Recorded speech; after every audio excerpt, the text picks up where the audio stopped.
All right, we're ready to get started. Today is Tuesday, February 4th, 2025, and it is the City Council's regular meeting. I'm calling this meeting to order. Notice is hereby given to the members of the City Council and to the general public that at this regular meeting, the City Council may vote to go into executive session, which will not be open to the public, for discussion and consultation with the city's attorneys for legal advice on any item listed on the following agenda. Can we have roll call? Mayor Daggett. Here. Vice Mayor Sweet. Here. Councilmember Aslan. Present. Councilmember Garcia. Present. Councilmember House. Councilmember. Here. Apologies. Thank you, Councilmember House. Councilmember Matthews. Here. Councilmember Spence. Here. All right. Councilmember Matthews, would you lead us in the Pledge of Allegiance?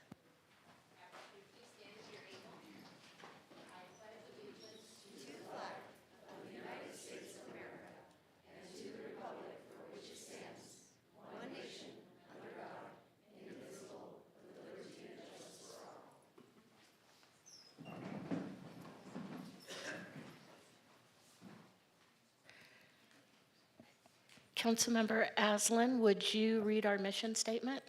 The mission of the city of Flagstaff is to protect and enhance the quality of life for all. Vice Mayor, do you have the land acknowledgement in front of you? I do. My honor to read it. The Flagstaff City Council humbly acknowledges the ancestral homelands of this area's indigenous nations and original stewards. These lands, still inhabited by native descendants, border mountains sacred to indigenous peoples.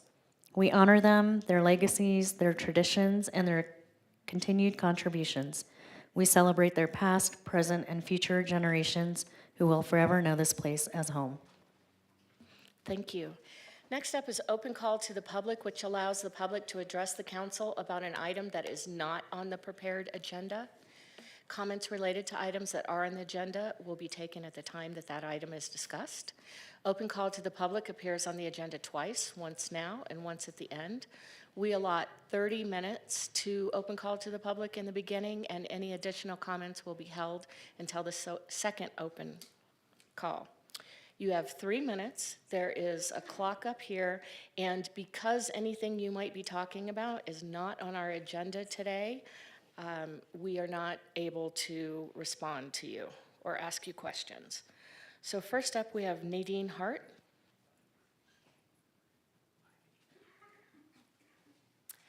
Good afternoon, City Council.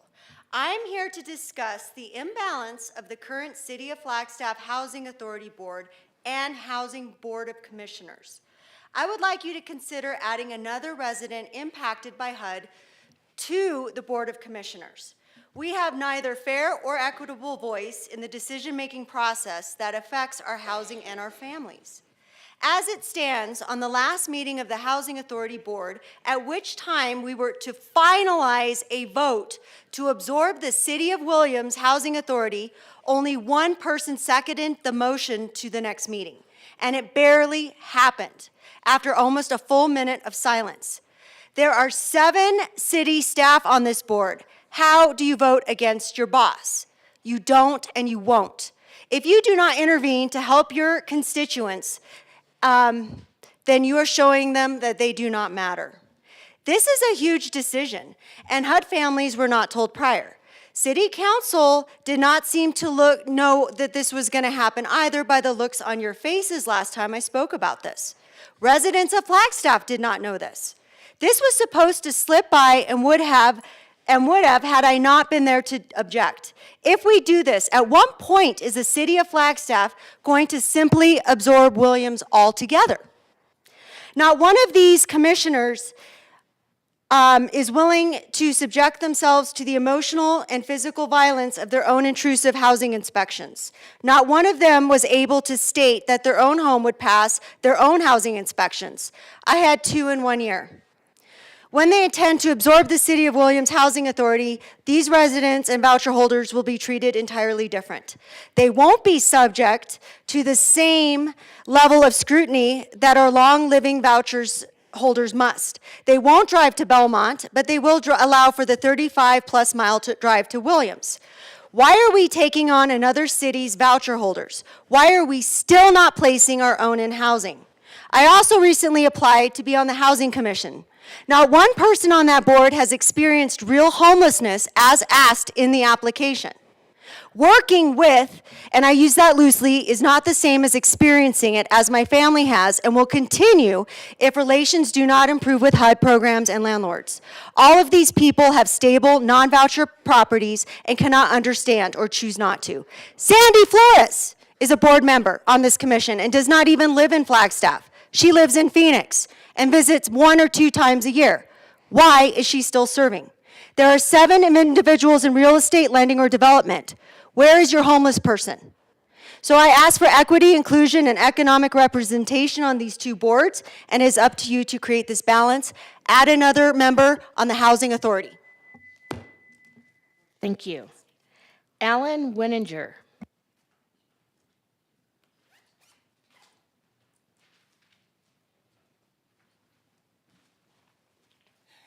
Good afternoon. I wasn't sure if I was able to speak or not because the item wasn't on the agenda, but I see that there's a future agenda item for the El Pueblo to be institutionalized as a landmark, and that kind of falls into a little bit of what I'm going to request.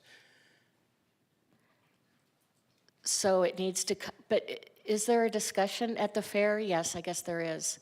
Are you able to stay until the end of the meeting when that item's discussed? No. Could you put your comments in writing and email them to us? Yeah, because basically what I was going to request, I guess you don't have to really respond yet, I was going to request that the council looks at forming a group of city business leaders to focus on the 100th anniversary of Route 66. I know Discover Flagstaff is going to be providing their outline on the 25th, but I think to do more service and what I know, what I've been doing on a national level, I think it would best serve the city if we combined and took Discover Flagstaff and city business leaders and created a working group that would interact with the national level, because, you know, we're 8 states that make up Route 66, and it's been a mess. And I've been working on programs that are going to be relevant to Flagstaff, but it's all on a national level. And especially with the El Pueblo, I already made some inroads in regards to that to get funding and all that. I've had all that opportunity, but I haven't had any direction from the city, and that's where I think a working group from business leaders and the council member and Discover, everybody come together as one and work together as a team to be a bigger voice. And also combining Williams and Winslow and Sligman and and Ash Fork, I think as a collective group together, we can make a much bigger impact that would also financially benefit the city of Flagstaff with the tourism aspect. But we all have to work together, and that's not been happening. So I understand you can't respond probably. All right, thank you. Thank you. Colleen Maring.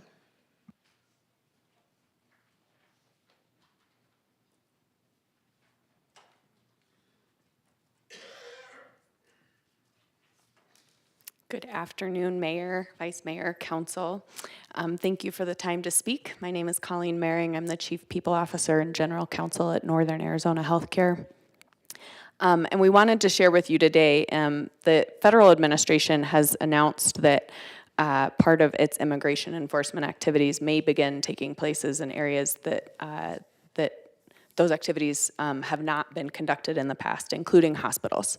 And that has not happened yet in the nation, to our knowledge, but we wanted to come here to share with you our reassurance to council and this community that our patient care and our protocols around our partnerships with law enforcement and our privacy standards for our patient information are not changing. When law enforcement officers come to our campuses and wish to interact with patients, they do that through our hospital-based security team who can access other resources if needed and ensure patient rights are maintained from our perspective as a hospital. And any requests for patient information have to go through our health information management or legal department. And we remain committed to treating all patients who need life-saving or emergent care without regard to race, gender, nationality, ethnicity, immigration status, or ability to pay. That's true at all of our emergency departments, not just here in Flagstaff, but also in Cottonwood and Sedona. And so I wanted to share a statement that we've signed on to with other members of the Health System Alliance of Arizona, who represent a majority of hospitals in the state. And that statement reads as follows. Members of the Health Systems Alliance of Arizona are committed to providing high-quality patient care, ensuring the safety and well-being of patients, visitors, and staff within our facilities is our highest priority. We encourage individuals to continue to seek medical care when they need it. While we are still reviewing federal actions taken recently, our systems will continue to comply with all state and federal laws while preserving patient access to medical care.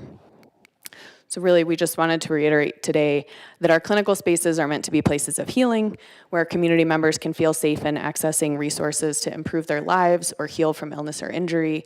We're committed to that, and we hope that patients don't change their willingness to come get care when they need it. We're here for them. Thank you. Thank you. All right, we are down to proclamations and recognitions. We have two. First is Black History Month, and the second is Career and Technical Education Month. So anyone who is here for Black History Month to receive the proclamation, if you would join us at the edge of the dais. And then when we get to the CTE month, same goes. If you would join us down, and we'll take a photo after the proclamation.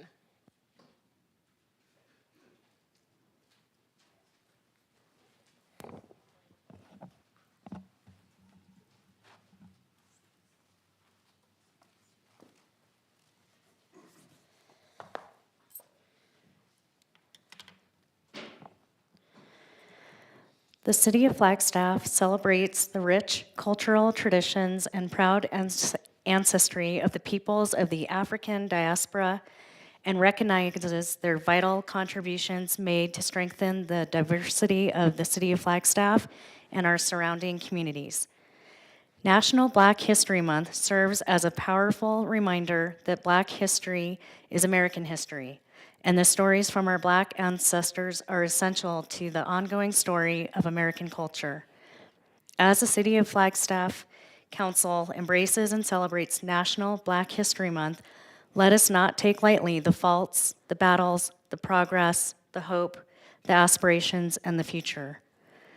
Black cultures are igniting challenging conversations and stimulating learning through the global lens of the African diaspora, which shape, develop, and create a vibrant city. A city where the first sawmill and railroad workers, innovators, civil rights activists, educators, council members, commissioners, a mayor, and public servants include peoples of the African diaspora. The Flagstaff City Council observes the 2025 Black History Month theme, African Americans and Labor, which focuses on the various and profound ways the work and working of all kinds, free and unfree, skilled and unskilled, vocational and voluntary, intersect with the collective experiences of Black people. Be it the traditional agricultural labor of enslaved Africans that fed low country colonies, debates among Black educators on the importance of vocational training, self-help strategies and entrepreneurship in Black communities, or the organized labor's role in fighting both economic and social injustice, Black people's work has been transformational throughout the US, Africa, and the diaspora. The Commission on Diversity Awareness, in partnership with Coconino County African Diaspora Advisory Council and the Southside Community Association, recommends the designation of February 2025 as Black History Month, in unison to observe this month with appropriate programs, ceremonies, and activities. Now, therefore, I, Vice Mayor Miranda Sweet, on behalf of Becky Daggett, Mayor of the City of Flagstaff, do hereby proclaim the month of February 2025 as Black History Month.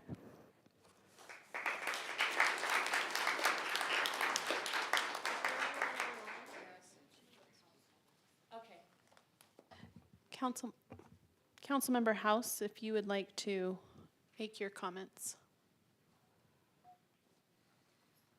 Thank you so much. Thank you, Mayor, and thank you, Vice Mayor, for reading the proclamation. I apologize that I could not be there with you all in person to join in the reading of this and the next proclamation. I'm in a meeting in Maryland right now. But I wanted to take a moment to thank the Commission on Diversity Awareness for the work that they put into both this proclamation and all the others that they do throughout the year. This is a month, and it's the first month-long celebration of the year that really reminds us of the need to both recognize and elevate the faces and voices of those who have historically been unseen and unheard in our communities. So I am very grateful for the ongoing work of that commission and other community organizations that continue to do that work for us. Thank you. Thank you, Councilmember. So we have some people from FUSD. Yes, there we go. Come on down.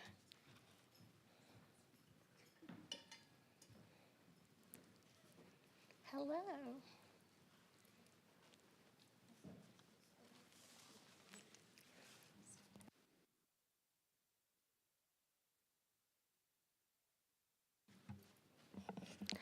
And after the proclamation and after we take a photo, if someone would like to get up and say a few words, well, you're already up.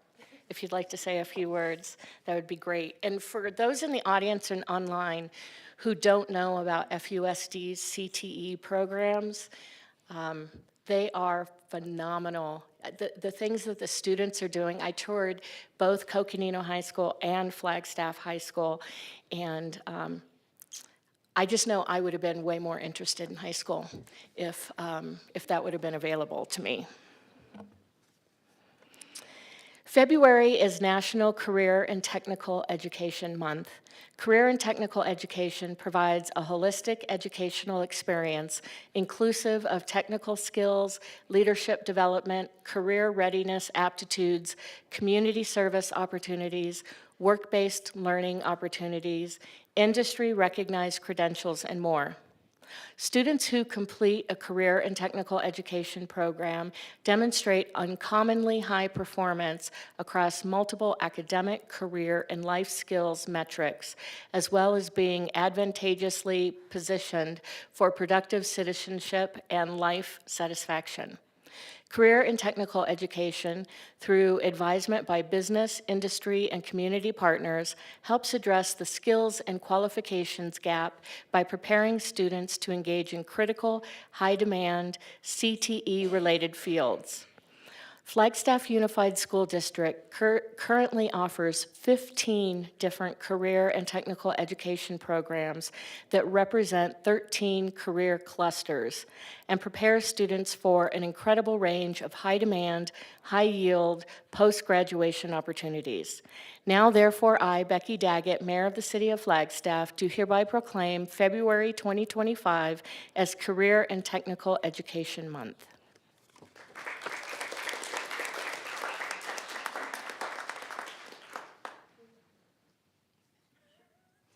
And let's get a photo first, and then, yes.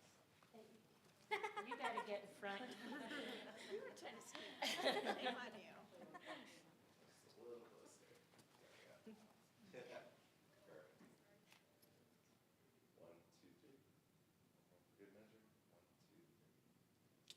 Now, please share some wisdom with us. We'll see.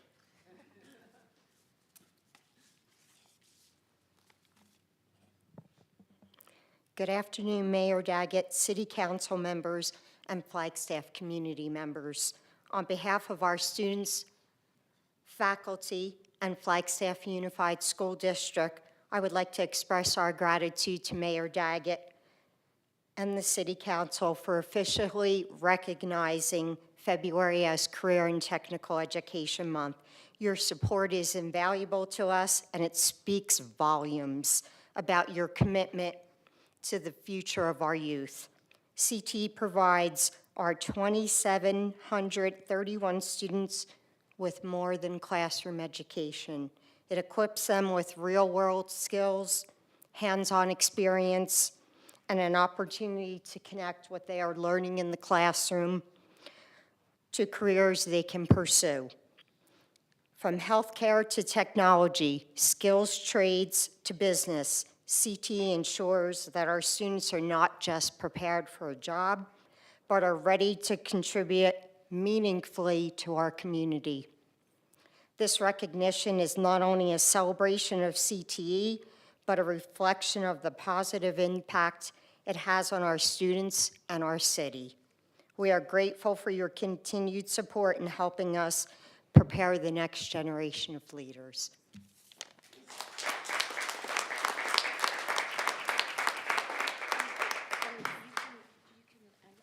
And don't forget your proclamation. It's me. Thank you. Thanks for being here. Hey, you. Good to see you.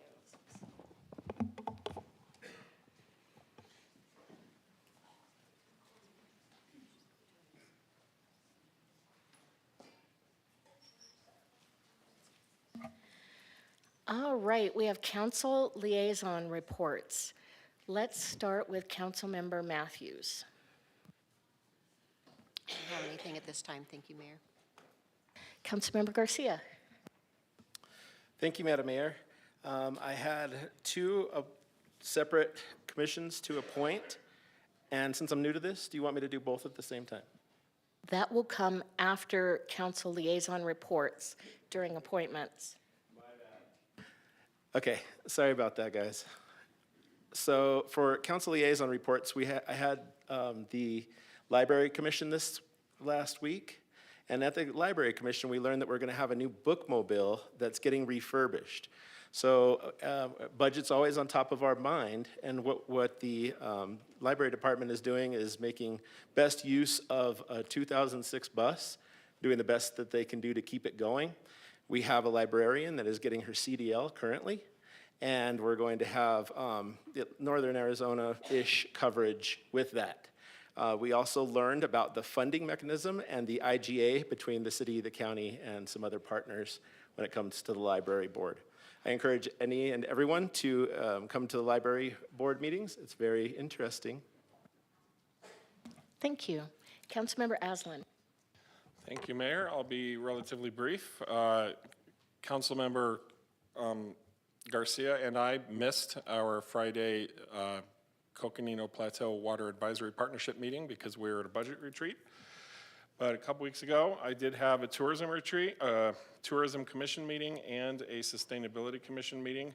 The Sustainability Commission meeting basically, for the most part, went over the land availability suitability study and the code analysis project. That is a presentation that all of us up here got at length a couple weeks ago, so it was pretty much the same material.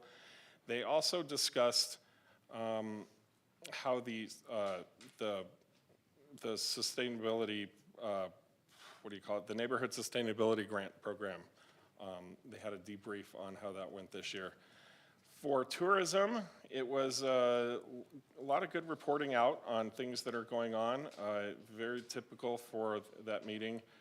What I will say is there's a report that goes into depth that can be read by anybody.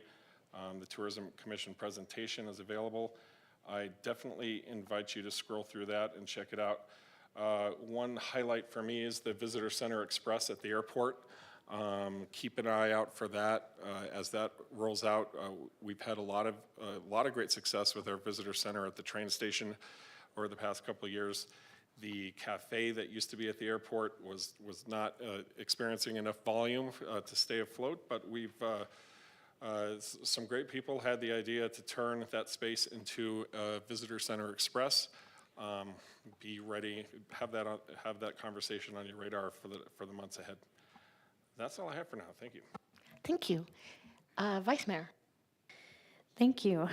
A couple of quick updates. Monday, there is the BPAC meeting held upstairs, 4 to 6:30. And next Tuesday, we're having our Metro Plan Strategic Advance at the ADOT building. We're going to be talking about major project updates and Vision Zero. And I look forward to reporting back. Councilmember House. Thank you, Mayor. Just briefly, the Commission on Diversity Awareness met last month, excuse me, to approve the two most recent proclamations that were read, as well as had a very, I think, impactful conversation with our new police chief. I want to thank him for making the time and being open and accessible for questions. During that meeting, I think it had a major impact. And there are continued conversations on the concept of a rainbow pavement exhibit and other opportunities for representation and engagement in the community. The Housing Commission heard updates on the last CAP study and is in the midst of ongoing extended conversations to hear their input. I know we've received a couple messages from either commissioners or folks that were able to tune into that meeting, wanting to have that opportunity for more feedback on that study. So we look forward to hearing more from them and as that project moves forward. Thank you. Thank you. Councilmember Spence. I have no liaison report today. Thank you. I just have a quick one. The Commission on Inclusion and Adaptive Living are gearing up to do a series of walkability excursions to look at how accessible different buildings and also just public facilities like sidewalks and so forth are. All right, we're moving down to appointments. This is where you shine, Councilmember Garcia.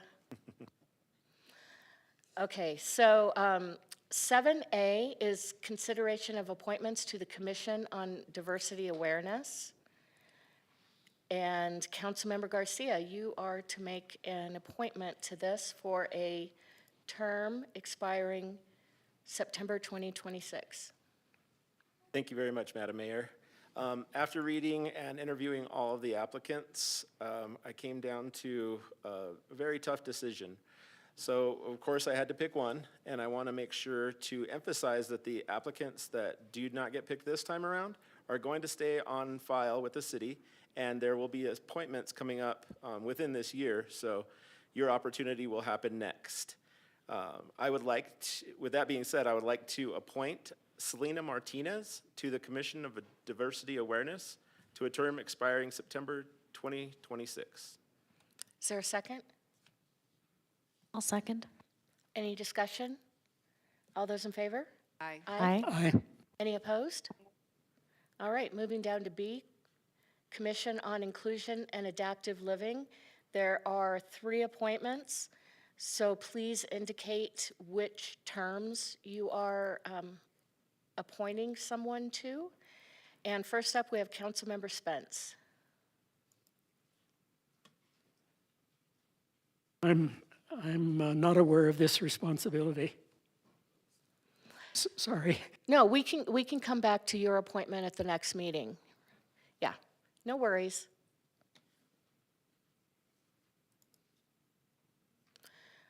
Okay, Councilmember Aslan.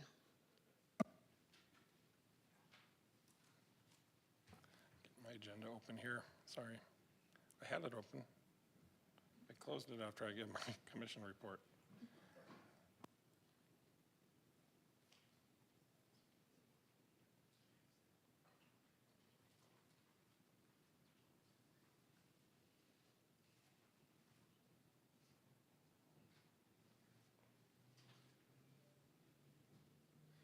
Thank you very much. Yeah, so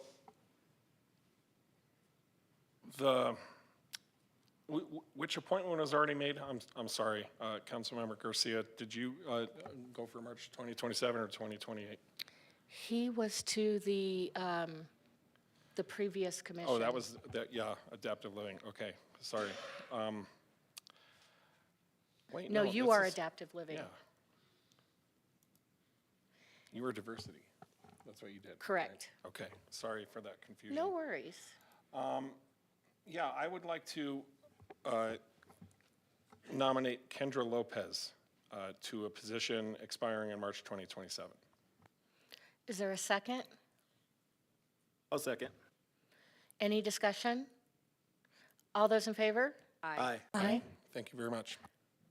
Any opposed? All right, and you said March 2027. Okay. And then Councilmember House. Thank you, Mayor. This was a tough one as well. There were a lot of good new applicants and some returning. I'm going to move forward with nominating Rachel Simakonda, and I apologize if I pronounced that incorrectly, to a term expiring in March 2028. Thank you. Is there a second? I'll second. Any discussion? All those in favor? Aye. Aye. Aye. Any opposed? All right, we'll have one more appointment to make to that commission whenever staff can get that scheduled. Next up, we have Sustainability Commission, and we have 2 appointments. Vice Mayor Sweet is first. Thank you, Mayor. I do want to thank everyone who showed interest in being on the Sustainability Commission, and hopefully you will continue wanting to serve even after tonight. There were a lot of great applicants. So with that, I would like to nominate Kristen Conkle for a reappointment to the Sustainability Commission with a term expiring February of 2028. Is there a second? I second that. I'll second. Any discussion? All those in favor? Aye. Aye. Any opposed? Aye. Okay, Councilmember Garcia, you're next up. All right, and sharing the same sentiment about the applicants, it was a tough one, wasn't it? But I went ahead and would like to appoint Tom Lamy to the Sustainability Commission to a term expiring February 2028. Is there a second? I'll second. Any discussion? All those in favor? Aye. Aye. you. Aye. Any opposed? All right. Moving down to item number 8, liquor license public hearings. I am going to open the public hearing, and we will have a staff presentation. Good afternoon, Mayor and Council. Georgiana Stasky, Deputy City Clerk. Before you today is a liquor license application for a new application of a Series 12 restaurant license for Baja Mar, located at 6 East Aspen Avenue. The agent on the application is Jared Michael Rapinski, with owners Jared Michael Rapinski, Adon Garcia, Keely Cruz, and Jose Barbosa handling the day-to-day operations. The Police Department and Community Development have conducted their respective investigations. The reports are included in the agenda packet, and we have representatives here today to answer any questions, and representatives from the business were also invited to attend the hearing. Thank you. Council, do you have any questions? Do we have any public comment? Mayor, I've received none. All right, I'm going to close the public hearing. And council, we can deliberate, or someone can make a motion.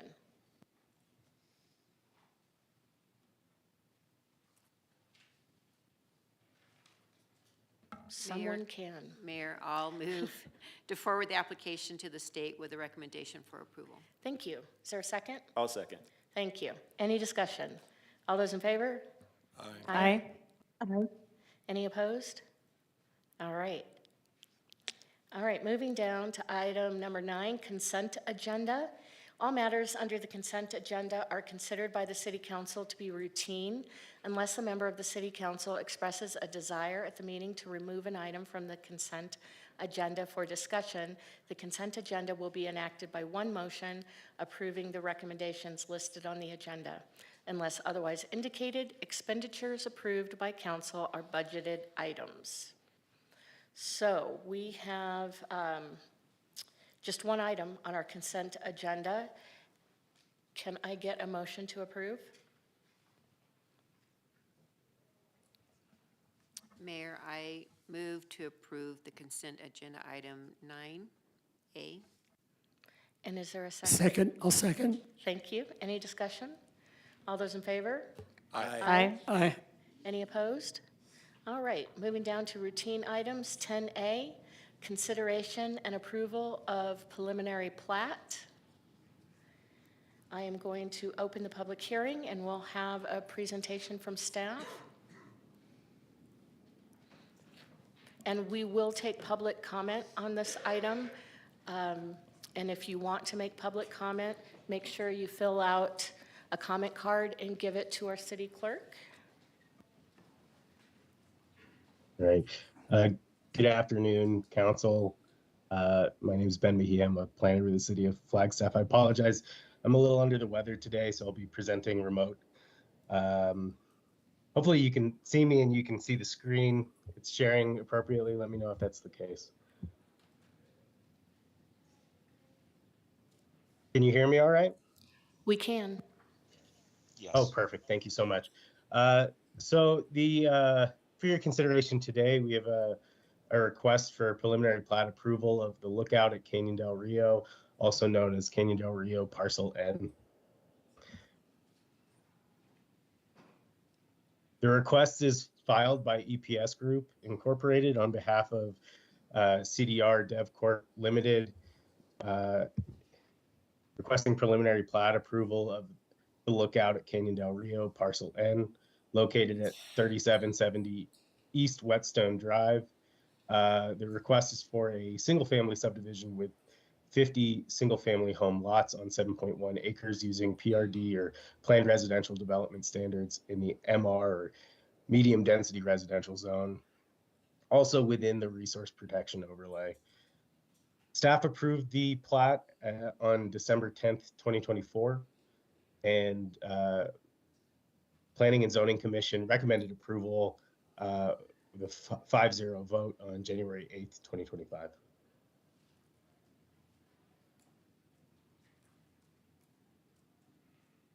To give you a little context of the location here, this is at the northwest intersection of Whetstone Drive and 4th Street.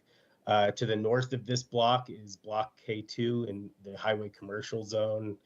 To the south is Block R1 in the MR Zone. To the east is a vacant parcel in the RD Zone. And to the west is Block J2 in the HR Zone, as well as to the south of Whetstone, but to the west of the development is Blocks O and P in the MR Zone. To give you a little context or history on the overall development for Canyon del Rio, in June of 2019, the City Council approved a rezoning request, development agreement, and preliminary block plat, allowing the development of Canyon del Rio, which consisted of 1,426 residential dwelling units and 225,000 square feet of commercial development. The residential units kind of distributed between single family, medium, and high density developments with combined with commercial service and open space on 261 acres. So here's the preliminary plat showing 50 attached and detached single family lots, taking access from Whetstone Drive by Boulder Ridge Drive in the center and Lava Rock Loop to the west from J2 or Block J2 of Canyon del Rio. The common space for this is proposing 3.17 acres of common space, which is 44% of the net lot area in exceedance of the 15% required for PRDs. This is in the resource protection overlay, and as such, natural resource protection plan is required. For this development, forest resources are required at a preservation rate of 47.5%. This site is proposing a preservation of 39%. This is allowed through the Canyon del Rio Development Agreement, which allows for the banking of resources.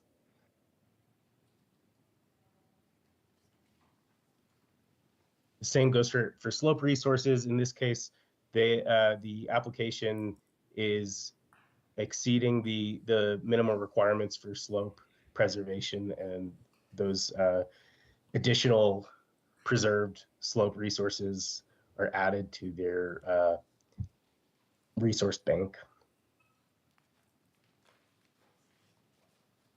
This proposal meets the zoning code standards for PRD in the MR zone. It's proposing a density of 7 units per acre gross, or 8.7 units per acre net, which is within the MR range of 6 to 9 units per acre within the resource protection overlay and outside of an activity center or pedestrian shed. For lot design and resource protection, resources are primarily preserved outside of lots on common space tract. The lot sizes are ranging between 2,000 and 3,363 square feet approximately, meeting the minimum lot area of 2,000 square feet in the MR zone for PRD, and proposing typical lot dimensions of 25 by 80 feet for attached and 30 by 80 feet for detached. The proposal is meeting setback requirements and lot coverage requirements for the PRD as well. Now, the new PRD code, or the recent update to the PRD code, requires that applications select from a list of design elements. This application has identified the following design elements that they would adhere to. The first is that front setbacks less than 15 feet for livable portions of the dwelling, including the front entry feature. 1 point is awarded for that. Subdivision CC&Rs and setback standards do not prohibit the development of accessory dwelling units. Another point is awarded for that.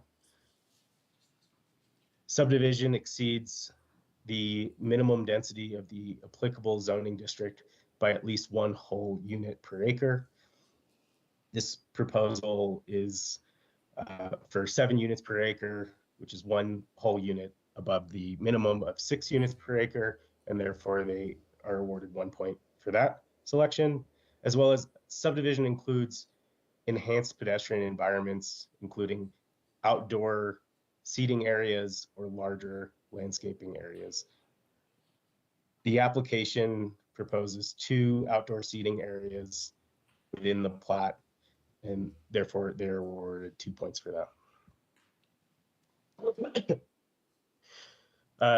This application meets engineering standards. Public systems analysis was conducted to confirm preliminary compliance with engineering standards, which will be further evaluated in the civil engineering plans, which comes after preliminary plat approval. As for access and traffic, a traffic impact analysis was not required for this subdivision. A TIA was completed in conjunction with the rezoning that included this site. New 8-inch water and sewer lines are proposed throughout this subdivision, and 2 stormwater detention basins are proposed in Tract A of this subdivision.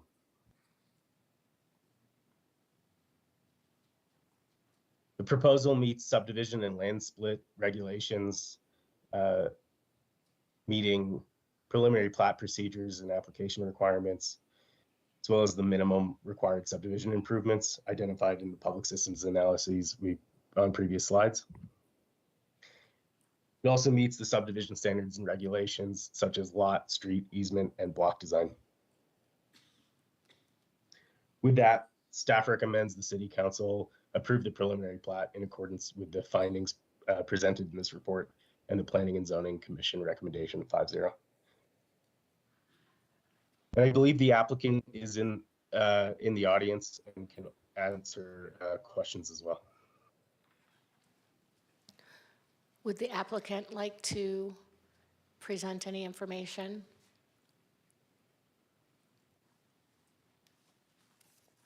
Good evening, Council. My name is Charity Lee. I'm the Entitlements Manager for Capstone Homes.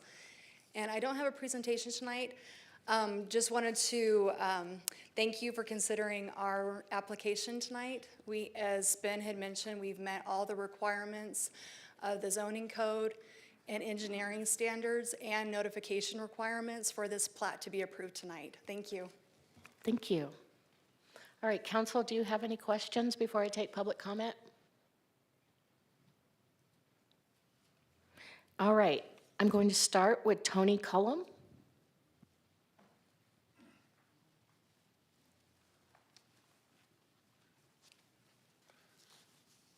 Thank you, Madam Mayor and Vice Mayor and ladies and gentlemen of the City Council.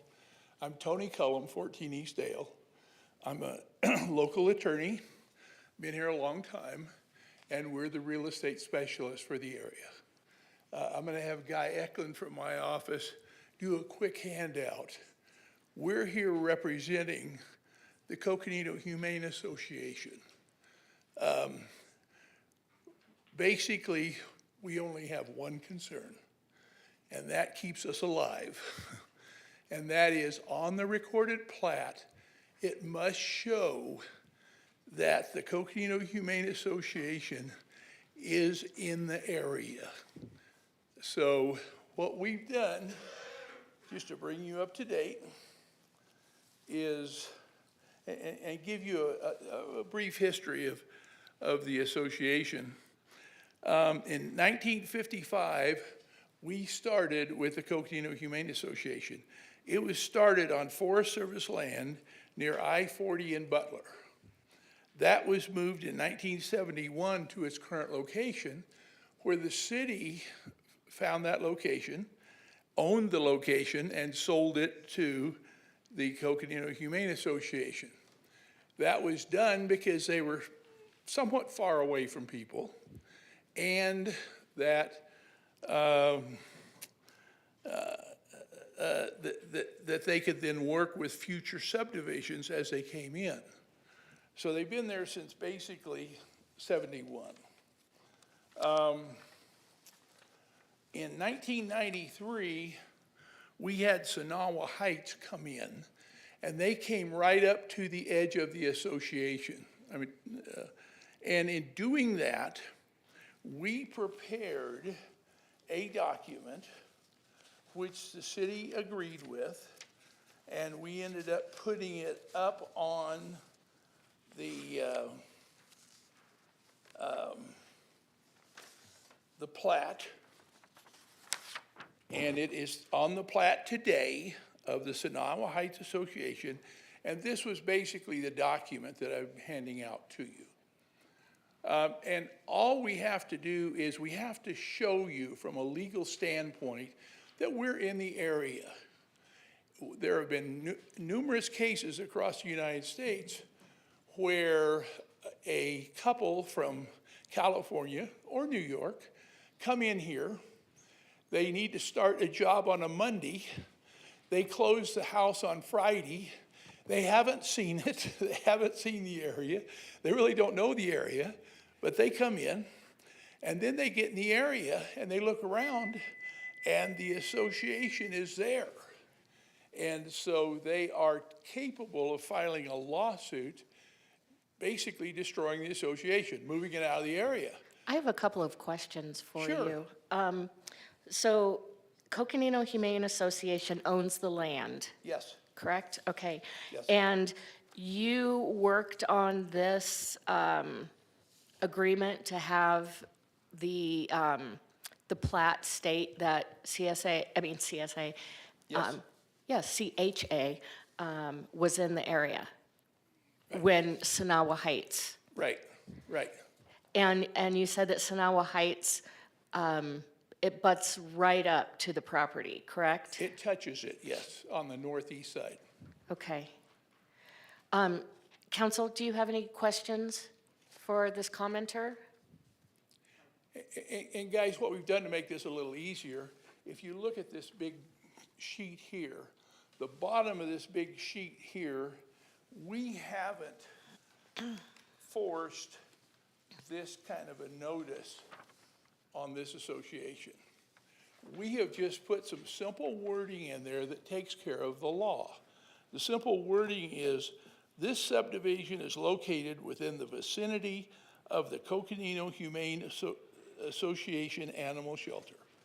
That's all we need to put in there, guys. You can put it anywhere in the plat you want to, but that's what we need to do to stay alive. Mayor, I have a. You have a clarifying question? For Ben.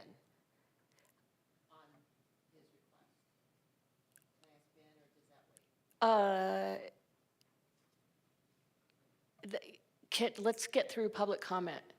Okay, sorry, my brain had to catch up. Thank you very much. Thank you very much. Thank you for your time. Nancy Novak.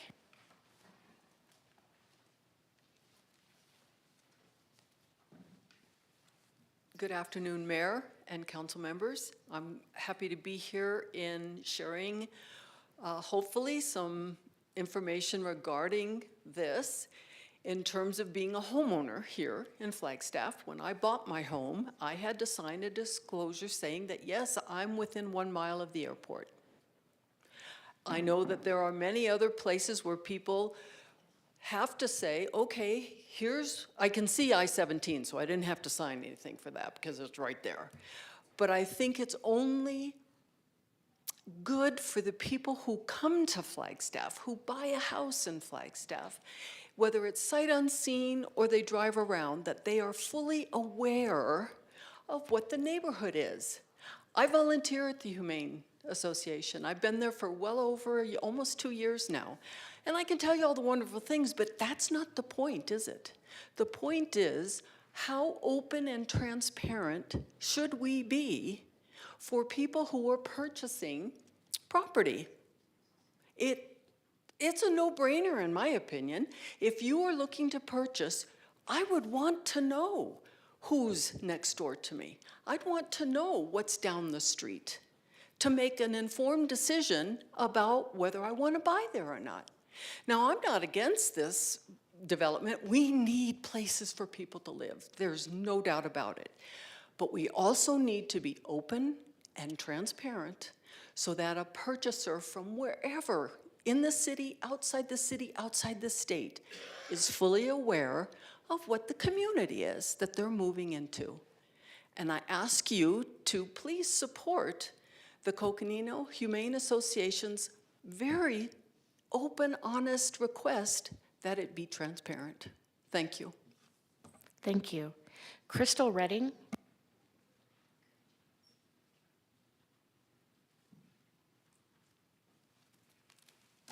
Hi, thank you for having me here today to talk a little bit about, again, this plat. My name is Crystal Redding, and I'm the president of the board of the Coconino Humane Association. I would like to thank Mr. Collins for what he said earlier and echo his comments that we really do want to just respectfully request a little addition to that plat, to go ahead and say that that subdivision is located in the vicinity near Coconino Humane Association so that everyone is aware. The Coconino Humane Association is celebrating 70 years this year, so yay, go for us sticking around and taking care of animals and being supportive of our community, of the county, of all of the other animal shelters that are around. No one animal shelter in this area can handle the sheer numbers of dogs and cats and pocket pets that are coming into all of our facilities. So we really need to work together, and I know that this council and Mayor Daggett's had brought us, the animal community, together and have us all trying to work together for that. So we just want to continue on our path forward, working with animals, taking care of them, and helping the community. And thank you. Thank you. Lainey Hoover or Lancy? Is it Lancy? Lainey. Okay, Lainey Hoover.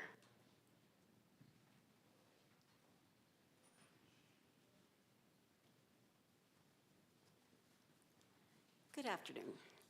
I'm just speaking on the behalf of Coconino Humane Society and the benefits that they provide to the community. And I think it's really important, now that I understand really what's going on here today, that everybody is aware of what their neighborhood has in it, especially since they do house animals and that kind of thing.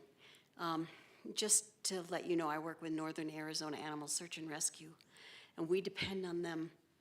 We depend on all the animal services in Flagstaff and the county, but we do count on them for numerous reasons, but they are always there to support us. I work particularly with the cats, finding them and that kind of thing, and it's Coconino Humane when I call them up and say, I just trapped a cat, and I have no idea what to do with this cat because it's friendly. Can I bring it over to you? And they open their doors to this cat, or this is a feral cat, or we don't know whether it's feral or not, and they take it in and help us figure out what to do with this cat. And we're trapping dogs and sometimes trap cats instead, and you can't just let them go. You have to figure it out. But as far as I live out close to High Country Humane, and I know that in moving out there, to me, it was really important when there was a shelter real close to my house to know about that in advance. But there are situations that occur when animals leave or escape or get lost from there. I think it's real important that the neighborhood know that the community has these facilities within their home area so that they can be aware of what's going on in that too. So I'm just speaking in support of the community knowing that Coconino Humane is there, and I can see that being very important. Thank you. Thank you. Teresa Schumann?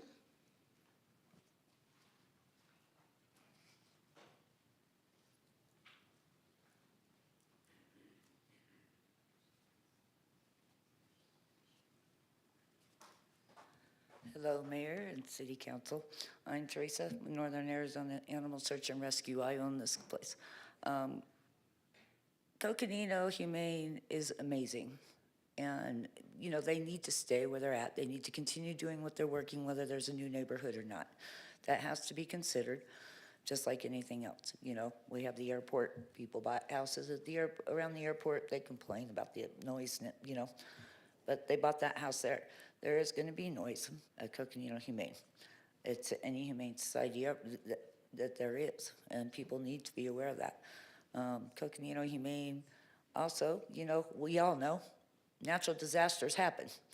And Coconino Humane is the only facility I know of that has stepped up. They opened up an emergency response evacuation center for the animals, and they do all the work on that the whole time. They're manned 24/7.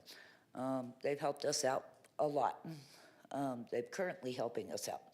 So they do need to know that there's going to be a humane society, and know there's going to be, you know, there is going to be noise. And people that buy the houses around there, you know, they need to know, you know, that's going to be something that's going to occur. So that's all I've got to say. Thank you. Thank you. Michelle Ryan.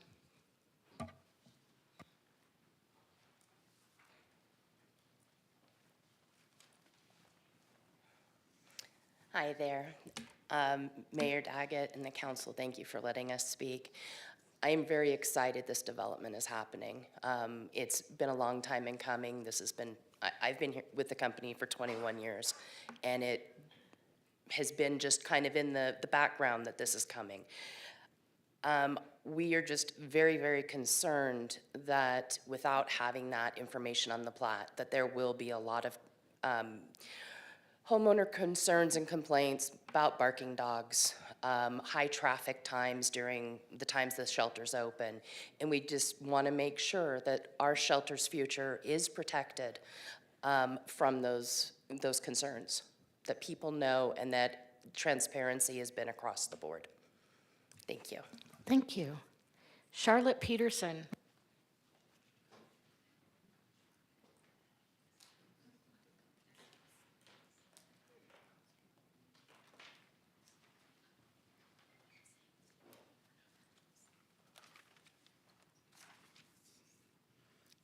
Thank you.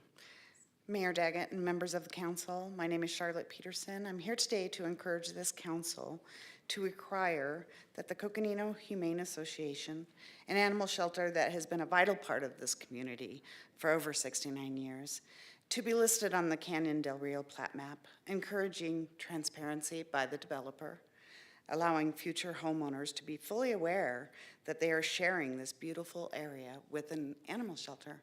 Animal shelters, we have lots of dogs, and I don't want any surprises. I don't want people thinking that it's going to be super quiet over there, because there will be dogs barking. And if I was moving in next to a neighbor that had 100 dogs, I think I would want to know it. So I think it's pretty vital, especially in our community, that we are open and honest, and the developers need to be that way too. They need to list the Coconino Humane Association on that plat map so that people buying, especially like others were saying, sight unseen, that they know that we're there. So that's it. Thank you. Councilmember Matthews, did you have a question for one of the speakers or for Ben? I think Ben can probably answer them, but if not, I can call up one of the speakers. Okay, go ahead and ask Ben then. Thank you. Ben, are you still online? Yes. Thank you. So this plot request today, I thought the council already approved and there's already homes being built in this area. Is that correct? Correct. In the Canyon del Rio development. And Yes. is the development that has already been built or being built, is it in close proximity to the Humane Society? Not exactly. There have been two plats that have been recorded. Parcels G and I, those are in the northwest corner of Canyon del Rio. There have also been, or there's been a site plan approval for J1 and J2 that is west of this this plat or this location. So my next question then is, a couple of speakers have mentioned, and I remember having to do this myself in prior purchases, signing an acknowledgement that something in the area might come up, like living next to or in close proximity to the airport and other things. So I understand that, but is it typically put as a narrative on the plat, or is it something that is required at closing of a home? Hi, Michelle. I can't speak to closing of a home. I've never purchased a home. I apologize, but it would be atypical in my experience that this would be added as a plat. I see Michelle is also available to answer this question.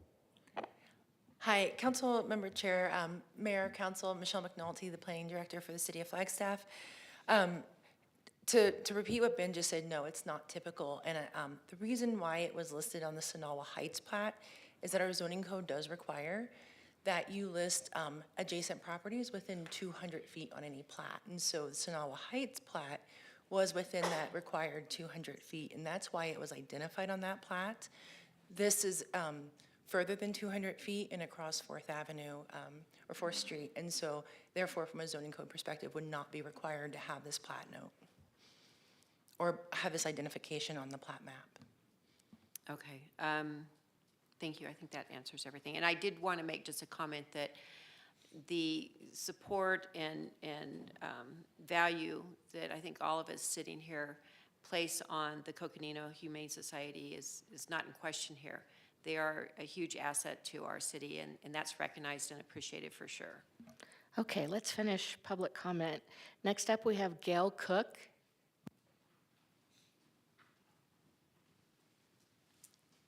Good afternoon. Thank you, Council and Council meeting and Mayor. I'm a resident of Coconino County. I have been for 40 years. And I started, when I first came to Flagstaff, I started working for the Coconino Humane Society. It's a very important place to me because as our city grows, we get more and more animals. And I understand that people need to live here too. but we have to protect our animals, and they've been there for so long that this is one of the only places we have. And we can't take a chance of shutting it down.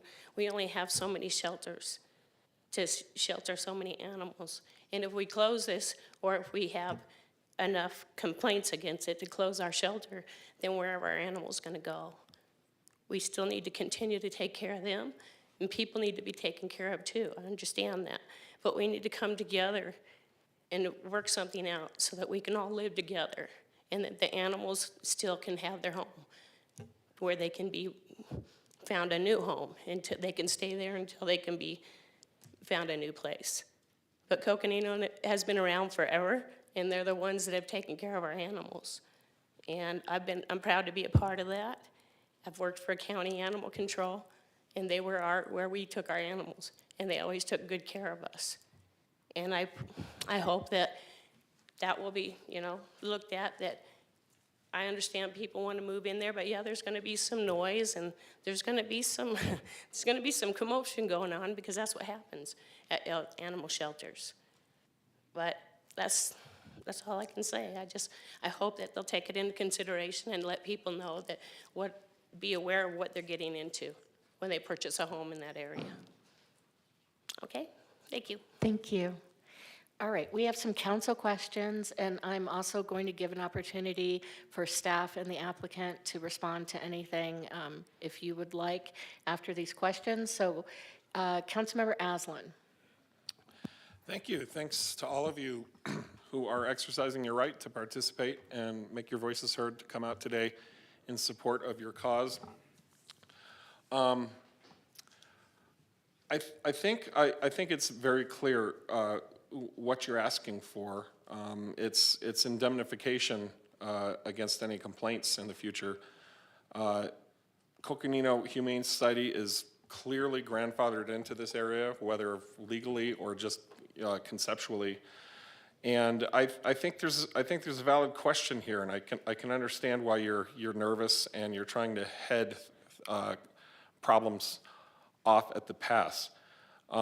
So I want to use whatever is the most appropriate mechanism, Michelle and Ben, to make sure that they are covered from complaints against residents that come in and don't realize what they've gotten themselves into. One of my questions is that I noticed from this map that we've been given here that there are a number of not yet platted plots. I want to make sure that these nice folks don't have to come in here every time we have a conversation about a new plat getting figured out.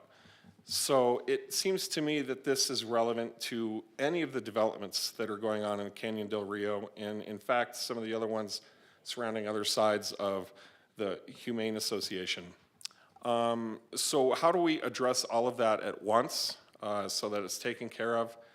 And just a comment real fast that's come to mind. We've had many conversations lately and recently and well into the past about noise levels and the relationship and the tension between a business's or an individual's right to make noise versus another individual's right to enjoy silence. This is a great example of one of the unintended consequences that may come along from generalized noise ordinance activities that we engage in terms of decibel levels and distance and all these other considerations that we've been grappling with for a long time. Perfect example of something like when I said, these things apply citywide, and we don't know how they're going to negatively. There's things we're not understanding about this conversation that could negatively impact other dynamics around town. This seems like a great example of that. I would like everyone to keep that in mind. But Michelle or Ben, do you have a way to suggest that this gets appropriately addressed in favor of Coconino Humane Association? And is there a way we can make sure that it's done once and not piecemeal for every single one of these that comes up? I want to echo what Councilwoman Matthews said, and that this isn't a statement on the value about the shelter.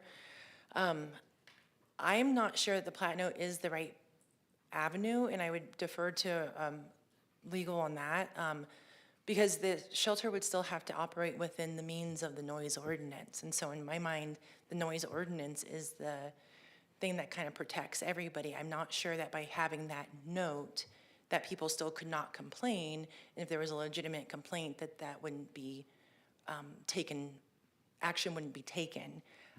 It's a buyer beware for sure, and I think that there's something to that, but again, I would defer to legal on that, and so I'm not sure that the plat note or a plat map is the right avenue, and that it's more of the other things that we have, like the noise ordinance. I recognize that this group's solution to this feels fairly prescriptive, and they're coming forward with this because it's worked for them in the past. The density around there is going to increase. The opportunity for new problems is going to arise. I think they're doing their due diligence right now to try to figure this out, realizing there's a lot of problems coming. So whatever we come up with, I'm all in favor. My direction would be to make sure that we do whatever's in our power to honor this group's request that we had this off at the pass, so they're not dealing with problems that they can see coming from a mile away. Noted. Sterling has his hand up. Thank you, Mayor, and I apologize everyone for not being there in person this evening. A little under the weather. Don't sound like myself, but short answer to your question, Councilmember Aslan, just as Michelle referred back to Councilmember Matthews' comment, this does not call into question anything other than the approval of this plat. That's what the item is for tonight. That said, I understand the concerns, and I don't know of any legal mechanism that would allow the city to require the applicant to note this on the plat. Thank you, Sterling. Councilmember Garcia. Thank you, Madam Mayor. I share some of the same thoughts that Councilmember Aslan so eloquently laid down for us as far as the setting a precedence for this entire neighborhood and development to have some sort of mechanism that ties the neighborhood to knowledge of the Humane Society prior to getting there. I want to thank the public for coming out. I started being up here as a public participant, and it means a lot to me when I see the public come out and engage with the council and understand what the process is. And what we're learning here, or at least what we've heard from the lawyer now, is that maybe this isn't the correct place to do it in. And I think it's our job to figure out where if we agree that it's our job to figure out where the correct placement for this is. I also want to ensure the public that I went out there 4 different times in the last couple days, and I stood at different places throughout the plat and other adjoining plats that are undeveloped, just to kind of get a sense. Since I was out there, I figured I would do some work and enjoy nature for one of the last times, because it's going to be quite developed here pretty soon, and I like that area. And the noise is dependent on a lot of things: the weather, the wind, the time of day, barometric pressure. And it's not the worst in any of the plats at any point necessarily. And the deeper you go in, the more, or currently at least, the less the noise is. So I don't foresee a huge problem with this moving forward, as long as the wind isn't blowing directly in that direction. But winds blow in many directions. So I support any way that we can get the word out to the community that is consistent and that includes all of the properties. If we're legally not able to do it in this document, then I support trying to find a way that we could do this, so that way there is a cohesion between what has been here since before I was born, and in a welcoming way for those who either are moving to town or that are just moving into this neighborhood, because it's important for all of us to exist or to coexist as we move forward and as things do change, and understand that we can get along. I'm sure there's folks, the neighborhood I grew up in, Mobile Haven, that are probably thinking, well, why didn't I come and talk about the train noise or something? Because in Flagstaff, there's a lot of different noises that come up. And I think that this is just the public's way, the landowner's way, trying to get in front of that for the community. So I wanted to say that I appreciate that and that I support these things. Now, to get back to the plat map, this is my first plat. So I'm curious, really what my job is as a council person for this particular plat process. But I had a question about the road size. If I'm not mistaken, it was 56 feet. And if this isn't the proper time to be talking about road size, then just let me know and we'll move on. Ben, do you want to take that? I don't know that it's an inappropriate time to talk about road size. Let me pull up the plat, see if we have something to just review. Thank you, Ben. And I just have a couple of inquiries and questions about this. Of course.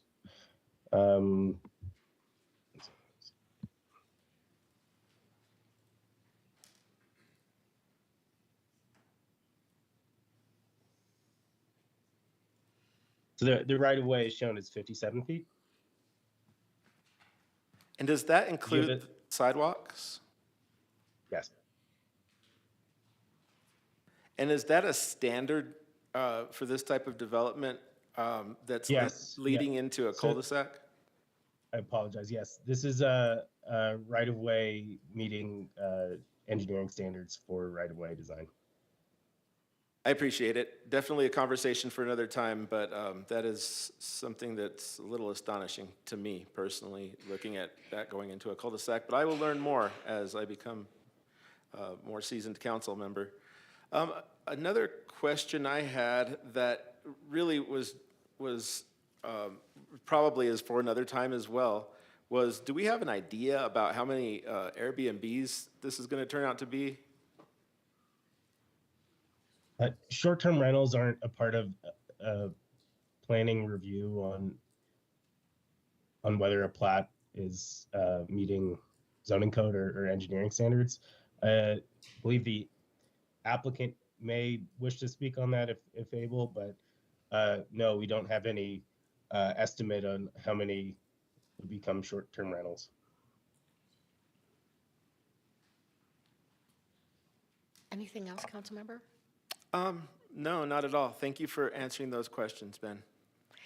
And I know we have two council members who have questions, but the applicant also has a suggestion. So I'd like to invite Charity to come up, and then we'll take the additional two questions. Council members and members of the public, just want to express that we are very supportive of the Humane Society as well. I grew up in Flagstaff. I grew up in the country club. I used to go to the Humane Society and walk the dogs. So I am very supportive, and our company is very supportive of the Humane Society. And we've heard the concerns today. The plat is not the appropriate place to put notification with having our development within the vicinity of the Humane Society. However, we would be willing to disclose that in the public report. And so that would be a document that buyers would receive prior to purchasing. They would be notified that the Humane Society is within the vicinity. And I think that would cover the concerns of the Humane Society and also disclose to the public. And as far as moving forward, we could make that commitment on all plats moving forward through Canyon Del Rio. Thank you. And Charity, did you have anything to add about Airbnbs? I do not. All right. So Councilmember Matthews. Thank you, Mayor. Charity actually answered that. I wanted more conversation on how can they be notified. So I appreciate you offering that up, and that seems to really address the concerns in the appropriate. I don't remember ever looking at a plat map when I was buying a house, so I don't know who would actually see it. So this was a better way to communicate that clearly. So I appreciate it. Thank you. And Councilmember House says that that was her question as well. So I have a question, and if I could, Vice Mayor, before your comment, our noise, or our noise ordinance, party ordinance, has hours of between, remind me what hours it is? Someone who remembers? It's 12 midnight and 6 a.m. weeknights, and 1 a.m. to 7 a.m. weekends. Does that sound correct, staff? Deputy Chief?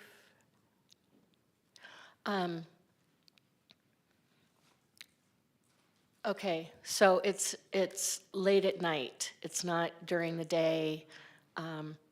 Okay, because I think we're all getting at the same thing, that we want the Humane Association protected from complaints and any threat to their operation. So I like the idea of this public report, and I'm interested in hearing what the rest of council thinks about that. And now, Vice Mayor. Thank you. Thank you for coming out tonight and expressing your concern and helping us be proactive with this. I am very supportive of the Humane Association. I too have volunteered out there, and I'm really glad that you had the foresight to come tonight. I am good with disclosing this in the public report. I think it's a better venue for providing this information, and I appreciate that the developer is willing to do this on all the plats moving forward. Thank you. Or in all the public reports moving forward? Yes, thank you. Okay. Council, are there additional, okay, city code, noise regulations shall apply Monday through Friday between the hours of 12 o'clock a.m. and 6 o'clock a.m., and on Saturday and Sunday between the hours of 1 o'clock a.m. and 7 o'clock a.m. Okay. Council, are there additional thoughts about this public report? Councilmember Aslan. I'll just bring up very quickly, I think I see where you're going with your recent comment, but it's quite possible that dogs aren't going to really care if the sun is up or down when they start making lots of noise. So just throwing that into the mix. I'm disappointed with what we heard from legal, and I understand that that's just the way things are. It's not really, our city attorney wasn't trying to be a downer there. It does reiterate that we need to find an appropriate avenue or path forward on this. And we heard from Charity, but we didn't hear from the lawyer for the Humane Society on their thoughts on this verbal agreement with the developer now and moving forward, if that's sufficient. You know, you may have to huddle and caucus a little bit and talk about this a little bit more. But I do hope this remains an ongoing conversations. There are problems here that we can see from a mile away, and we do need to head them off. I would invite you to come up, Mayor, if I may, just to hear your response to the generous allowances that we've at least verbally heard from the developer. Thank you, Councilman. The first comment we'd like to make is that from the time that we reached, or the City Council ordered this agreement with Sonawa Heights in 1993, we've never had a problem with anyone in Sonawa Heights. We have meetings with them, we work together with them. Everybody looking at the plat can see it's there. So that's kind of what we're in favor of. And one of the reasons is that when we have a situation where we are dealing with basically public reports, those are not recorded documents that everybody around the world can pick up. If I'm looking at this property from California or from Illinois or New York or whatever, everything in the recorded plat you can pick up. It's no problem, no concern. The public report is given to you when you go into the escrow office when you're getting ready to purchase. And it gives you information, no problem at all. But it's limited information, and it's not publicly there. I mean, if we pull Sonawa Heights report up right here today on this computer, we're gonna see what's on there. There's no question, there's no concern. A public report is something that's given to you, you look it over, and you throw it away. I mean, kind of what they tell you in law school, it's, excuse my French, but it's kind of like kissing your sister. It really doesn't get you a long way. So would we rather have that than nothing? Yes. Thank you very much, guys. We'd love to have that than nothing. But we'd like it to be a matter of recorded on the plat. Basically, the law is real simple, and this is what it is. If you touch the plat, just like your attorney was telling you, you must record it on the plat. If it's within 200 feet of the plat in the city of Flagstaff, it must be recorded on the plat. If it's past 200 feet, but it's still something that's part of the neighborhood, the city doesn't have any ordinance on it. So you have to look at the law. And the law is the Superior Court, the Court of Appeals, the Arizona Supreme Court, the District Court, the Ninth Circuit District Court, and all of those have made decisions, and you guys know the law. You see the headlines in the paper as much as I do.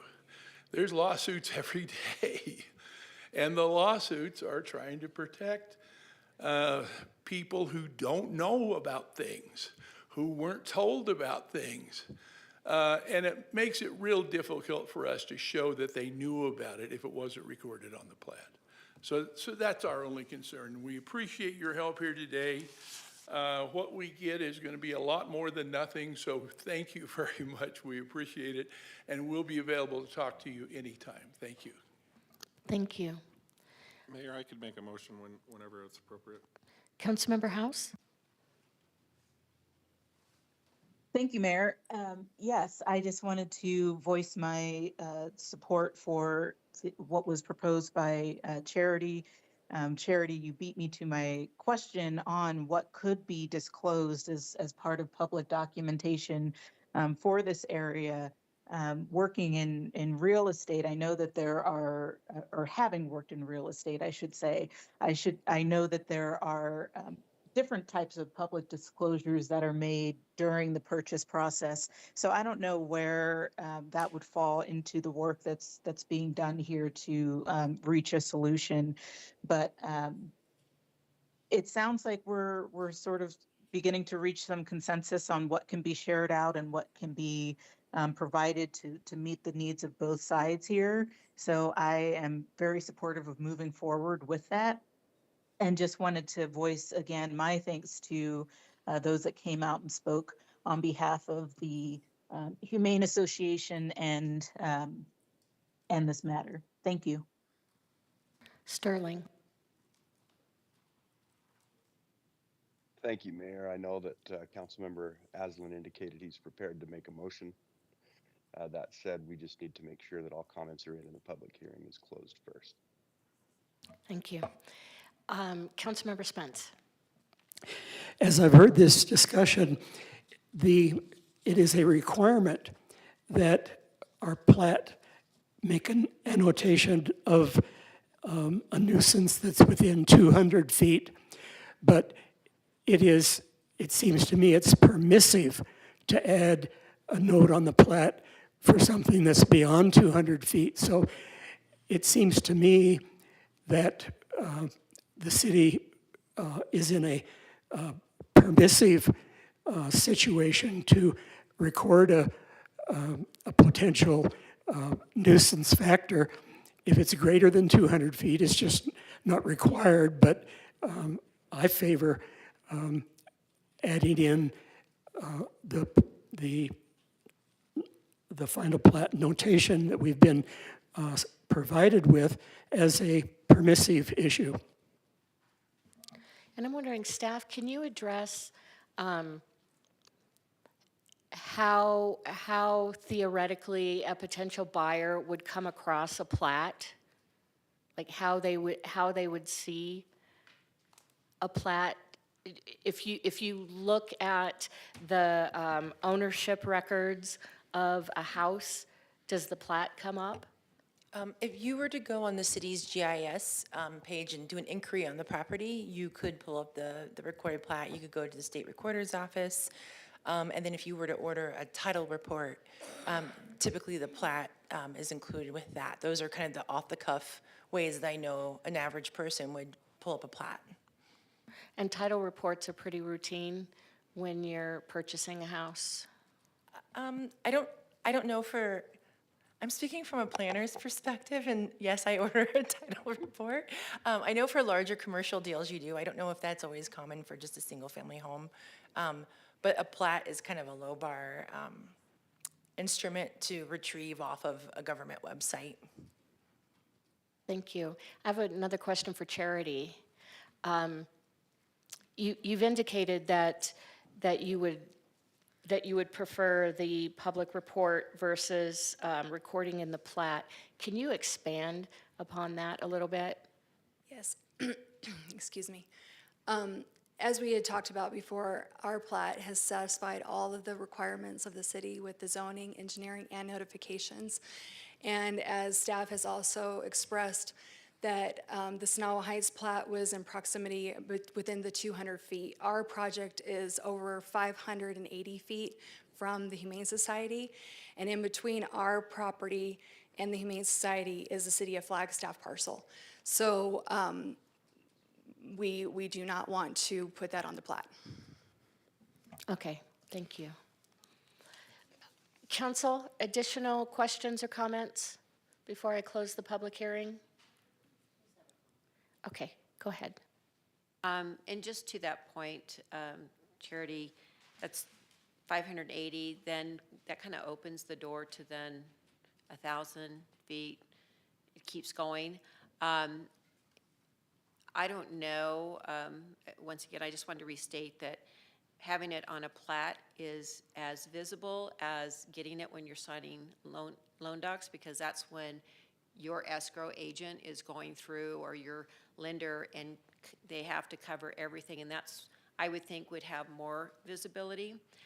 Either way, I think that people may be in a hurry and get excited and just, okay, I don't care, but it's in there. Just like the plat note on Sinanoa, thank you, how many people actually saw it, but it was in there. So I think that your solution is a great solution, and then if somebody later realizes that they signed something without paying attention, you know, that's unfortunately on them. It's not going to give them a lot of leverage to come back. We have people that complain about the airport still, and they signed a document saying they know they're, you know, under the flight pattern.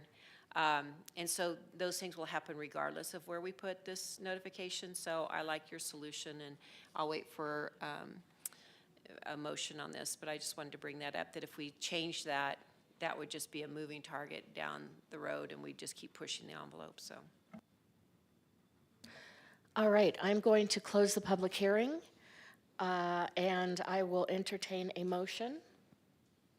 Madam Mayor, I'm going to make a motion, but during discussion, I do have a comment. So I would like to move that we read resolution number 2025-02 by title only. Is there a second? Mayor, I think we're looking at the wrong item. This is to approve a preliminary plat. So we're on item 10A. Correct. Oh my gosh, I was at 11. Okay, my apologies for that. Yeah, I would like to make a motion that we approve the preliminary plat in accordance with the findings presented in the report and the Planning and Zoning Commission recommendation, which was 5-0. Is there a second? I'll second. Any discussion? Councilmember Yeah. Aslan? So I think it's time to move on. The developers met the conditions of the plat. We should go ahead and approve that. I think the conversation we've snagged upon is a very relevant one. It's a very important one. I don't know if our city manager is with us today, but I do see both of our deputy city managers are here. You have been included in this conversation. You've been paying a lot of attention. Whether or not this requires a fair or just a revisitation sometime soon, I am not satisfied that the concerns that our community has are resolved at this point. And I'm not satisfied that it's not going to come up again. So it would be, City Manager Greg is with us. Good to see you, Greg. It would be my recommendation that we somehow revisit this a little bit further and nail it down a little bit better. So I'll just leave it at that before we vote, but. City Manager? You're muted.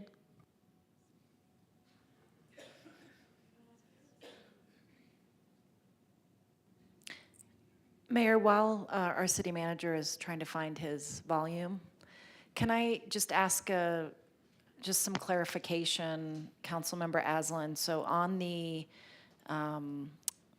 notification item in our code, or I guess just some clarification of what you want us to look at and bring back?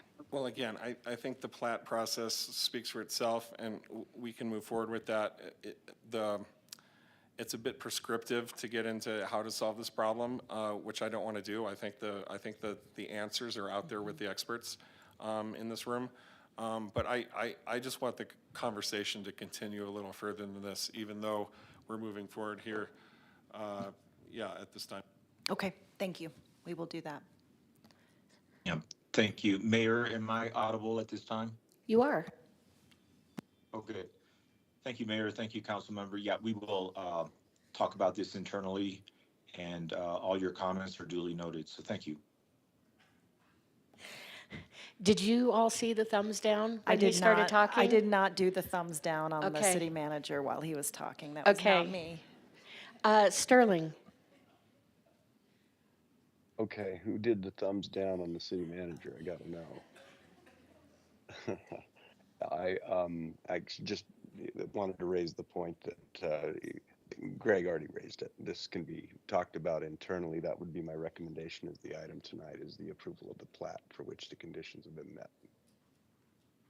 Thank you. And I'd like to second the notion that that we figure out if there is a more elegant solution to this, that staff help us find it.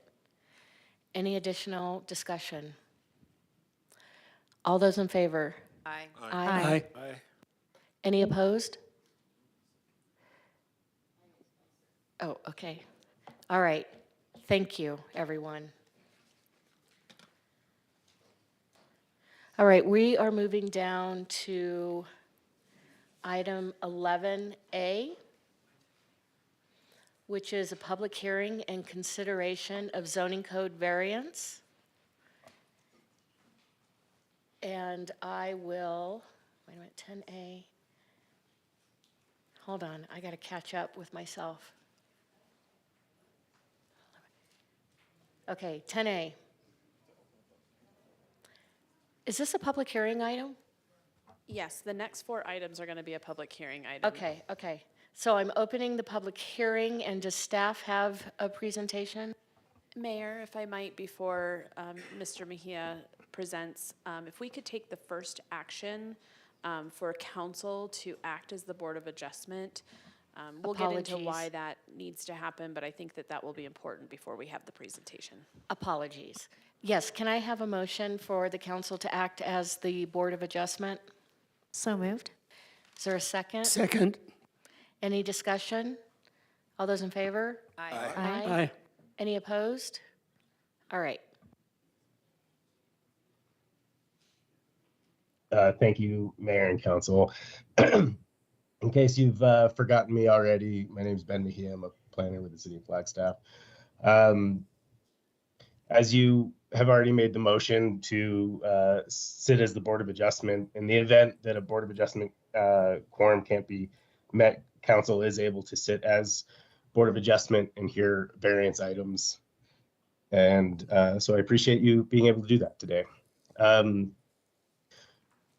The request for consideration today is for a variance from architectural design standards, specifically the massing requirements within the architectural design standards. This request is filed by Mountain Line and is specifically to request a variance from 1050-2030 B2 of the architectural design standards, building massing, which would allow for an increase of the maximum horizontal wall plane from 75 feet to 133 feet. The subject property is located at 3773 North Casper Drive and is zoned Highway Commercial HC. Mountain Line operations are on two parcels here. The site plan or the development proposal is on the southern parcel. But for the sake of getting context, kind of utilize both parcels. So to the north, Mount Eldon Foothills Townhome Lot Subdivision, zoned MR, as well as a vacant parcel in the HR zone. I don't know if you can see my cursor, but here it is to the northwest. Directly west of the proposed development is a hotel in the HC zone, kind of there. To the south or southwest is a vehicle repair garage in the HC zone, and to the east of this site is Highway 89 as well as Casper Drive.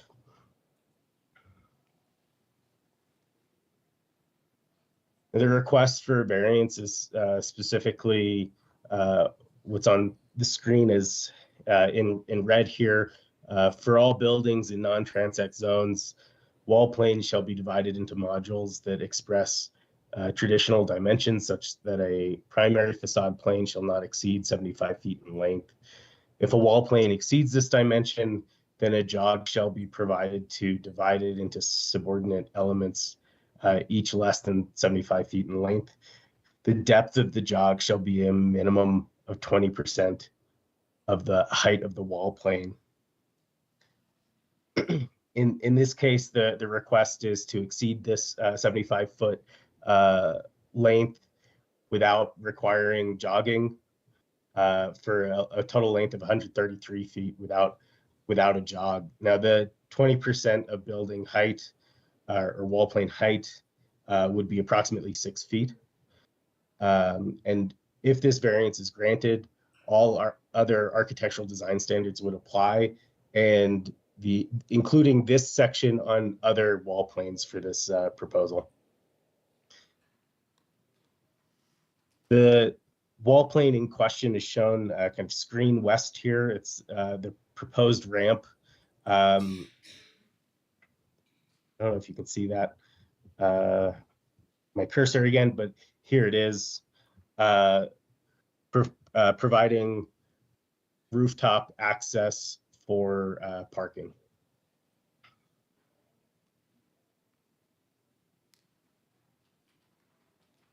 The applicant also provided a floor plan showing the 6 bays and storage being proposed within the phase 1 of the development.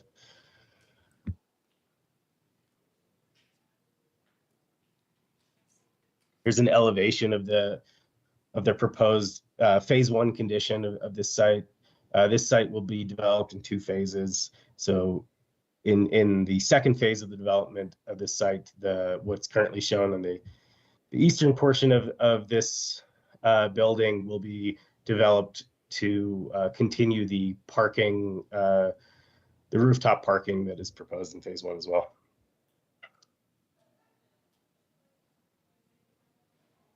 Variances are required to meet 4 findings. The first is that because of special circumstances applicable to the property, including its size, shape,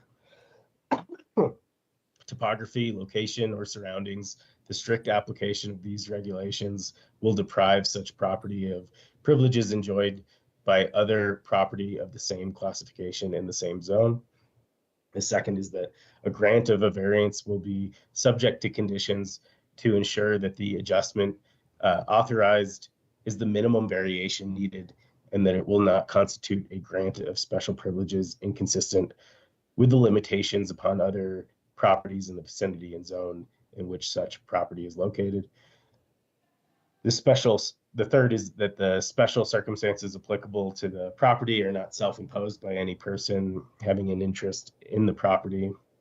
And the fourth is that the variance will not allow the establishment of a use which is not otherwise permitted in the zone, would result in the extension of a non-conforming use or structure, or would change the terms of the zone of any or all of the subject property. The first finding, staff finds that this finding has been met. The site is currently developed, and the redevelopment of this site has to take that into account, while also providing the maneuverability and spatial requirements needed for their operation of bus service. Now, the proposed parcel is 2.6 acres approximately. That might be considered a large parcel by conventional standards. However, if taking into effect the spatial demands for bus service, it may be considered a small lot. The proposed development will also require more parking than is currently on site. The applicant has identified approximately 90 parking spaces that they would need to locate on the rooftop. There's an insufficient space for this parking to be met as on the surface or surface parking with the existing conditions and the proposed development. And the second finding, that a grant of a variance will be subject to conditions to ensure that the adjustment authorizes the minimum variation, is met because the grant of the variance is specific to the proposal for the one wall plane that is identified as being needed, and all other architectural design standards will be met, and any massing requirements will be met on all other wall planes proposed.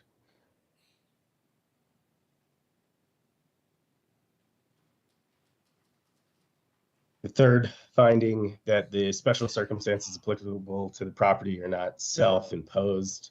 The existing structures and the need to park the use are not self-imposed hardships, but are inherent to the development of the site that any development of the site would need to take into account. And the fourth finding, that the variance will not allow the establishment of a use which is not otherwise permitted in the zone. The proposed use of passenger transportation facility is allowed in the zone with a conditional use permit, and the applicant will be pursuing their conditional use permit after site plan approval, which site plan cannot be found complete until a variance, any required variances have been approved.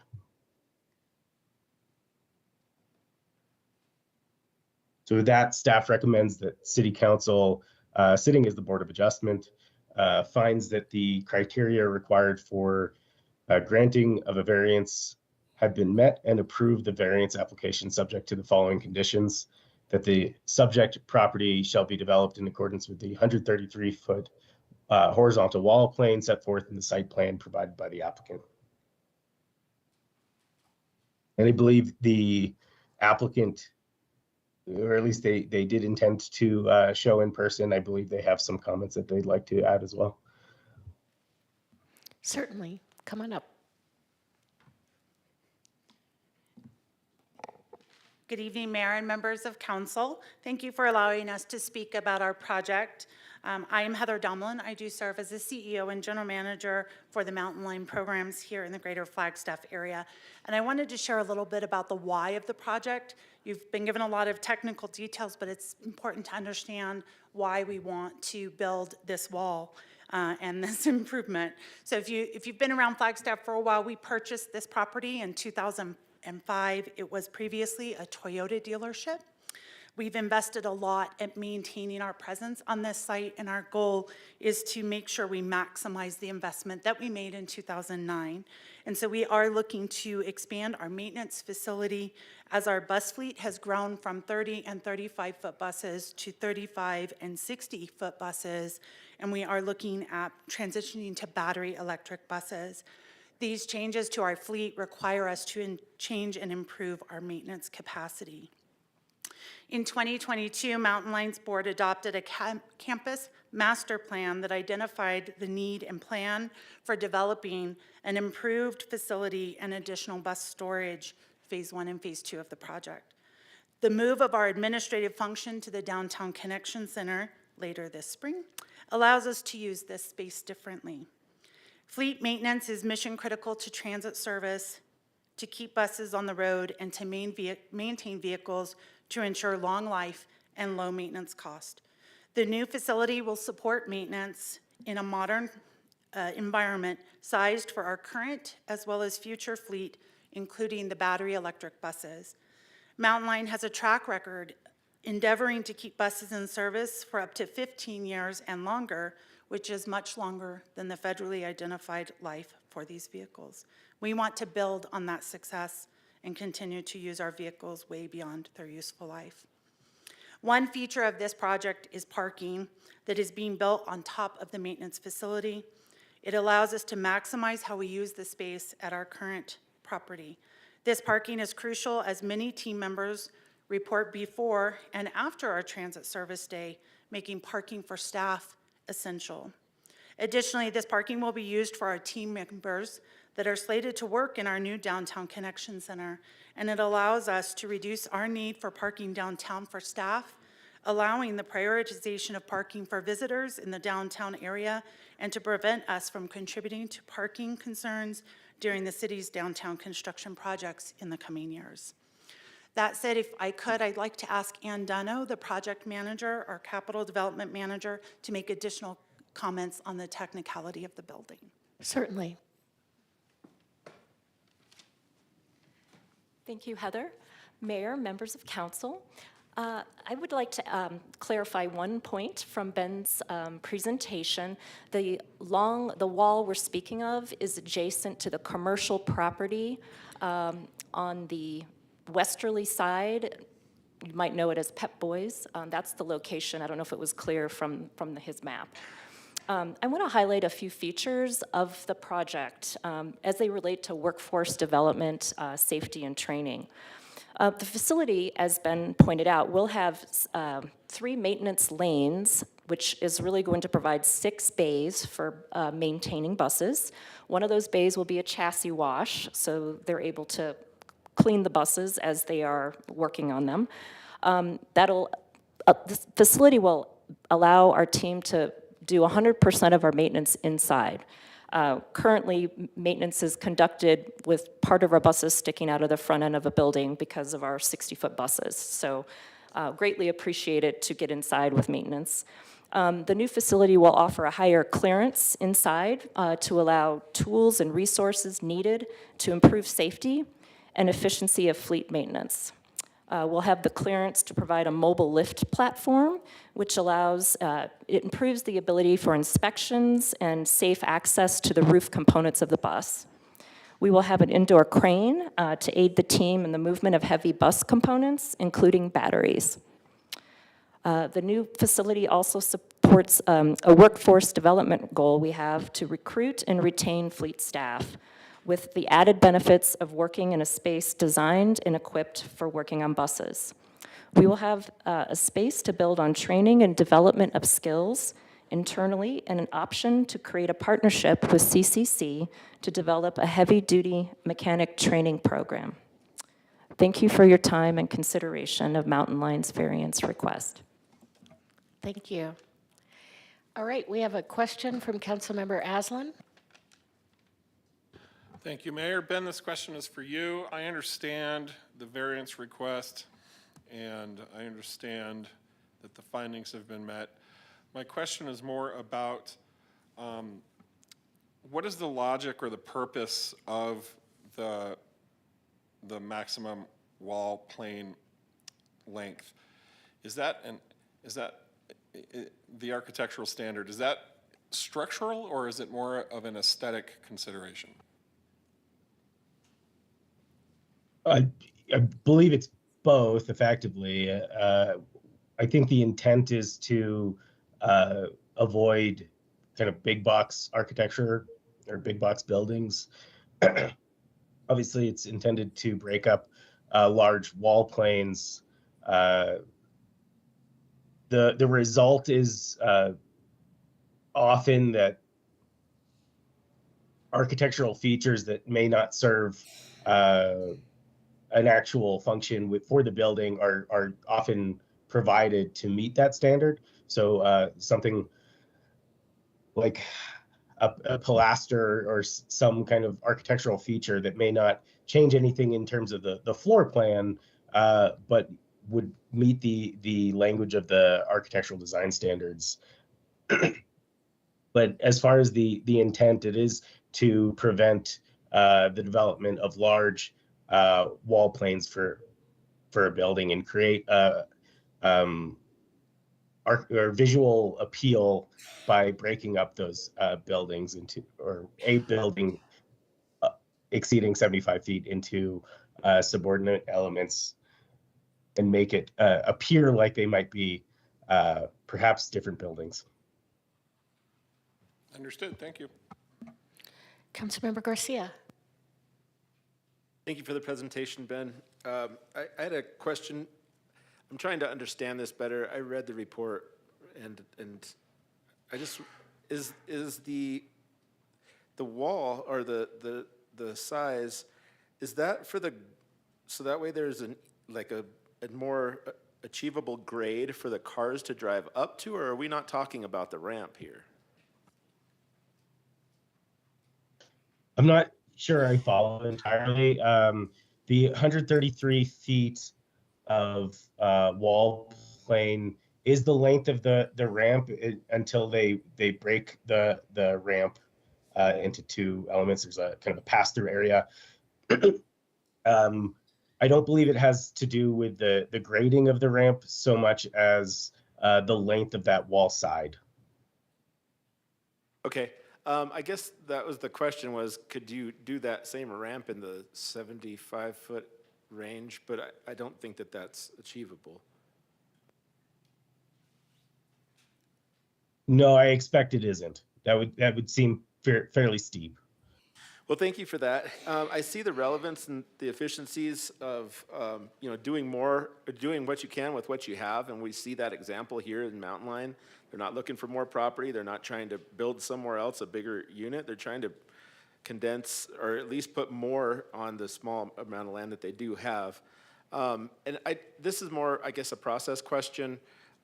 So anybody, like in the private sector or any other construction folks out there that wanted this type of exception can apply for it the same way that Mountain Lion did. Is that correct? Anybody can apply for it. Whether they meet the findings is a separate question. But that's unrelated to who the applicant is. I appreciate that clarification, and I support this moving forward with the findings. Councilmember Spence. Are we ready for a motion? We still need to take public comment. So if there are no more questions from council, I will take public comment. Jill Stevenson.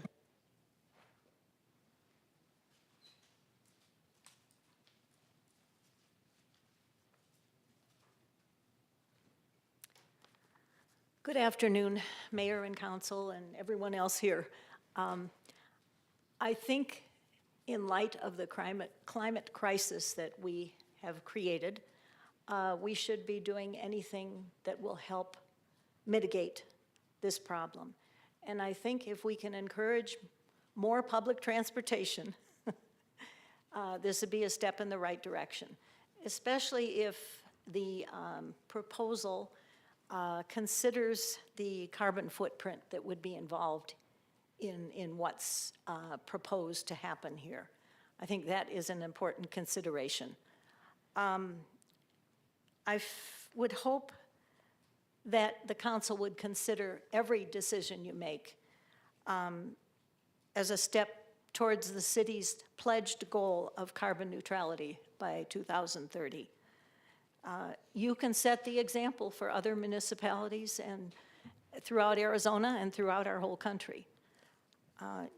I also think you need to show the citizens of Flagstaff your commitment towards preserving their health and welfare.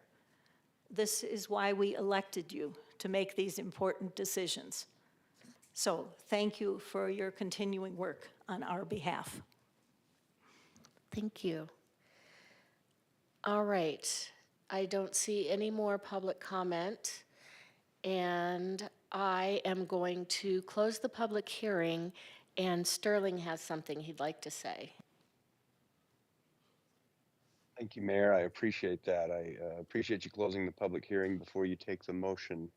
After the motion, second, discussion, and a vote, if the city council could make a motion to cease acting as the Board of Adjustment and then return to acting as the city council, get a second vote on that, and then reopen the public hearing for the remainder of the items under 11 here.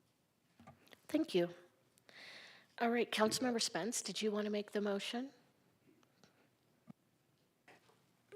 First of all, this improvement to Mountain Line is essential to our getting electrification of our municipal transit fleet. So the careful work that's gone into planning this phase 1 and phase 2 of the maintenance facility contributes to our meeting our 2030 carbon neutrality goal. And would I be in order to make a motion with regard to act as we act as a Board of Adjustment? Is a motion in order on this variance? It is, and then we'll vote on that, and then we'll take a motion to cease acting as the Board of Adjustment. Okay, I move that we, acting as a Board of Adjustment, approve the variance from the wall plane massing requirements from 75 feet to 133 feet at the Mountain Line Maintenance Facility. Thank you. Is there a second? I'll second. Any discussion? All those in favor? Aye. Aye. Any opposed? All right, if I could have a motion to cease acting as the Board of Adjustment and to resume acting as the City Council? Mayor, So I'd moved. like, Go ahead. So moved. I'll second. Is there any discussion? But I like being a Board of Adjustment. All those in favor? Aye. Aye. Any opposed? All right, thank you so much.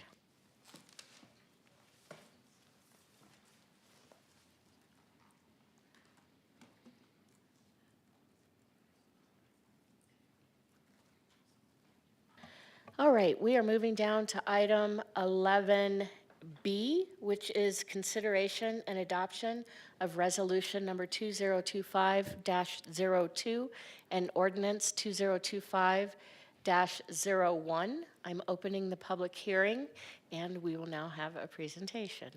Thank you so very much. Tiffany Antal, Zoning Code Manager. I'm grateful to be here and be the only staff member currently without a cough. I'm trying to stay away from these people. Tonight we have a zoning code text amendment on our resource protection standards.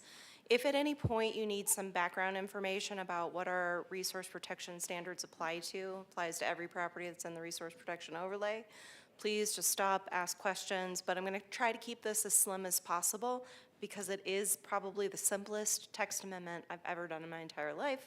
It is essentially a couple of words that changes some of the components of the applicability standards of the resource protection standards.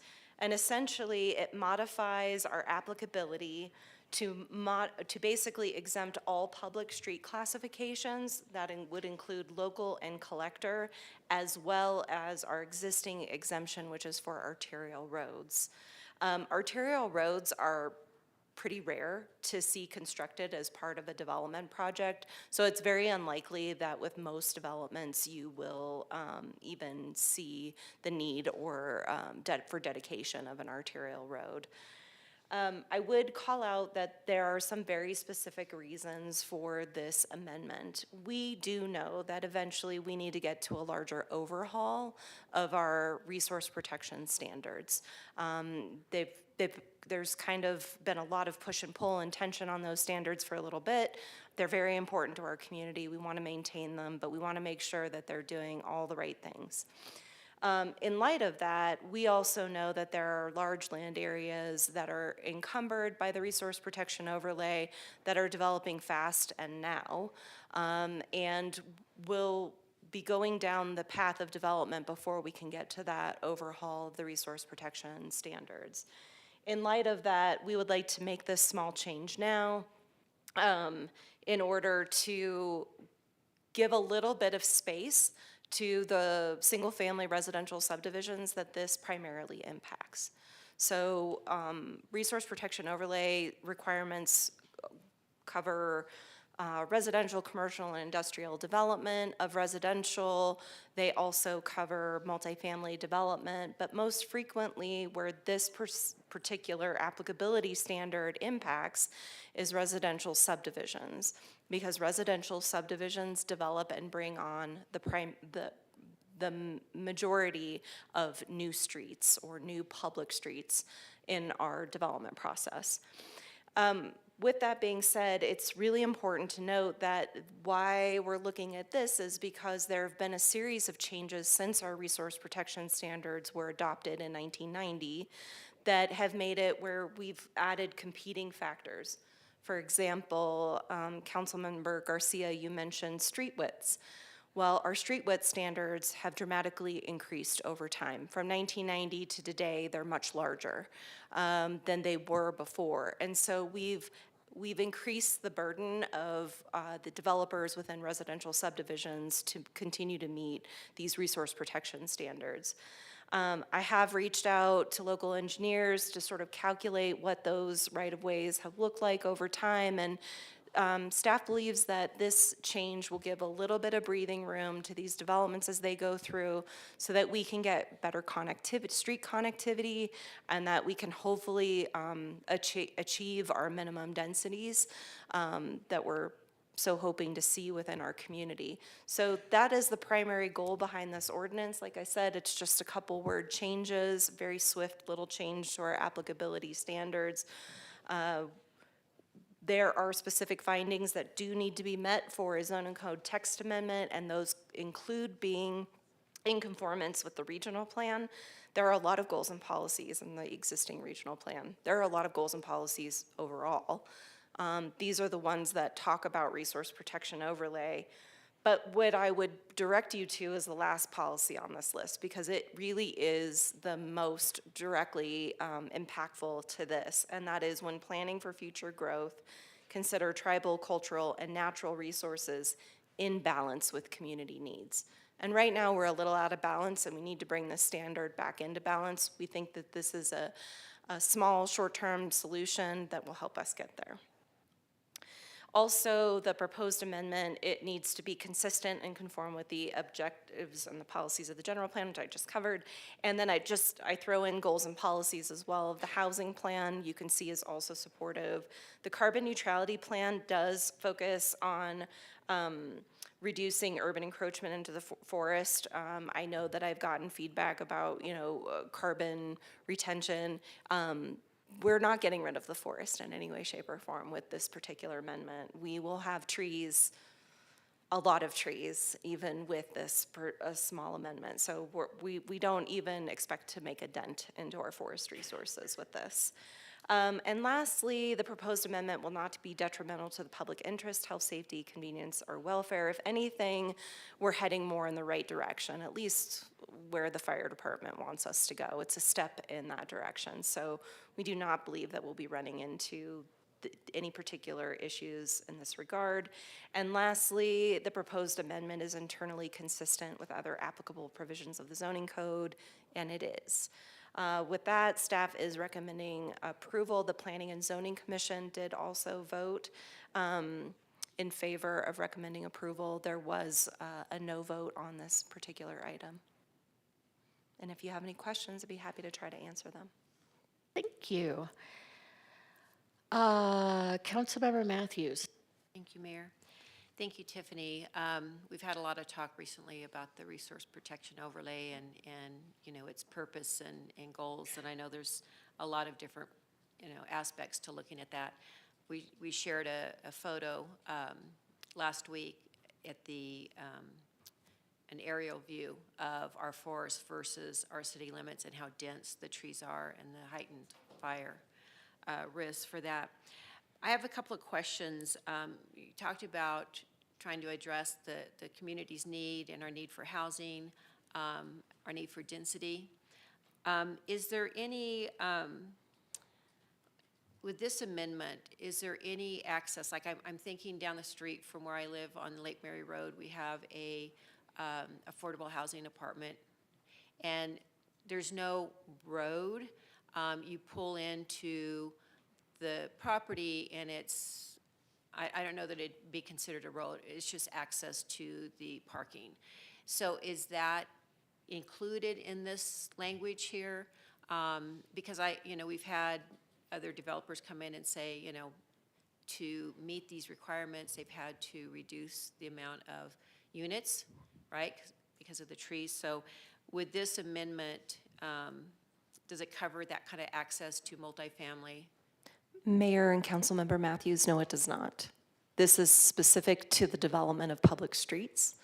I would say that there is right now an affordable housing incentive that we do allow the reduction of resources for. So if a project came in, that is available to them. But again, we do need to work on wholesale look at what we're requiring residential to save.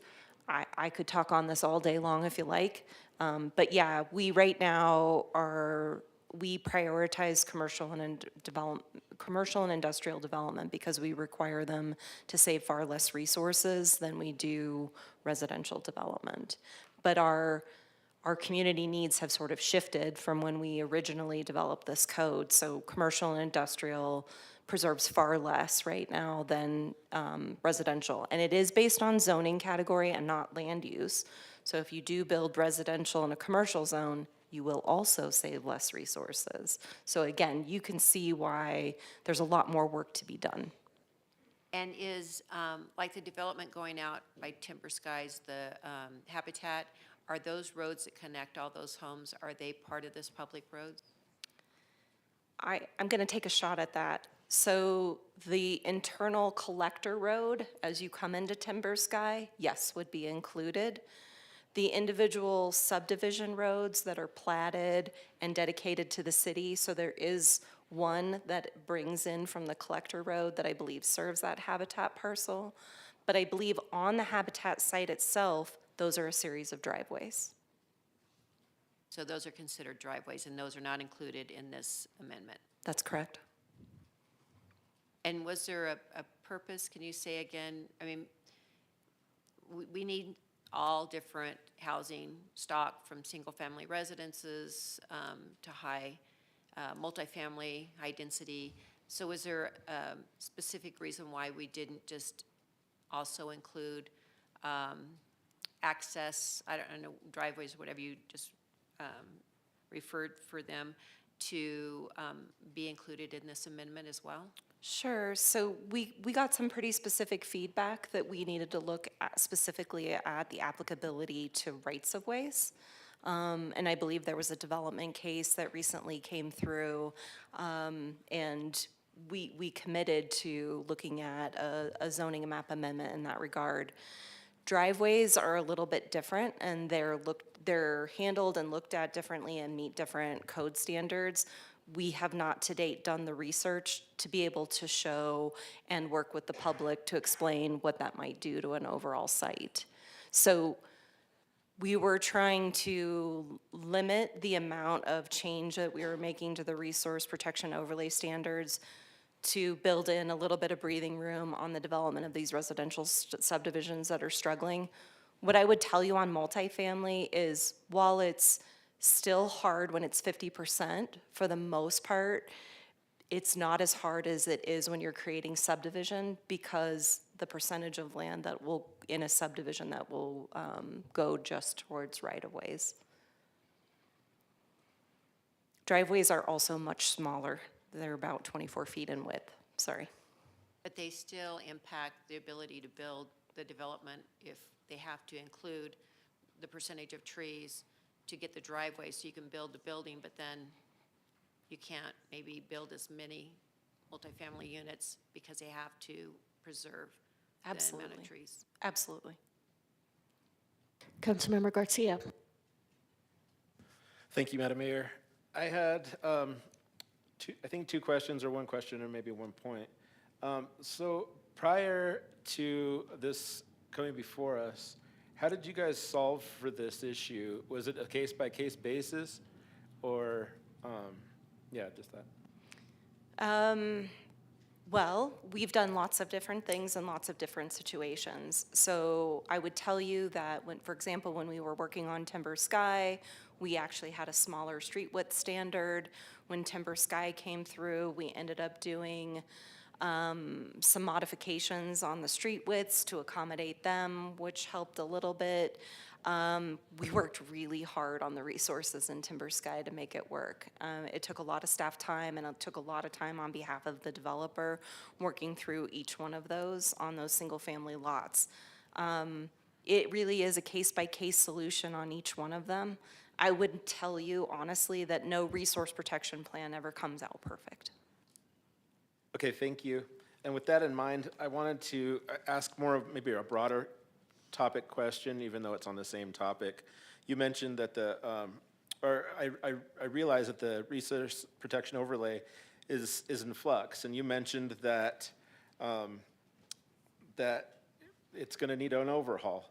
Is there currently a public body or a committee that is willing to help out with this, or do we have plans for that, or how can I help this happen? Sure. We haven't started that process. We are definitely engaging in some early conversations. But yes, we absolutely need to work with the public and are interested. And there are a lot of folks that are really interested in this topic, and it's very meaningful to people in Flagstaff. And so, yes, that would be core to anything. What we do want to do is do a fact-based, science-based approach to this overhaul. So we want to come in telling you this is the right best thing for Flagstaff, and here are the reasons why. And we want to make sure that protecting public health, safety, and welfare is a priority in this resource protection overlay. Those words are not currently included in the standards for these provisions. I understand, and I thank you for those comments. All right, council, if there are no additional questions at this time, I'm going to take public comment. All right, Michelle James.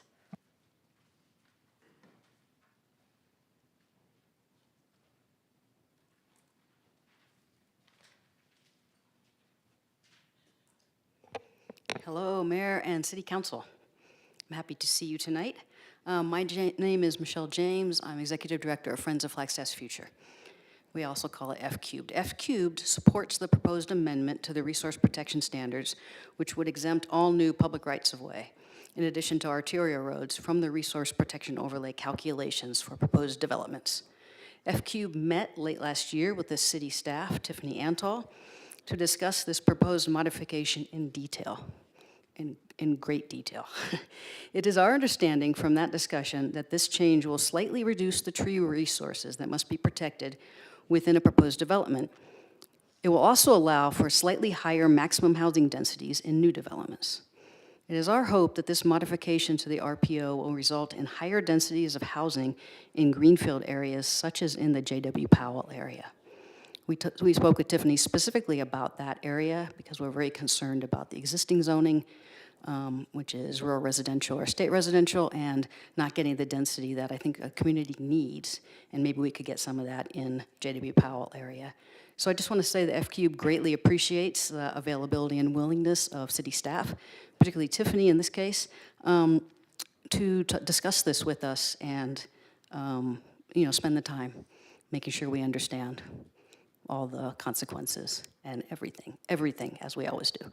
Okay, that's it. Thank you. Thank you, Michelle. Eric Wolverton?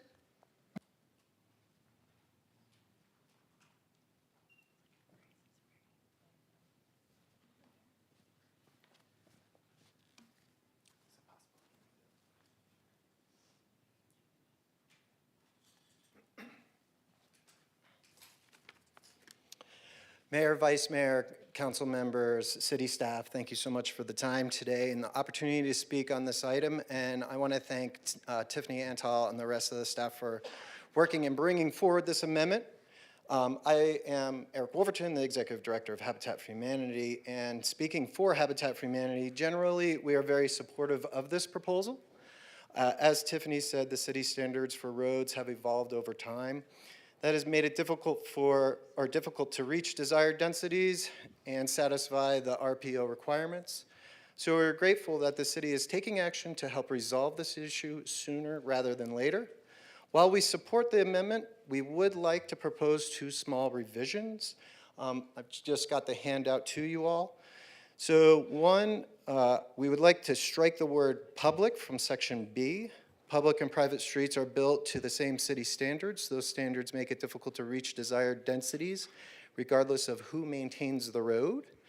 And 2, we would like to add the language, quote, our internal circulation networks, driveways, and aisles within multifamily projects, unquote. Without this addition to the language, this amendment would not be applicable to the project like Habitat or ROAR's, the LIHTC. As I continue to seek properties for Habitat for Humanity and work with our private developers, this amendment would help Habitat bring additional homes to our starter home project. Thank you. Thank you. Charity Lee.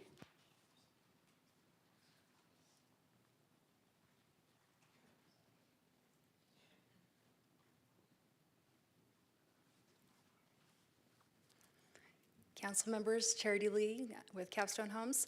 I would also like to support the amendment with the proposed language change. With Capstone Homes, we are planning on bringing a development to you this year. It would be a rezoning on Juniper Point North, and that would be for 990 units, multifamily. That site is very difficult to develop. It has a lot of topography and resources that need to be protected. We're already finding it difficult to look at meeting the minimum density requirements on that project. So with this text amendment, with the proposed language change, that would help our development. Thank you. And Charity, if I can just clarify, you're talking about the language that Eric just gave us? That's correct, yes. Okay, thank you. Nat White.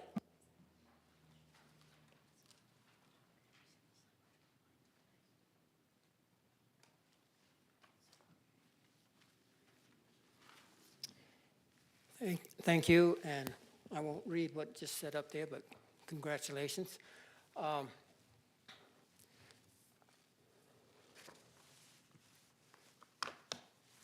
I'm the lone dog here. I appreciate Tiffany and all the talk we had, but it was clear that her direction was high density, high density. And so what can we do to make high density? So with this simple proposal, deletion and addition, the 35-year-old Resource Protection Overlay Ordinance loses a significant portion of its purpose. And here's the example.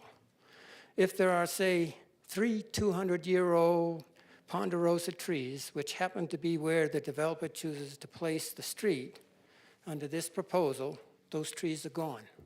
They're gone. No arguments. They're gone. I don't know if you've seen some of these 200-year-old trees being cut down in Flagstaff. One over by the Burger King was cut down just 2 weeks ago.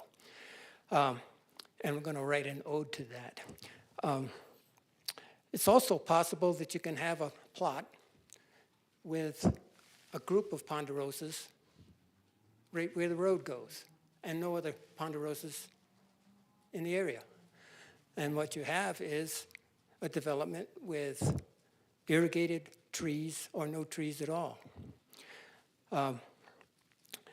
According to this, the purpose of this change, in a nutshell, is to allow for greater densities that we have right now. But for 35 years, we've been working underneath this. And I think, in general, when we look at it, most people will say, that's a pretty good density for Flagstaff. Now, you can go backwards and say, oh, we could do more here and we could do more there. But I think people appreciate the trees. So my suggestion right now is to delay this. We've had it for 35 years. Put it back to the staff with the direction of consider some of the community input, because the direction right now seems to be consider the developer input in terms of higher densities. I think there's a lot of discussion here, and I think this is a slippery slope that we're starting on right now. And I think there are ways we can get what it's after with a little more tweaking. So I'm asking for a delay and a direction for city staff to meet with some of the community members and see if we can do what they're trying to do with some additional tweaks. I don't know how much it would delay, but in 35 years, it's not going to be a big percentage. So thank you very much. Thank you, Nat. Guillermo Cortez.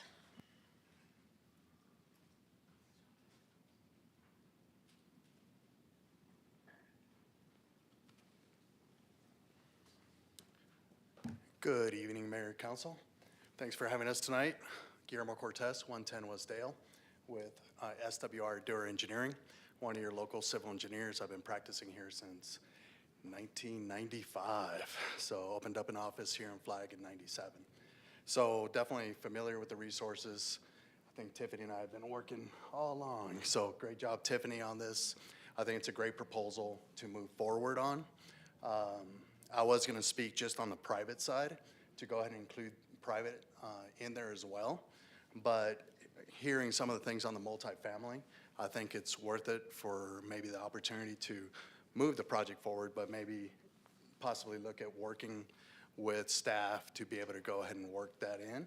And a specific example is Woodshire and Oak. It's a condominium project on Butler, or Woodshire on Butler. Condominium project, multifamily, and we ended up having resources right up against those little 1,100 square foot condominiums, which is kind of that workforce housing that we want to develop.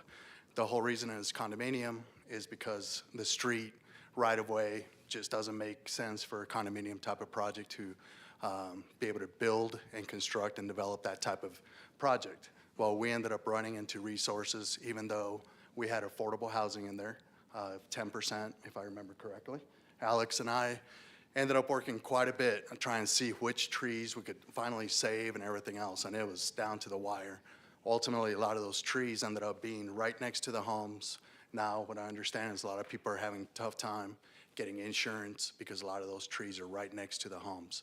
So I agree that possibly adding at least the drive aisles to some of those multifamily projects would be a great idea. So, thank you. Thank you. All right, that's all the public comment that we have. And Tiffany, I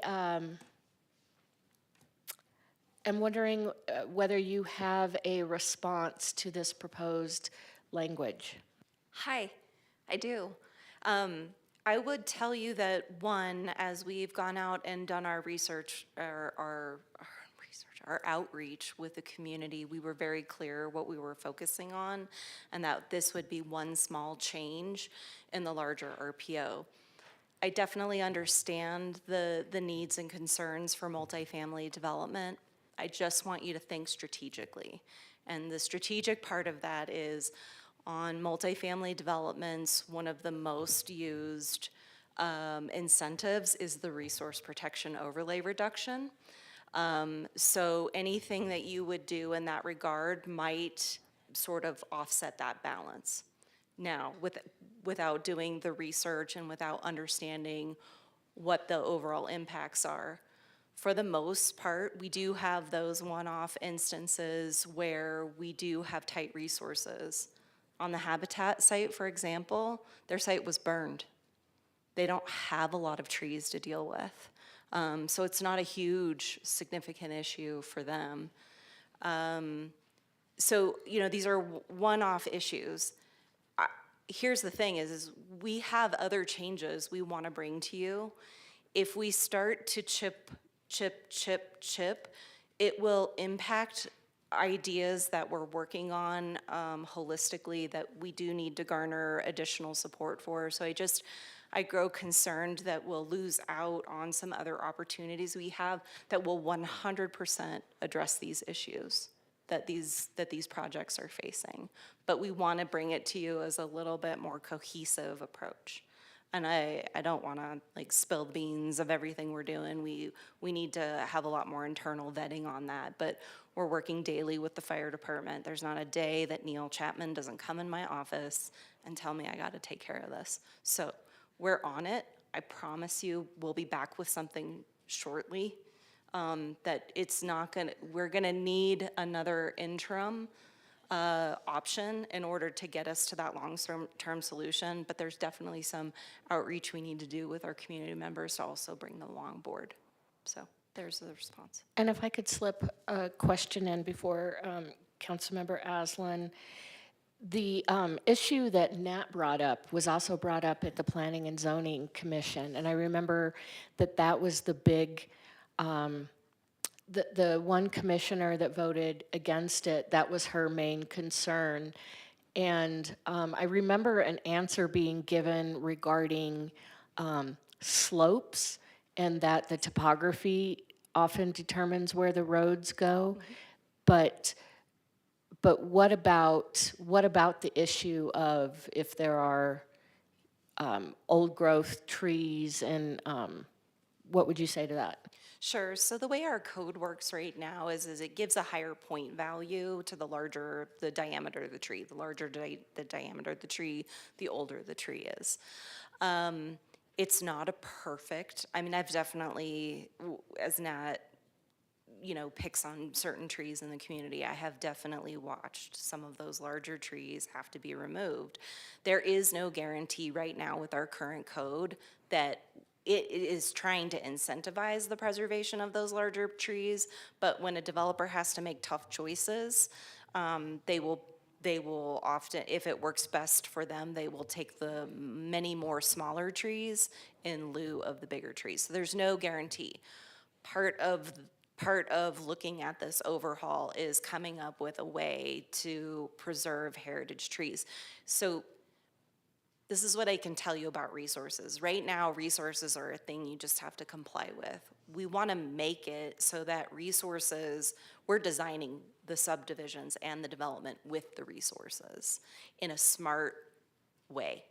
And by coming back to you with a different approach at looking at resources, we are hoping to be able to work with developers and create a project that the development works with the resources rather than one being tensed or pulled up against the other. And we think we have some great solutions to that. The idea is still forming, and we hope to be back here soon, so very soon.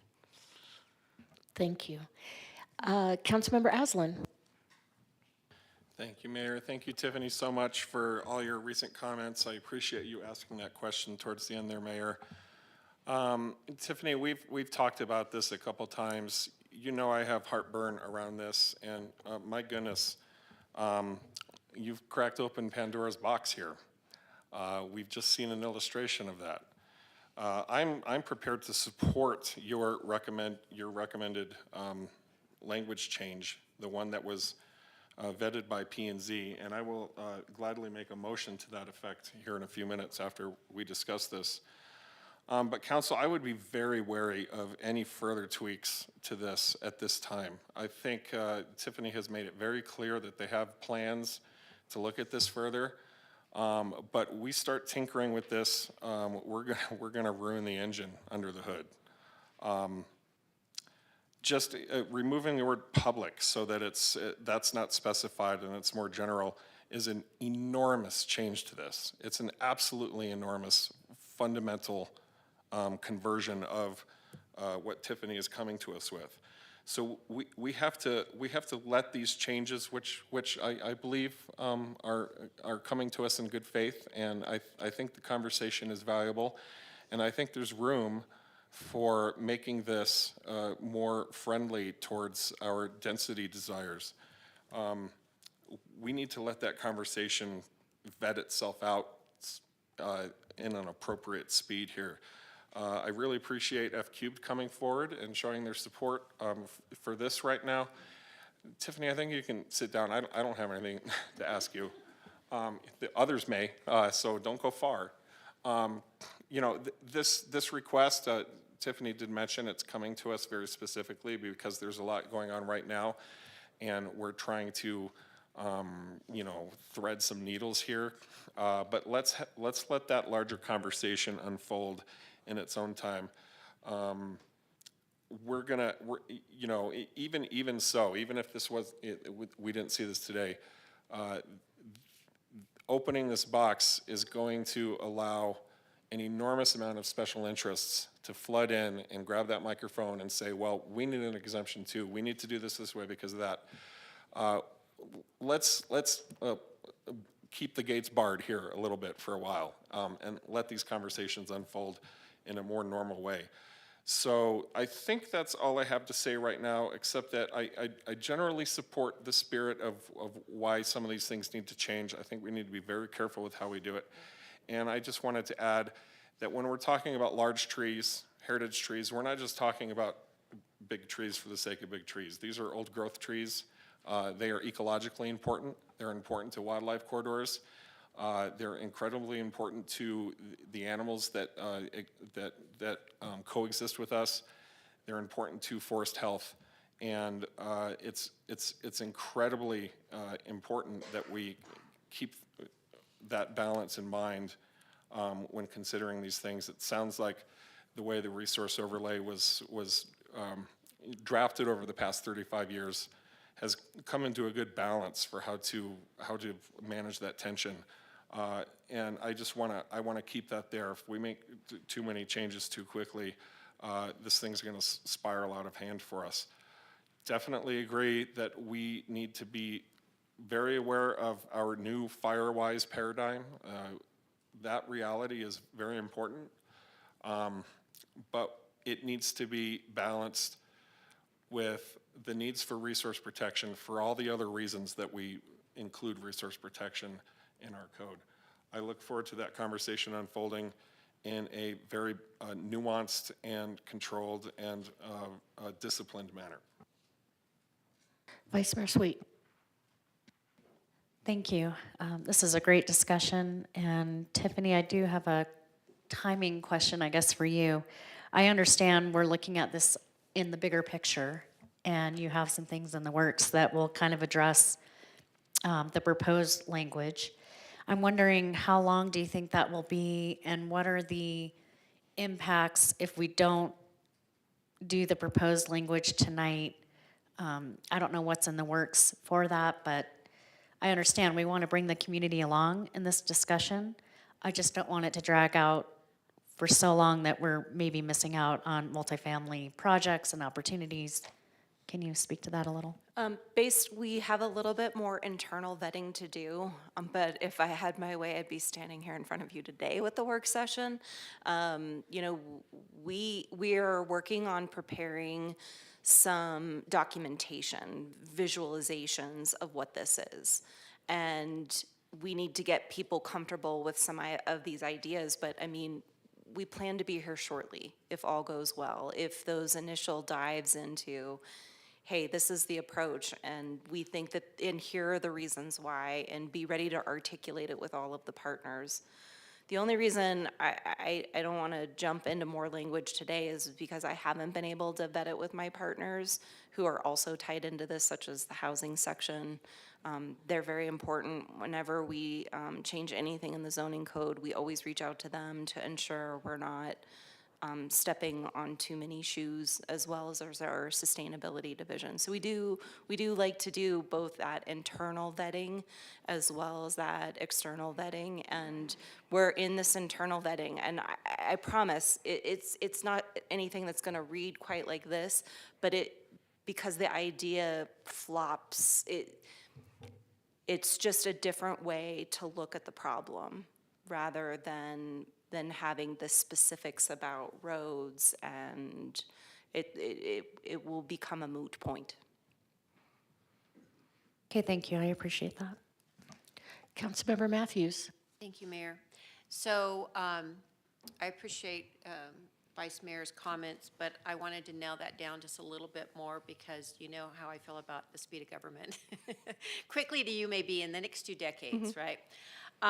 You know, we just approved the JW Powell connector, which, you know, is said to bring 5,000 to 6,000 units, multifamily, affordable housing, townhomes, condominiums, houses. It's, you know, there's big plans out there.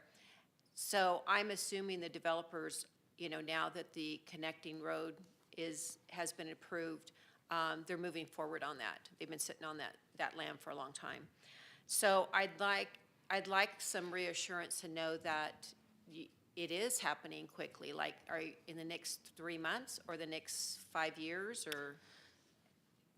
It's 3 months. Perfect. I mean, I'm not going to lie to you, the code's drafted. It's just the work that has to be done to get everybody on the same page. I appreciate that, and I appreciate making sure that you and the staff are always sensitive to making sure we are having these conversations with our community, because it is a community impact decision, right? So, Well, and we have a lot of other partners internally that are really important to the conversation. Zoning is really small in this regard, and I'm just their conduit for the amazing, brilliant people that I get to work with. So there you go. yeah, so thank you. I appreciate that, and I won't hold you to the exact 3 months, but that gives me an idea of what to expect in the next few months. And so I just wanted to make a couple other just general comments. I know everyone here knows that we have a climate crisis, and we've seen all the efforts that California has done to reduce the emissions, and it's all gone up into smoke. So I want to make sure that we're not, you know, missing the forest for the trees, and we're trying to hang on to something, and we could very well be risking all of this wonderful stuff we're doing in electrifying our city and all the stuff if we had a catastrophic fire that came into town. We looked at those pictures last week of how dense our trees are. It's also, you know, I look at the workforce, our workforce, the percentages of them coming from out of town and driving because we don't have the housing units yet, is impacting our carbon neutrality plan. We've got to get them to move in and have more density, more opportunities and stuff. So it's a big, in my mind, it's not just protecting trees, but the overall bigger picture, right? I have 9 heritage trees on my little lot, and I'm trying to get an ADU upstairs, and now to cut down those trees is so astronomical. It has delayed our efforts to bring housing, you know, another 2-bedroom unit into market, because I don't know that we have any restrictions on private property owners to then turn around and have it on them to have to cut down our trees. I look out my office window at home, and man, we're like our own forest, right? And it's a fairly new development. So I just want to make those comments to remind everybody of the bigger picture. It's not just let's preserve the trees. We all love trees, whether they're for shade or for beauty, aesthetics. But when it's taking away inventory and it's heightening our fire risk, and as you said, Neil's knocking at your door every other day saying we've got to do something, he gets it. And I understand that fire can come out and give you an assessment on your fire risk for your house, and I'm going to take them up on that. But I just want to make... Ooh, I can do it. I've had the training. Okay, come on, I'll give All you right. the address. So I just wanted to say it out loud that for what we're trying to preserve and keep, we're putting our town and our citizens at risk. So I am looking forward to those future conversations, and like Councilmember Garcia, I'd love to be involved in those community discussions and stuff, so thank you. Great, we would love to have you. And yeah, I mean, Neil has changed my perspective that it used to be that we were trying to try to prevent hazards like wildfires. Now we're just trying to survive them because they will come. Yes. All right, I don't see any other questions or comments, so I'm going to close the public hearing, and I will entertain a motion. Thank you, Mayor.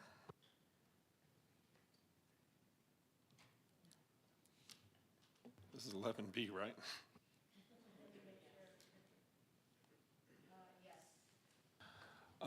Thank you, Mayor. I move that we... That's correct. I move that we read resolution number 2025-02 by title only. A second. Any discussion? All those in favor? Aye. Aye. Aye. Aye. Any opposed? City Clerk?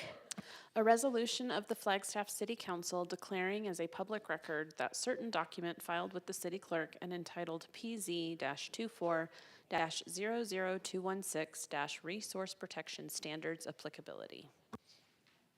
Can I get another motion? Mayor, I move that we read ordinance number 2025-01 by title only for the first time. By the way, that will be looked at again for a second read at the February 18th meeting. I'll second. Any discussion? All those in favor? Aye. Aye. Any opposed? Okay, thank you, Tiffany.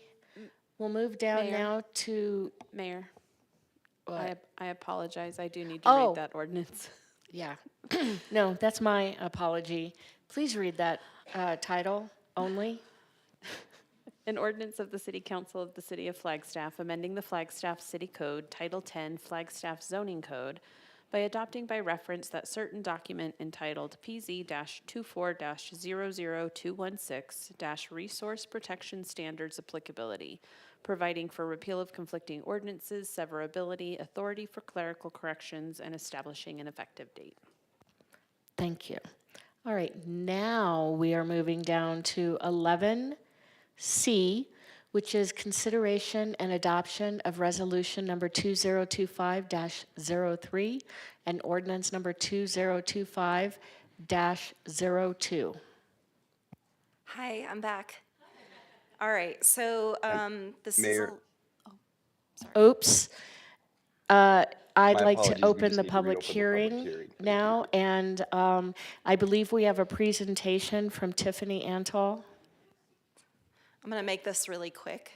This is probably on the easier side of things that I will ever bring before you. So this is about adding the urban farm land use into the zoning code. Currently, we allow community gardens or we allow industrial scale agriculture, and we don't have anything in between. So this is about sort of a step up from a community garden. So the code and requirements are based directly off of our community garden standards, but it's allowing maybe just a more commercial approach. There is currently a project underway in the city of Flagstaff on property in the PF zone. So again, this is specific to the PF zone, adding this urban farm land use.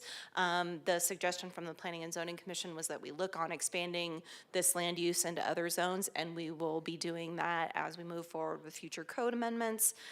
So we did create some specific to use standards, and while we were at it, we tinkered a little bit with the community garden specific to use standards.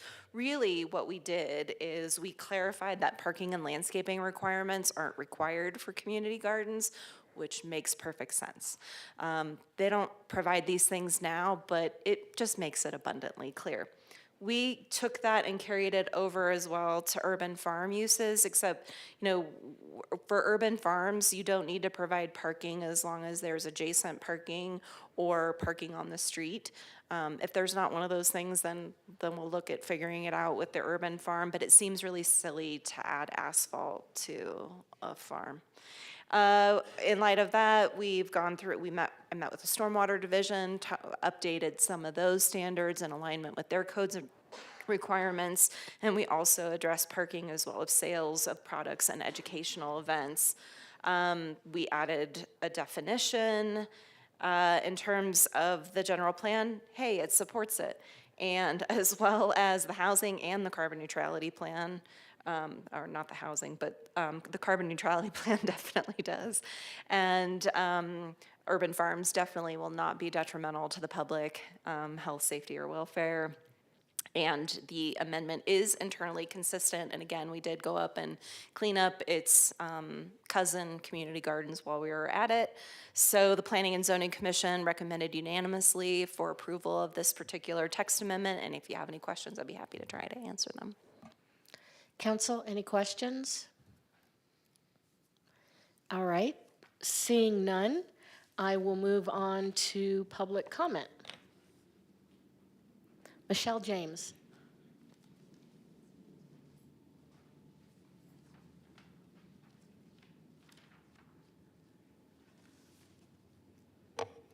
Hello again, Mayor, Vice Mayor, and Council. I'm Michelle James, Executive Director of Friends of Flagstaff's Future. I would like to speak in support of the proposed code amendment to create a new primary land use category called urban farm. This amendment would add urban farms to a primary land use in the public facility zone, provide specific use standards, and provide a definition of urban farm. F-Cubed fully supports urban agriculture in Flagstaff, and we are pleased that this amendment will allow urban farms to be located in additional land use areas. Urban agriculture improves food security, reduces carbon emissions through providing locally grown food, enhances resilience to climate change, and provides economic benefits and jobs for our community. Urban farming can provide valuable education and skill building opportunities, as well as opportunities for community building, as evidenced by the success of last year's work day at McAllister Ranch. Thank you for making this code amendment. Thanks. Thank you. Next up, Peter Frederici.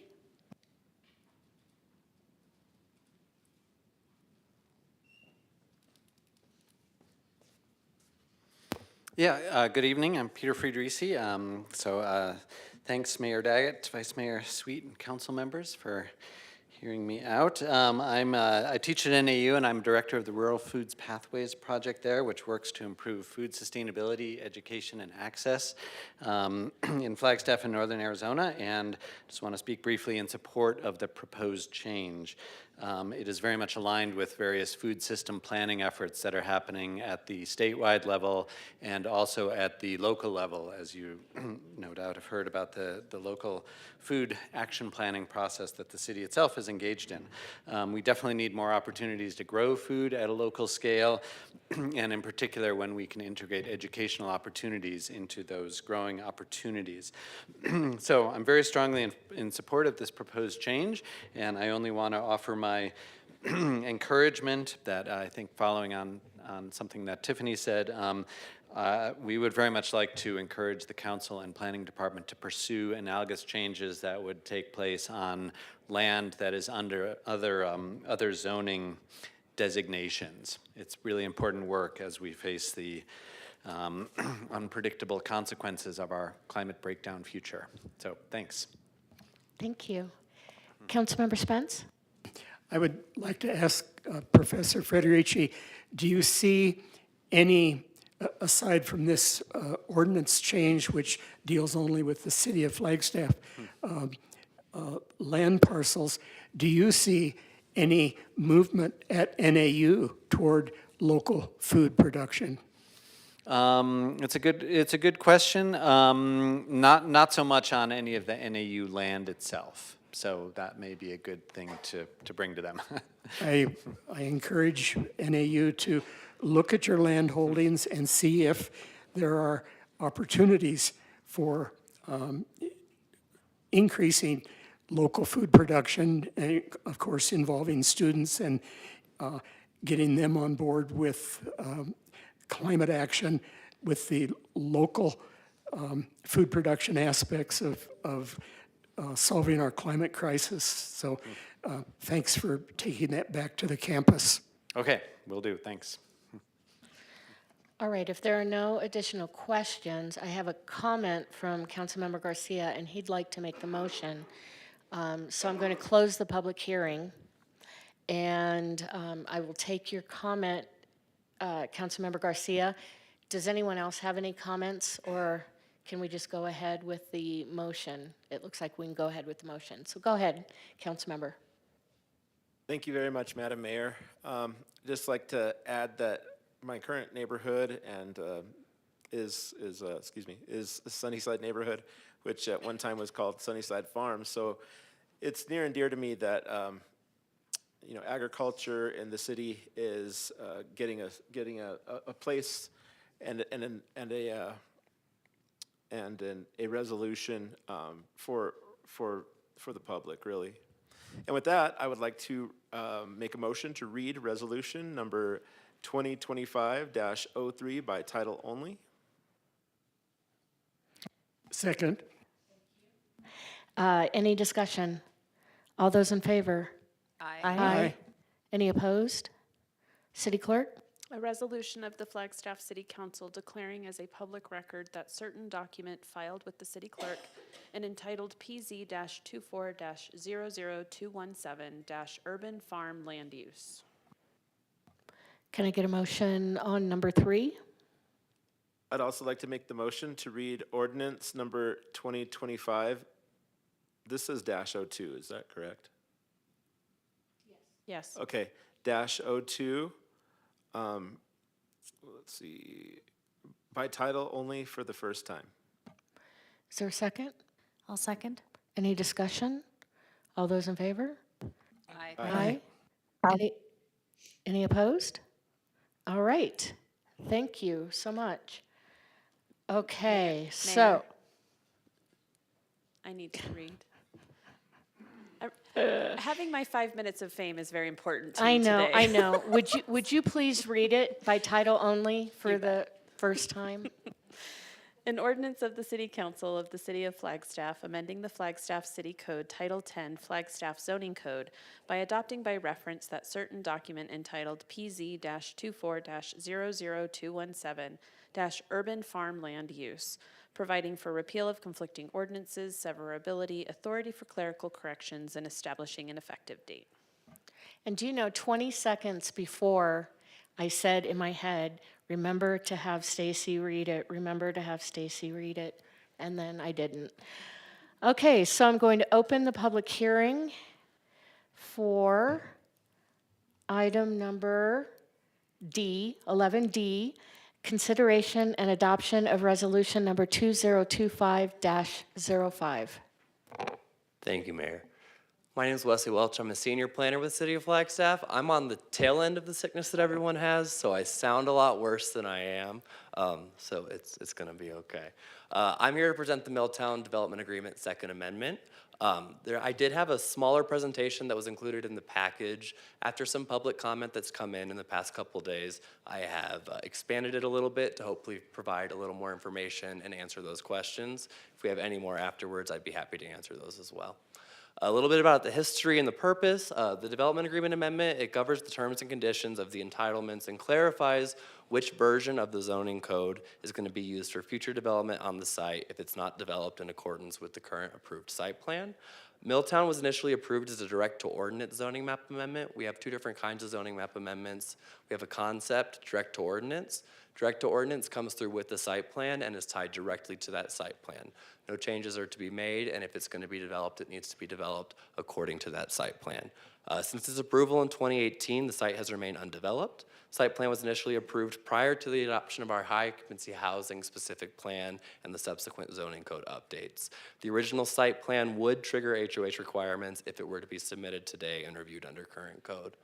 The applicant was not able to submit for a Prop 207 waiver during the valid timeframe due to the fact that they had already gained those existing entitlements on the site with the direct to ordinance zoning map amendment.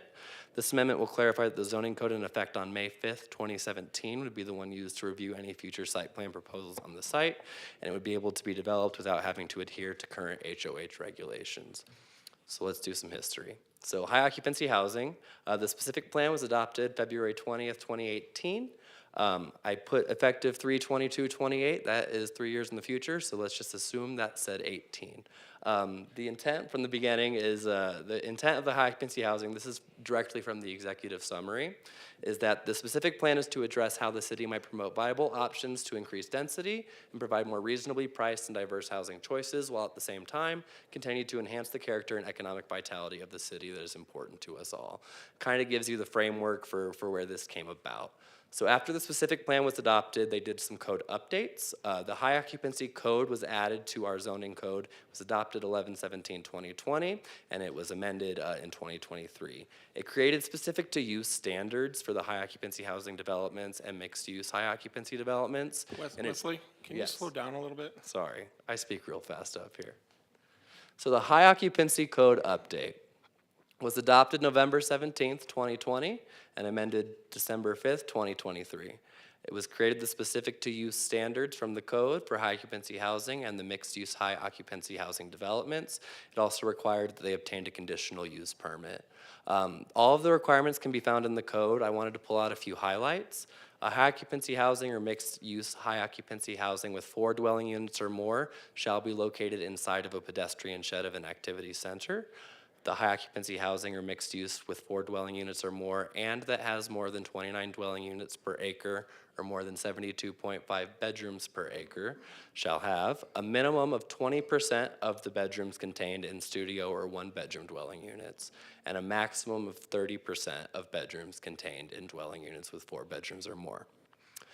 Mixed-use high-occupancy housing shall be located on a parcel or lot that abuts a street classified as a commercial corridor, requires a waste management plan, requires the property to maintain compliance with the Flagstaff Police Department's crime-free multi-housing program. Conditional use permit is also required for these developments. It requires adequate transit service available to the development site. That is a distance requirement of roughly 1/4 mile. So now some history on Milltown. It was approved for that direct to ordinance zoning map amendment, a preliminary plat, and a development agreement in 2018 as part of a public-private partnership. Approved site plan consisted of 3 commercial pads along Milton, as well as the large housing development on the property. The housing component had 348 units and 1,186 bedrooms. Early in the review process, right now we just have a concept plan submittal in for future developments. It's proposing 262 units and 668 bedrooms, but it does not meet the requirements of the current HOH standards, specifically the requirement that no more than 30% of the units contain 4 or more bedrooms. So here's a little bit of information on the Prop 207 waiver and kind of how all that works and why they weren't able to get the Prop 207 waiver. City adopted the code on 11/17/2020. The effective date was to start the code was delayed until March 1st of 2021.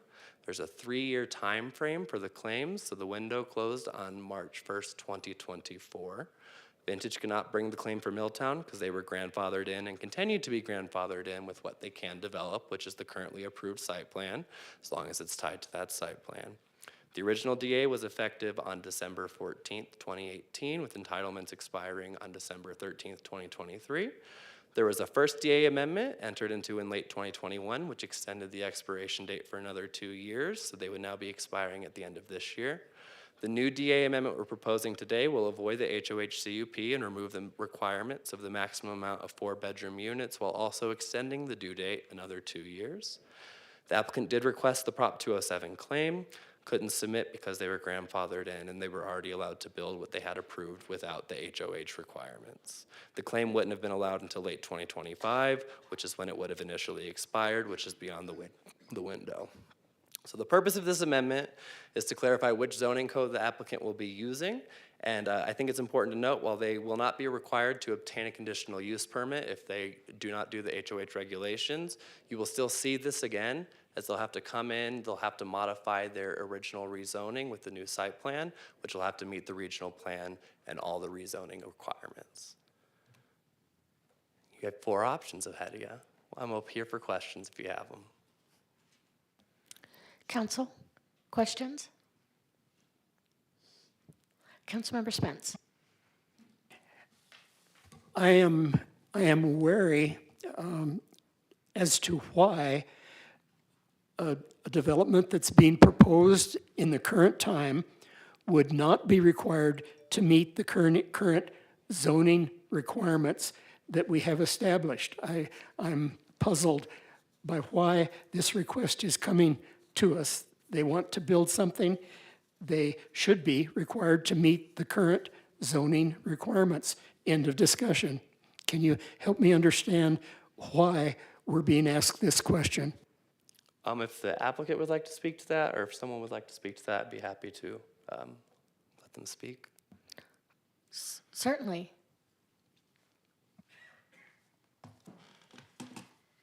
Mayor, Vice Mayor Sweet, it's the first time I've been able to say that on the record. Council members, thank you so much. And I'm so happy to follow Wesley, because normally I'm accused of speaking quickly. I see council member back there who always used to, Councilmember Harris, who used to say, please speak slower, Miss Shuby. So here we go. I get to speak slower. Here is the deal. And I've got a couple comments to make, council member, and then I will respond to your question directly. Again, this case was approved in 2018. I was not the lawyer on it. So you can say whatever you want about it. It wasn't my case, but it was still vintage. Lindsay Shuby with law firm of Gamage and Burnham, 40 North Central, Phoenix, Arizona, 85004. And all the excitement, I forgot to say my name. This is still a vintage project. It is a P3. Vintage has fulfilled all of their obligations in terms of moving ADOT into the old Harkins and build out the new Harkins. We have a new development partner, a new residential development partner, and we also have Guillermo here, who is our civil engineer. So hopefully we can answer all the questions. But this was originally approved in 2018, and we still have those rights, right? So as Wesley said, we are entitled to build a mixed-use development, 20,000 square feet of commercial, a 5-story multifamily building with 348 dwelling units, 1,086 beds. And they heard, it's gonna be me here now, but they heard it was too dense. It was too big, it was too dense. So under the current proposal, we can make a minor modification, which would be a 10% deviation. And I will tell you, we have worked with staff on a couple different reworks of the Milltown plan that had an objective standard of a 10% deviation of units. The conflict came, and I say that in a very good professional conflict way, was with the architecture, because we also wanted to make the architecture bigger or better. We wanted it to be more sustainable. We wanted it to be more with the times. And the architecture changes were found to be more than 10%. So we re-looked at it again. I'll tell you, we've tried to rework Milltown many, many times.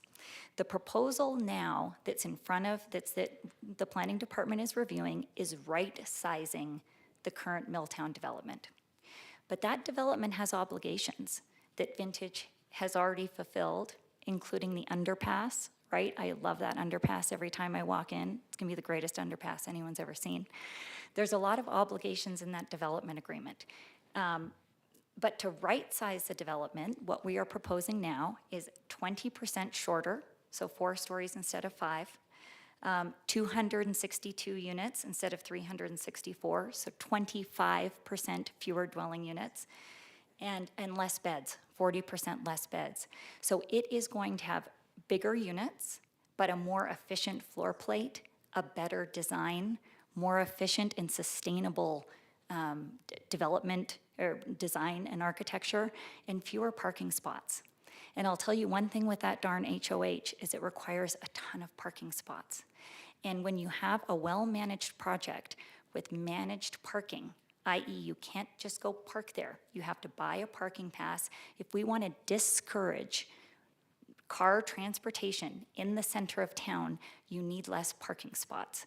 I think that is an evolution that this council sees and believes in, and that's different than the council at the time HOH was adopted.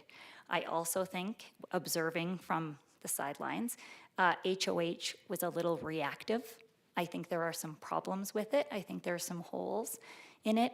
And so it's the unit type, it's a smaller overall building footprint, it's less parking. Those are some of the things that the 2016 code will allow us to do. With that, you still have Vintage on the hook for a lot of the obligations that they have to fulfill, like the pedestrian underpass and all of the other things. So we are not looking to right-size any of the transportation improvements, any of the water sewer improvements, any of those things. So I guess I would answer you, Councilman, in it's still very much the same project. The 3 commercial pads are the same. It looks very similar. We are just right-sizing the residential comportion.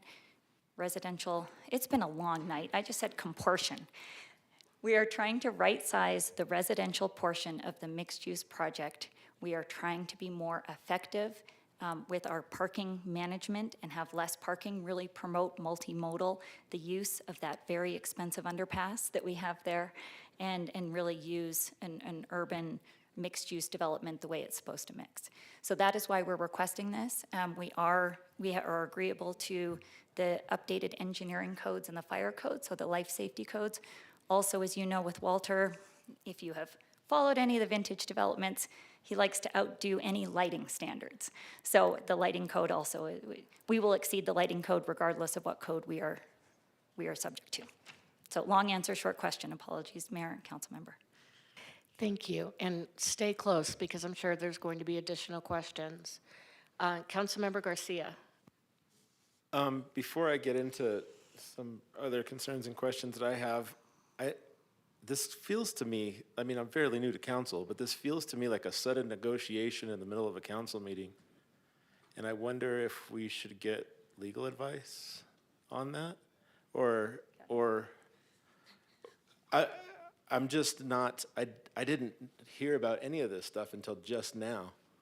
And I don't know if I'm ready to make a decision at all tonight. Let me ask you this. One question that I'm having is that I don't see the already approved development agreement, and the development agreement amendment doesn't include any of the details as to what was agreed upon before, nor do we have this information that you just shared with us, Lindsay. Is that what you're referring to, Councilmember? I am. Mayor, Councilmember Garcia, welcome. And welcome to both the new council members. The one thing I'd say is the new proposal that I'm speaking of tonight, that comes back in front of you. As Wesley said, we have HC zoning for mixed use that has a development agreement on it. To amend our site plan, and I'll let, Michelle, if you want to jump in, Kevin, if you want to jump in, to amend our site plan, we come back in front of you to approve the site plan. So the only rights that you are giving us this evening is to continue to review and work on a site plan application that council will have to approve. I am very hopeful we'll be back by August. Alex? We've got our concept plan in. We look forward to being here in front of you. So you're not approving our project. You're not approving a right size. We look forward to bringing you a better project. What we are asking you is that we can continue to work under the code in good faith that we were originally approved under with all of the other obligations in place. We're not asking to be released from any other obligations. We're also agreeing to engineering and fire standards that are in place today. We would have done that regardless of what was in the development agreement. But there is a new project, Mayor, Vice Mayor, council members, that you will see. I appreciate that. I still don't quite understand how or why we're doing it this way. But I'll continue on with one question that I could think of on the fly, since I just learned all this stuff on the fly. And that's, what type of the unit types are we talking about? Are we talking about less student-centric housing and more family housing? Or? Mayor, Vice Mayor, council member, they are still a mix of studio, 1-bedroom, 2-bedroom, 4-bedroom. There's still a mix of units. With the proximity to NAU, it may be more geared towards a student complex. That said, I'll tell you, we do a lot of work in Mill and in Tempe, and frankly, we're approving a lot of projects like this in Tempe for, young engineers, graduate students. There are a ton of people that are moving to town that need somewhere to live, and I always thought Adam Shimoni should live in one of these. He would run the town. He would be in charge of everyone in there with all of his ultimate frisbee and all of his things. So there's no age discrimination. There are efficient studio units, 1-bedroom, 2-bedroom. We're still working through all that in the concept plan, but that will be presented to you when we come back. Okay, so I'll ask this question, and this might be more for staff, but in the executive summary at the end, it says, if applicable, or if approved, staff will apply this version of the zoning code, and then it gives some dates. And then it says, to all new development applications. Is that specific to this project, or does it mean like we're just gonna stop all? I don't know what all means, is what I'm trying to say.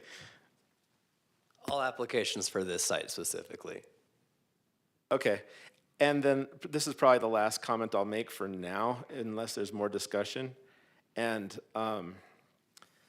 that is, I remember all these discussions, and I don't know if the HOH plan came because of these style developments. So, but, or even if it was specific to this one, but it could have been because of the time frame. And because of that, it would almost be defeating the purpose of ever even spending all that time on the HOH plan. And that's just off the top of my head. If we move forward with this, just because of the nature and feeling like I'm being sprung to make a decision in the moment, I'll be voting no on this unless we can do something a little different to where I get my information, ahead of time. Hi, I'm popping in. I once worked on this project, and I can tell you for a fact that high occupancy housing policies were already in the process of being developed as we worked this through the process. So we were developing and working on this project while we knew the high occupancy housing specific plan was underway and in development. It was not yet adopted. The code took several years as a follow-up to the specific plan, but this being a rezoning, we definitely sort of contemplated and discussed where the high occupancy housing plan was going during this rezoning case initially. I really appreciate connecting the dots for me on that one. It was a long time ago. Councilmember Aslan. Thank you, Mayor. Hi, Lindsay. It's so good to see you. It's always a pleasure to see you. I hope the trip up from Phoenix was a nice one today. It's kind of windy out here. Same with you, Walter. Love seeing you guys in our community.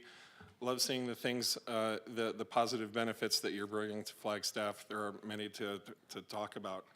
The details of what you're bringing forward to us, to me, sound pretty good. Of course, it's all very just, spaghetti on the wall in my mind, and scattershot and just words at this point.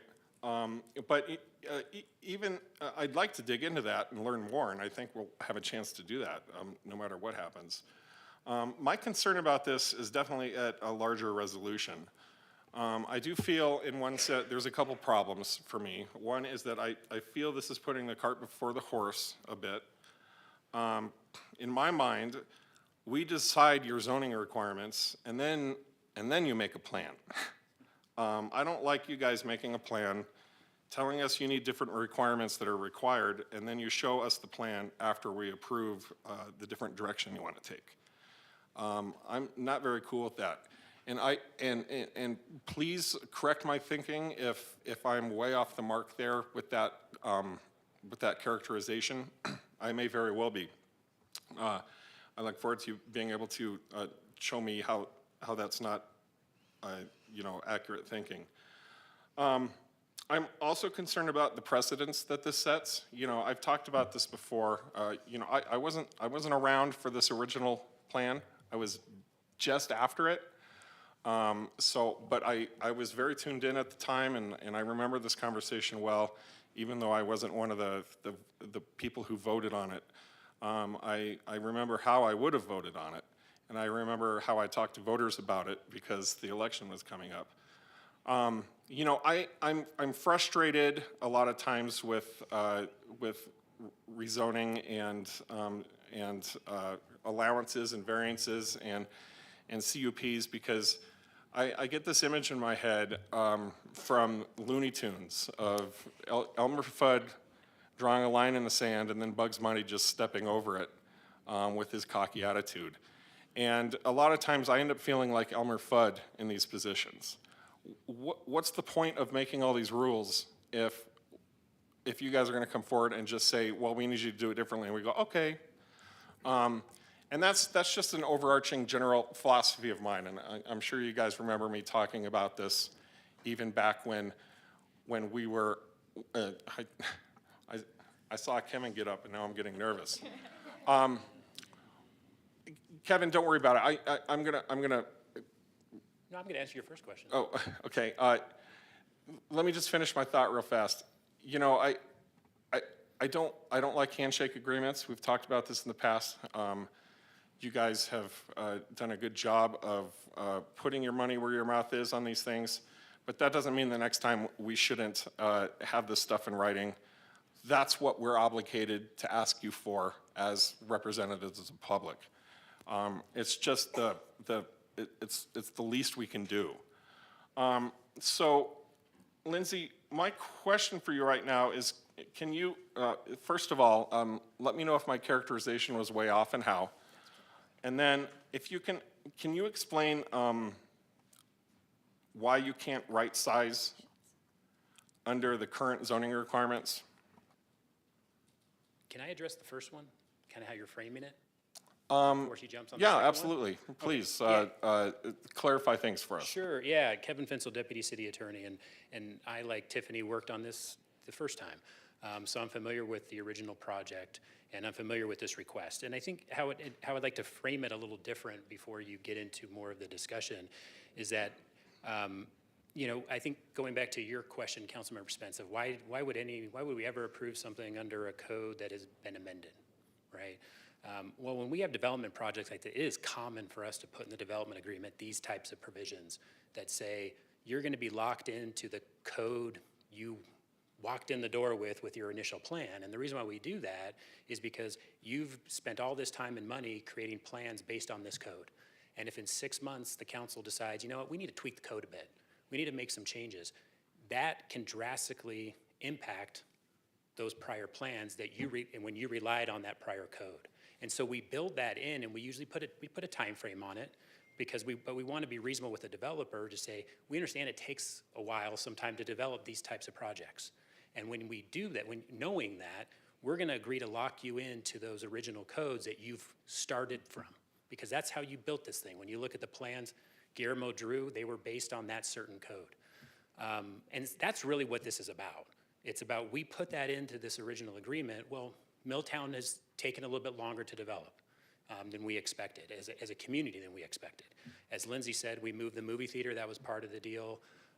ADOT moved, that was part of the deal. And then the third part was development of this area and this apartment complex. Walter, I'm sure, can tell you why it took a little bit longer, but it took a little bit longer. So that's really what they're asking is, again, we want this agreement that we're locked into this older code to be extended. And not only that, but, and I think is where Lindsay was talking about, their overall plan is to not do that initial concept. They actually want to, as Lindsay said, right-size it and things. But that right-sizing is still based on the code that they were locked into. And that's what they're really asking, is that you've agreed to lock us into this code for a certain period of time.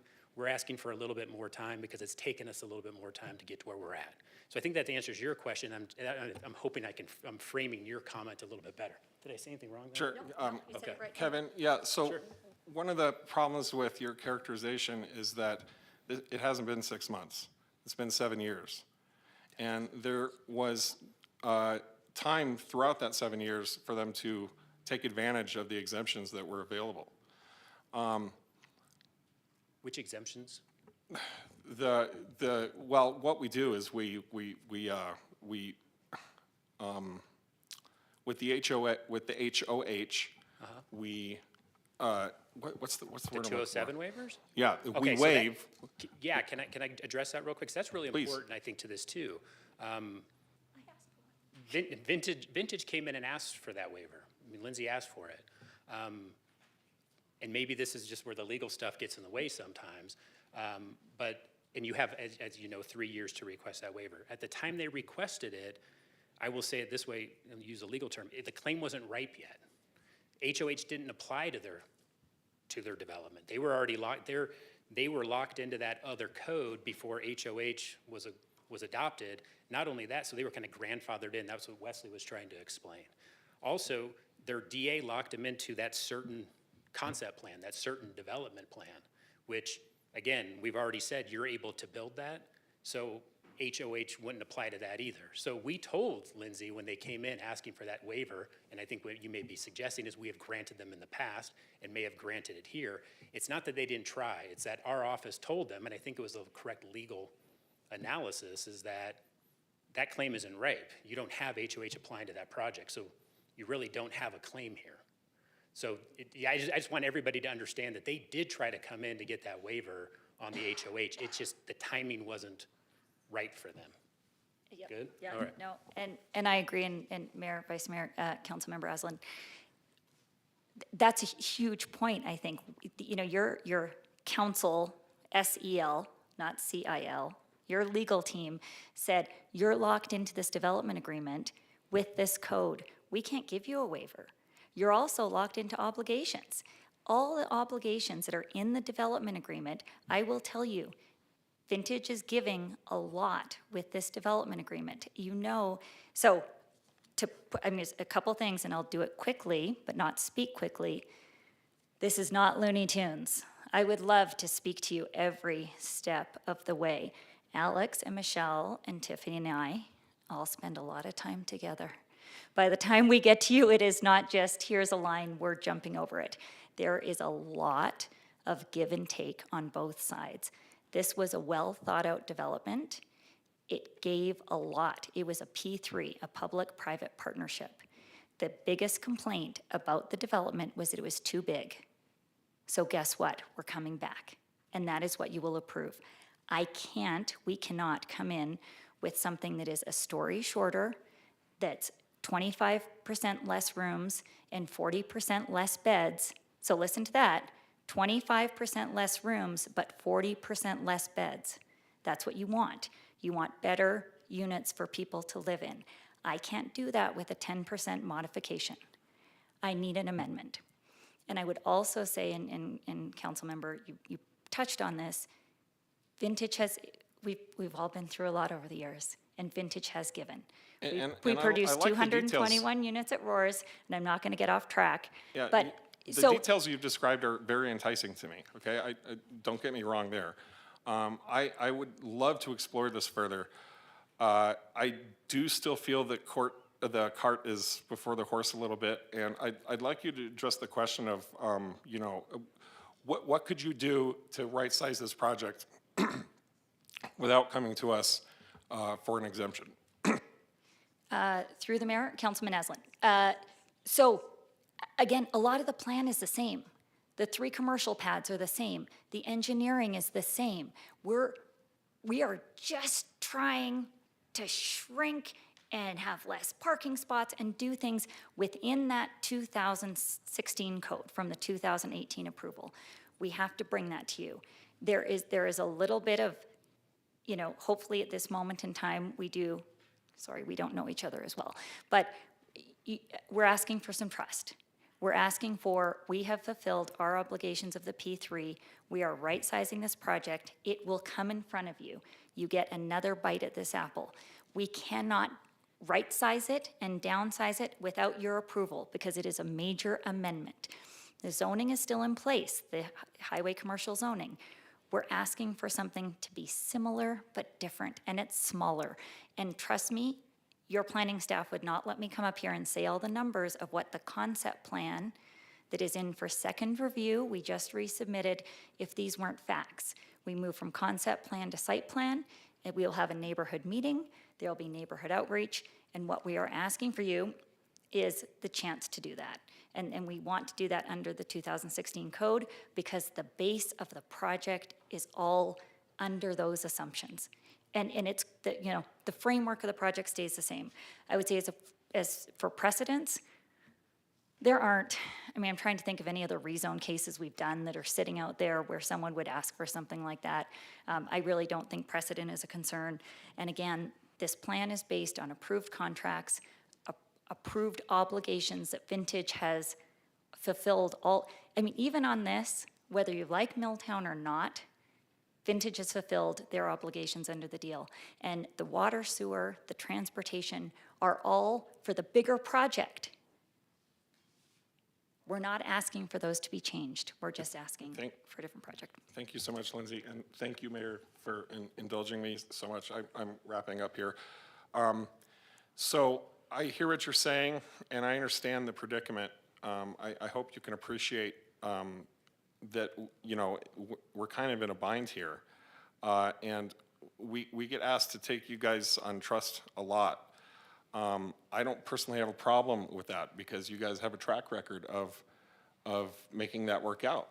I just want to say that out loud. I want the whole room to hear it, that I believe in you guys. It's mostly about, how do we do business? I think these things need to be in writing. My final question for you, if you could address this a little bit more, because I don't have a good understanding of this.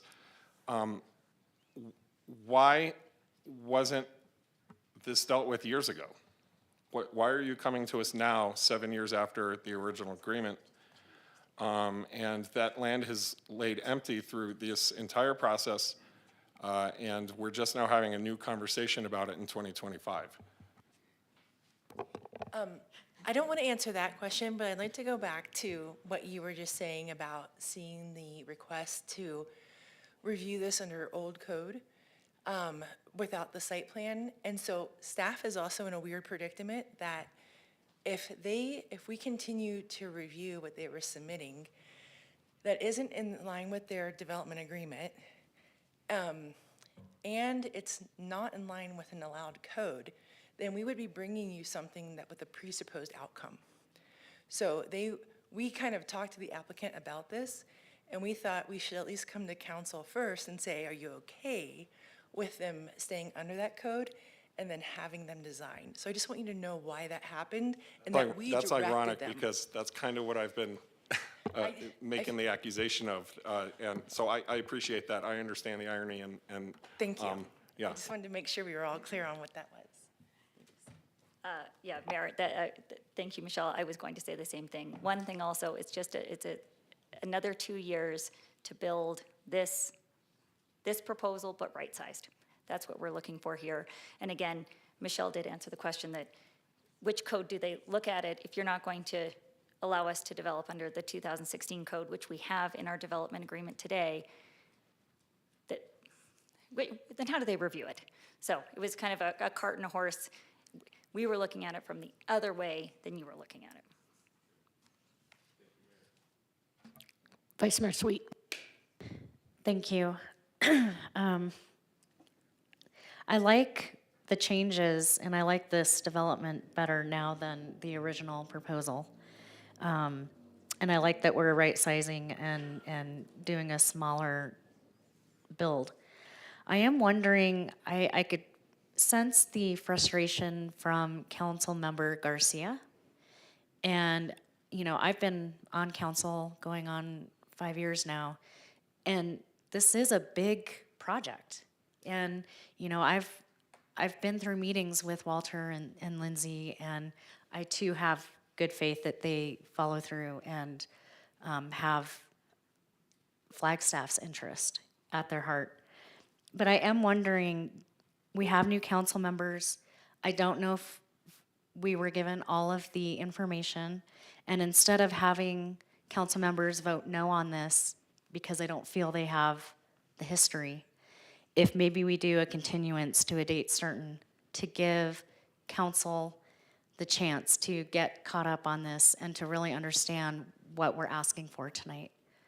I just wanted to throw that out there. Thank you. Mayor, Vice Mayor, I think that we would like to move forward tonight because we have a concept plan that's been submitted. However, we would always like to move forward in a way that's comfortable. I do see heads nodding a little bit. I know this is complicated. I do zoning all day, every day. So we will take a continuance if there are council members who aren't comfortable, because at the end of the day, we want to be a good partner. That said, you know, and I'm sure we're all a little tired. It's been a big agenda. But if council does feel comfortable, we would like to proceed, but Vice Mayor really liked that suggestion in the alternative. And Lindsay, when I say continuance, it is a date certain and not in the far distant future. I just want to give everyone the opportunity to really understand maybe some of the material that wasn't provided. Thank you. Sterling. Thank you. I appreciate it. And I appreciate Kevin jumping up because he was familiar with the project before, and we had a discussion prior to the meeting that he would do that. So thank you, Kevin, for your clarifications. As far as the postponement to a date certain, I would just ask Michelle or anyone else on staff, how far out do you need before council makes a motion like that to republish for the notice for the public hearing?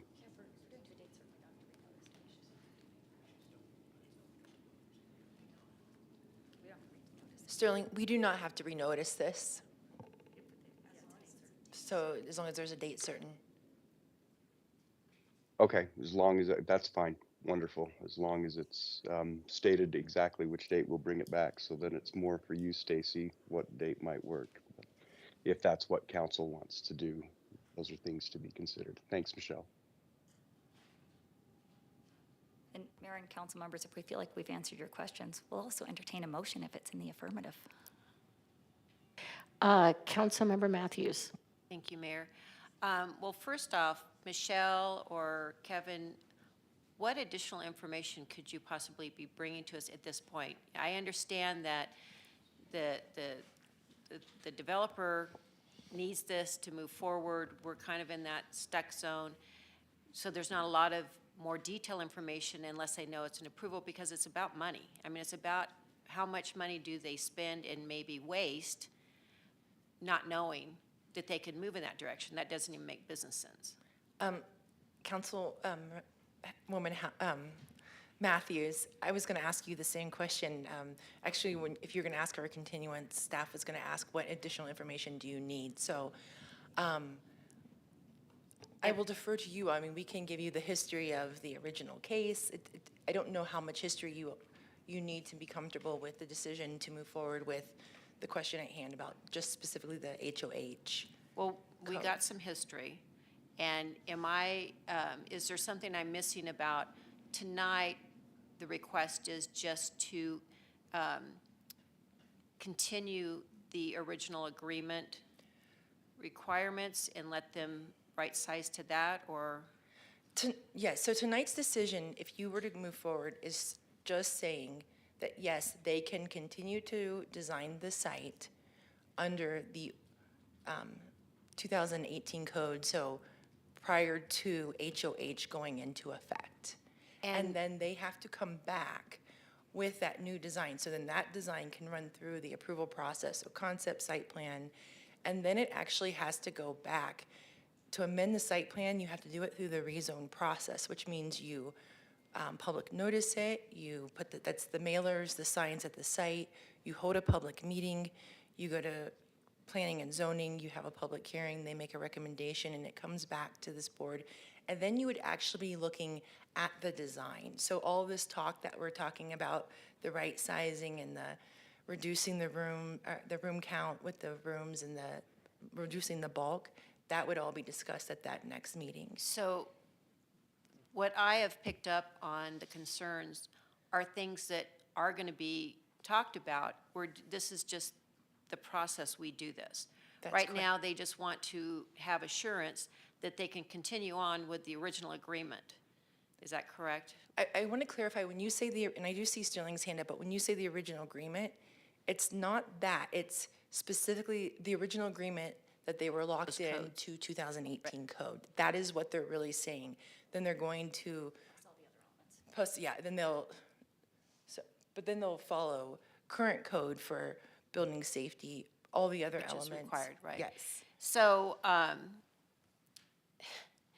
you know, I've only been on council, you know, a couple of years, but in that time frame, I don't know any other developer that has given us stuff we'd never even asked for.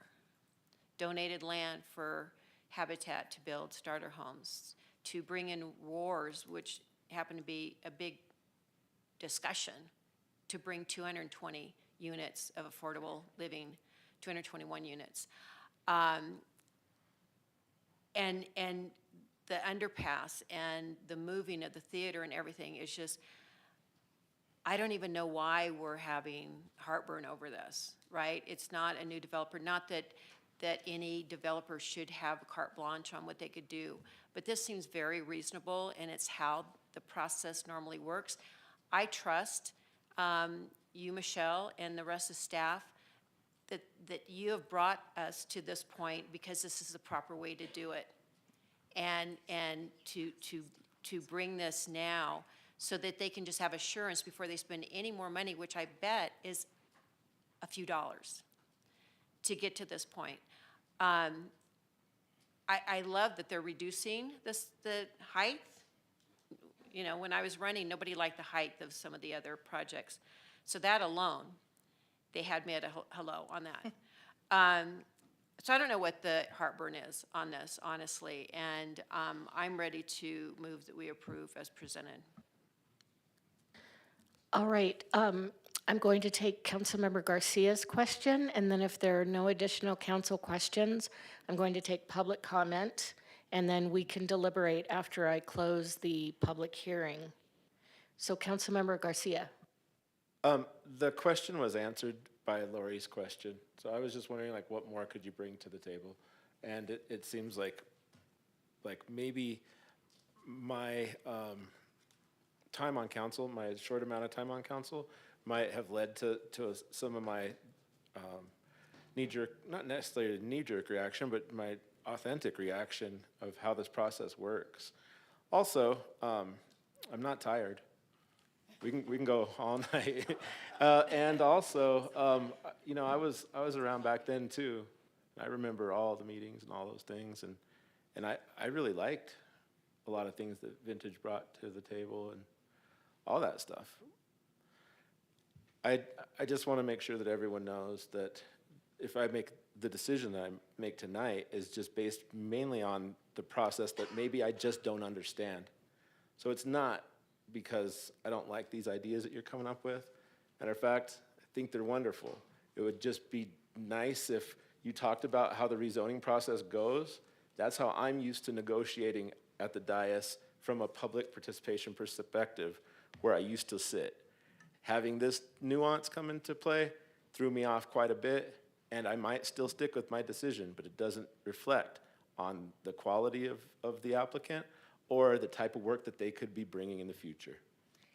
And I do want to just reiterate that staff asked them to kind of go in this sequential order.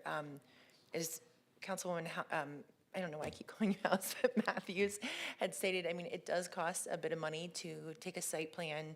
I mean, even to bring in a concept plan of this magnitude, but to take that concept plan to site plan, that gets into a lot more engineered work.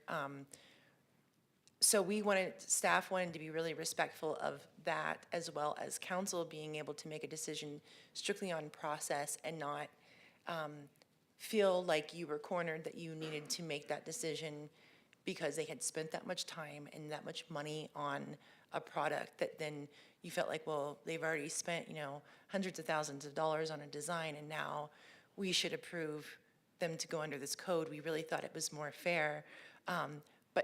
But then there is this risk that now you're not seeing the product. And so I apologize for that, but we really wanted it just to be about the process so that we were all clear about how this was going to move forward. If there's any questions or anything that we can do to help you understand the process, and that would help you in a future decision, we would gladly take the time just to give you that information. Thanks. Thank you for that. City Manager.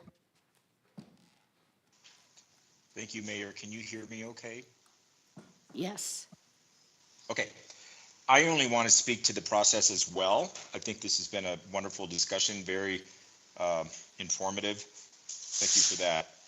But I heard the comment earlier about how this appears like we're having negotiations at the council dais, and that is actually something we at the staff level, my office in particular, has been striving to do, is to bring these discussions a little bit more into transparency and have the opportunity for some back and forth, which is what's happening here.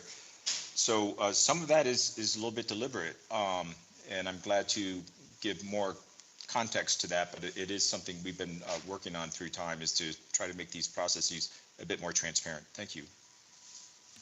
Thank you. All right, Walter, yes, did you have something to add? Mayor Daggett, Vice Mayor Sweet, council members, there was no way I could sit here and hear this because I really am the historian of this. This goes back 9 years, not 7 years, 10 years, really, 11 years to the initial inception. This was a public-private partnership with the state of Arizona, Department of Transportation, and the city of Flagstaff, where we were required to do a number of things, and when those things were all finished, we would be able to develop. I think because it was the first project brought forward under the new public-private statute, it became difficult to have any idea how long it would take and what the process would take. That we were the first. The next was the South Mountain 202 freeway. And they took things that we had learned and they applied it and they were able to go quicker. There have been 2 others and they've gone much quicker. So, Councilman Aslan, to your question, first of all, I want to say this. I don't ever want to be just trusted because I say something. I want contracts. And then I want to be judged on my resume. What have you done with what you said you were going to do? So in this case, we delivered a $12 million ADOT headquarters, the greenest building in Flagstaff, because we took the existing building and converted it from a movie theater into a 72,000 square foot ADOT facility. We moved the Harkins to the mall, which tripled the amount of sales tax revenue that went to the city of Flagstaff. We donated the right-of-way so that the roadway system could be upgraded and improved for Bulin University, and we paid for the underpass, and we're still on the hook for whatever that comes out whenever it's finished, with no cap on it.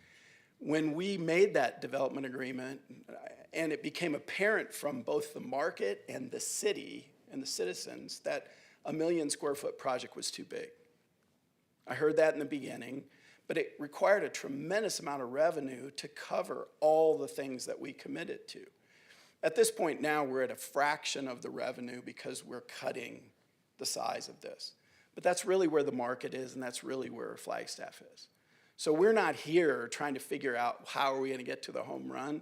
We're just trying to get back to some semblance of the dollars that have already been invested. And that's just an honest statement. Take it for whatever that's worth.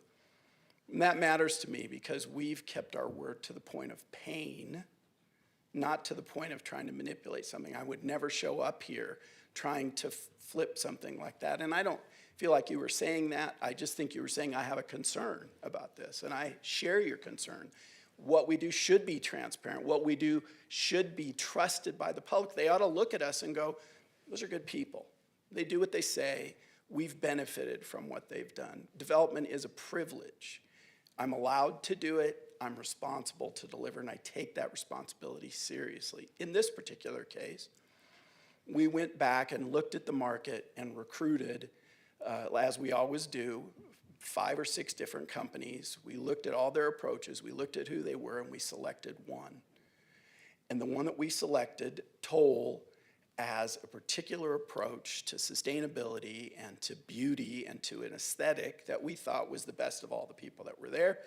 So we knew we were going to downsize it. We tried to downsize it by doing it as a 20% modification to the original, but it wasn't getting small enough.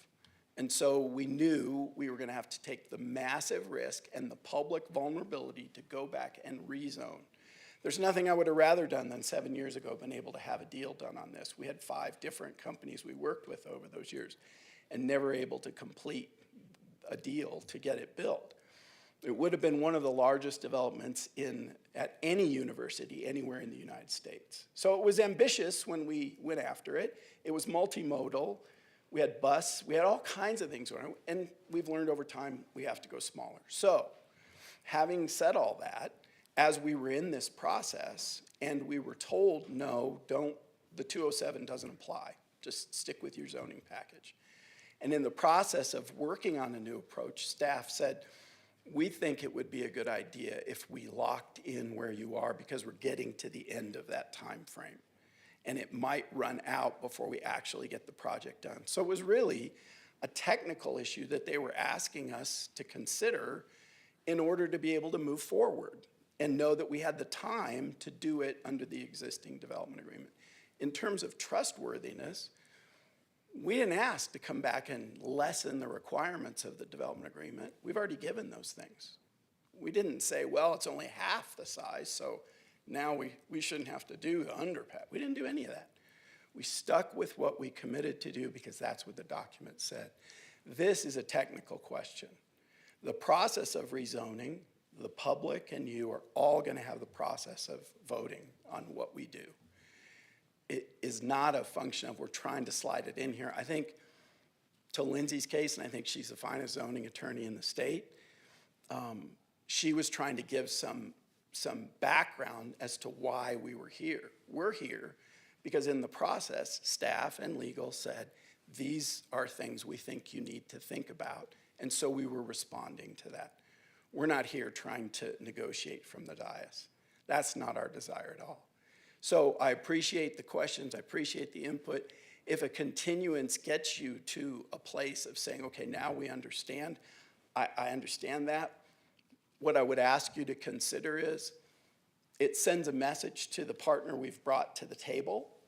I think I can mitigate that message, but I would be thrilled if we could move it forward tonight. If you can, in good conscience, do that and feel a continuance is necessary, then we'll do our absolute best to answer every question and present in a way that you can feel like you have adjudicated your responsibility. So thank you for letting me share that. Walter, Councilmember Aslan has a question for you. Thank you, Mayor. Thank you so much, Walter. I really appreciate the conversation. Again, I can say only so many times that I am impressed with what you guys are able to do in Flagstaff. So I still have one of my concerns is about the precedent that this sets. And I don't think that concern should be poo-pooed or marginalized. Don't think so. What I would guess you would say is that this project is so context-specific that it doesn't really fall into any problems about precedent setting. I'm wondering if you could convince me of that. First of all, I agree with your concern. I think it always matters because I think the development community leverages.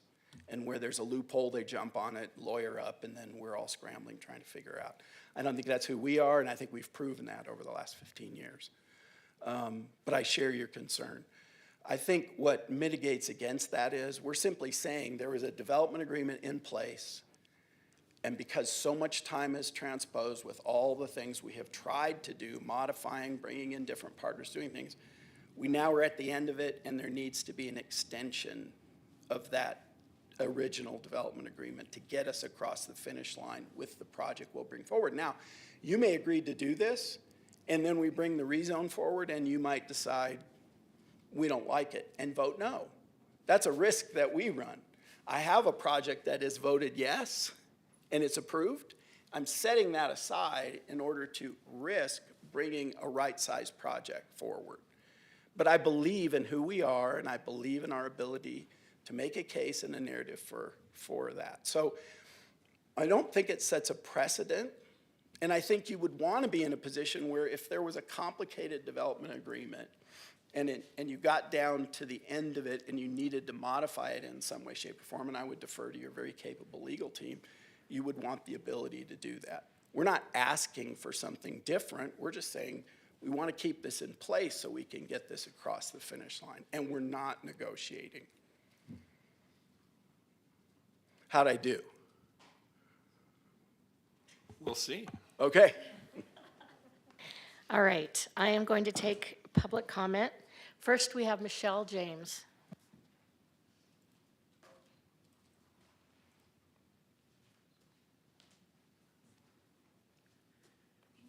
Hello again, Mayor, Vice Mayor, and Council. I have thrown out what I wrote because we got more information here, right?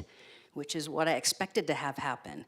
And I'm just kind of going to tell you what I'm thinking. I'm not very happy with this because I think the public needs to understand why the HOH zoning cannot be met. And I heard a bunch of information here, but I still don't understand it. I've been watching you guys, council, for 4 years and dealt with lots of zoning things. And if I don't understand it, then I don't think other people in the public are going to understand it either. The HOH was created by the public to prevent something like the hub from being formed, right? This is my understanding in the history. I wasn't involved in it, but I read the newspaper, which was good then.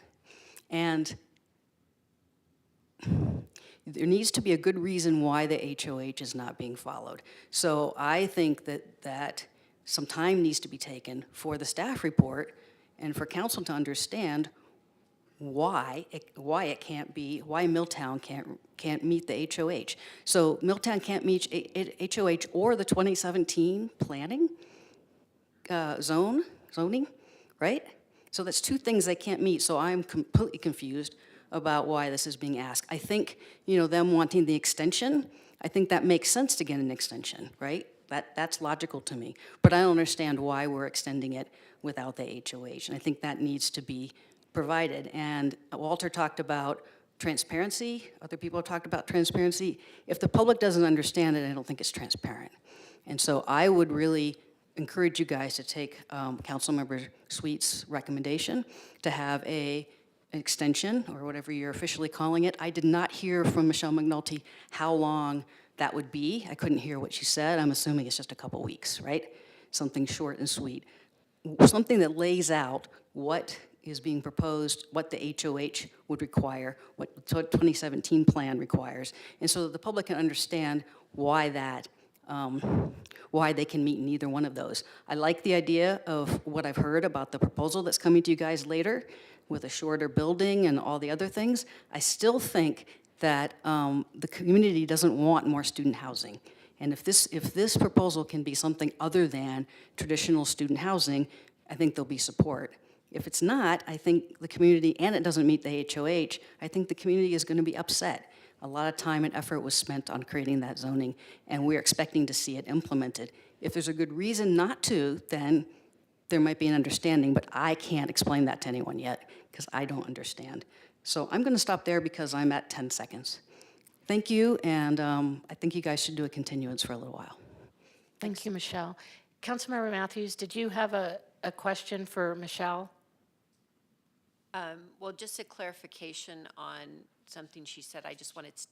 Oh, that Michelle. Okay. Yeah. Okay, sorry. Good. So, just to clarify my understanding and Michelle James's understanding, what is before us today is just an continuance or an extension of the original agreement and allow them, I'm not saying it right. So the original agreement actually allowed them to be locked into all of the codes that were in play in 2017, 2018. I think it was 2017. All they are asking is to be locked in to the code as it relates to HOH, nothing else. So for the whole zoning code, okay, it is the whole zoning code. Yeah. Okay. So it's the zoning code as it was in 2017. Everything else, building, fire, engineering standards would all be under today's code.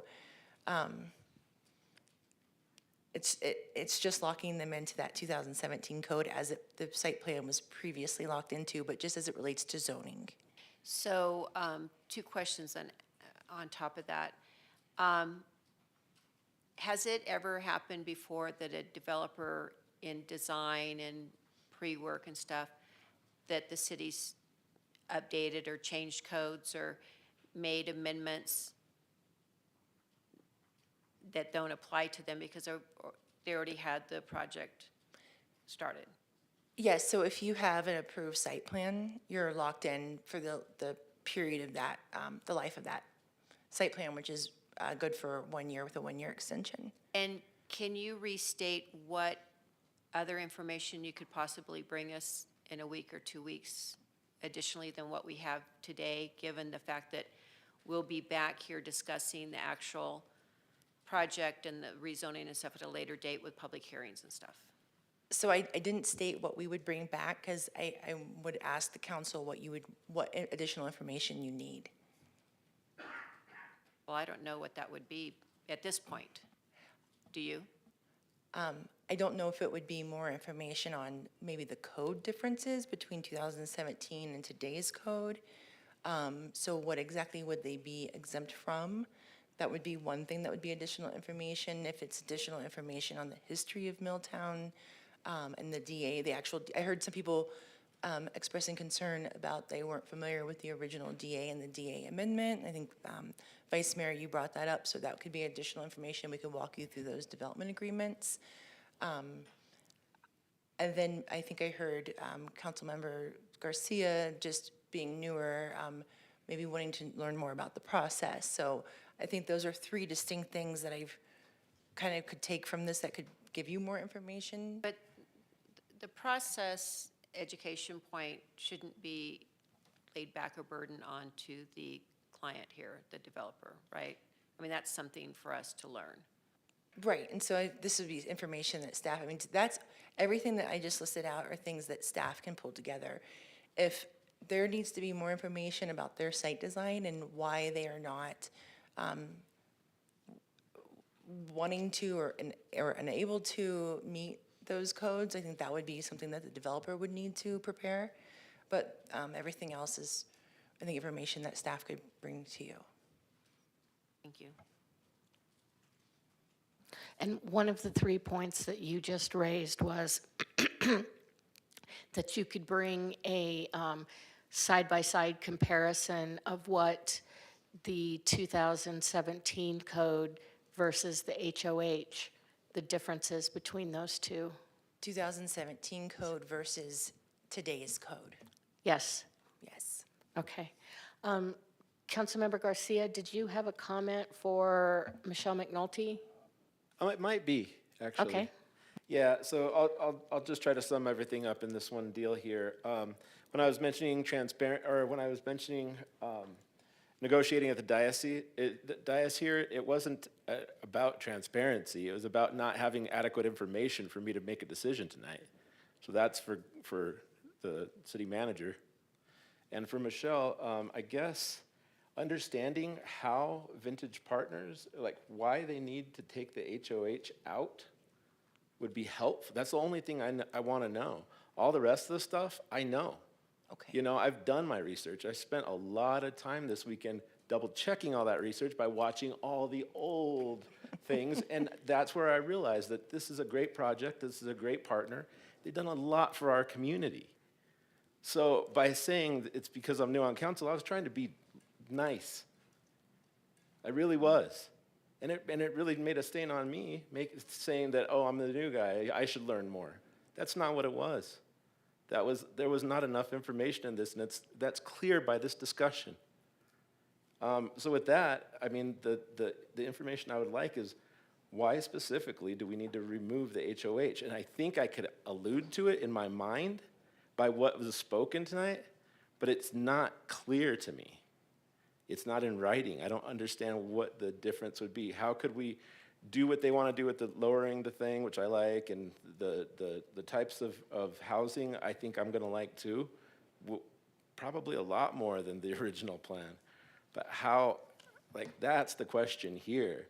And none of that was presented to us. None of that was given to us. We were just, seemed to be here just to sign off on something that we had no information on, or very little. Mayor, Go ahead, Lindsay, and then Councilmember Aslan has another question or a comment for Michelle McNulty. Perfect, okay. Mayor, Vice Mayor, council members, Councilman Garcia, I will make this short and sweet, but why no HOH? Again, even though it took a long time to approve, I think there are holes in it. HOH requires more parking. I don't think something in the center of town requires this much parking. There's a certain amount of parkings per bed and per bedroom, and we are going to come forward with an application for a mixed-use project. It's going to have a combination of studios, 1s, 2s, 3s, and we want to use the code that was in place, especially the 3 commercial lots. They're not really changing much. The civil engineering isn't changing, and so we are requesting the zoning code. In part, HOH has too much parking, and I don't think that's very sustainable or required. Regardless, HOH also says if you want to know my opinion, I was watching, so this is not necessarily my it's my professional opinion, but not related to vintage or this case.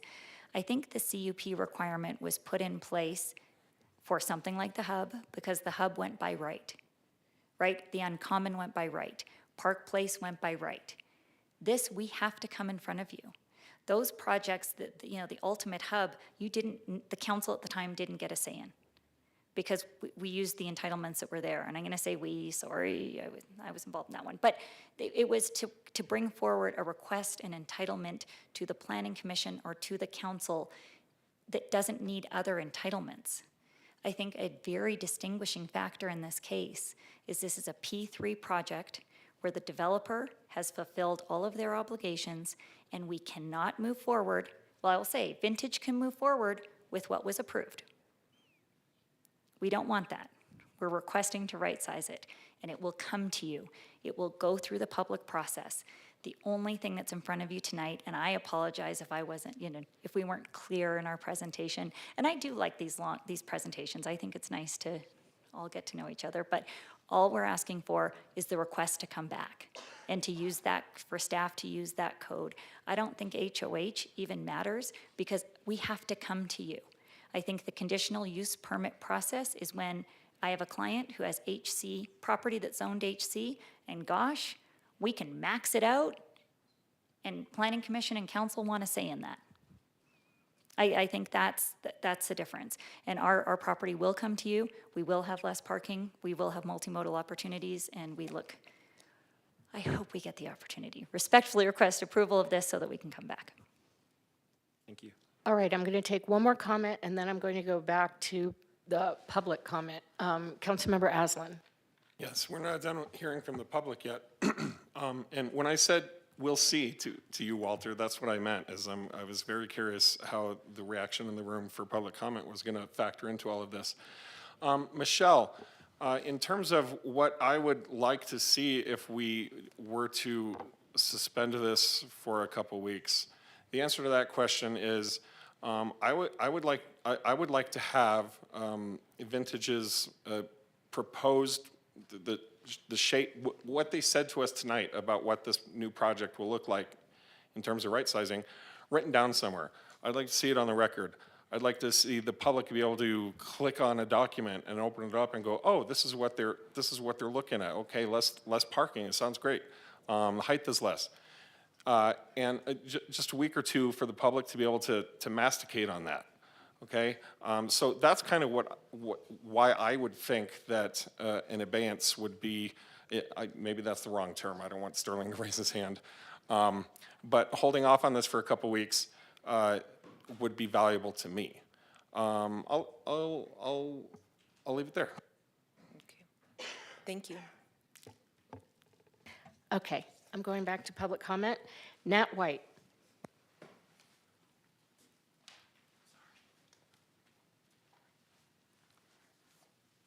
I first talked to the city council around 1970, 71 on the ice rink, and I was for it at that time. And over those years, I should learn that I shouldn't get up and talk without knowing what I'm talking about, but I'm going to give it a try right now. And it's all happenstance. You know, my interest was in the RPO, but when I looked down, I saw this quote on this particular topic, and it said, "This will effectively allow the site to be developed without having to adhere to the HOH regulations." And automatically I said, there's an inconsistency here. We're paring down the RPO to increase density, and that's okay.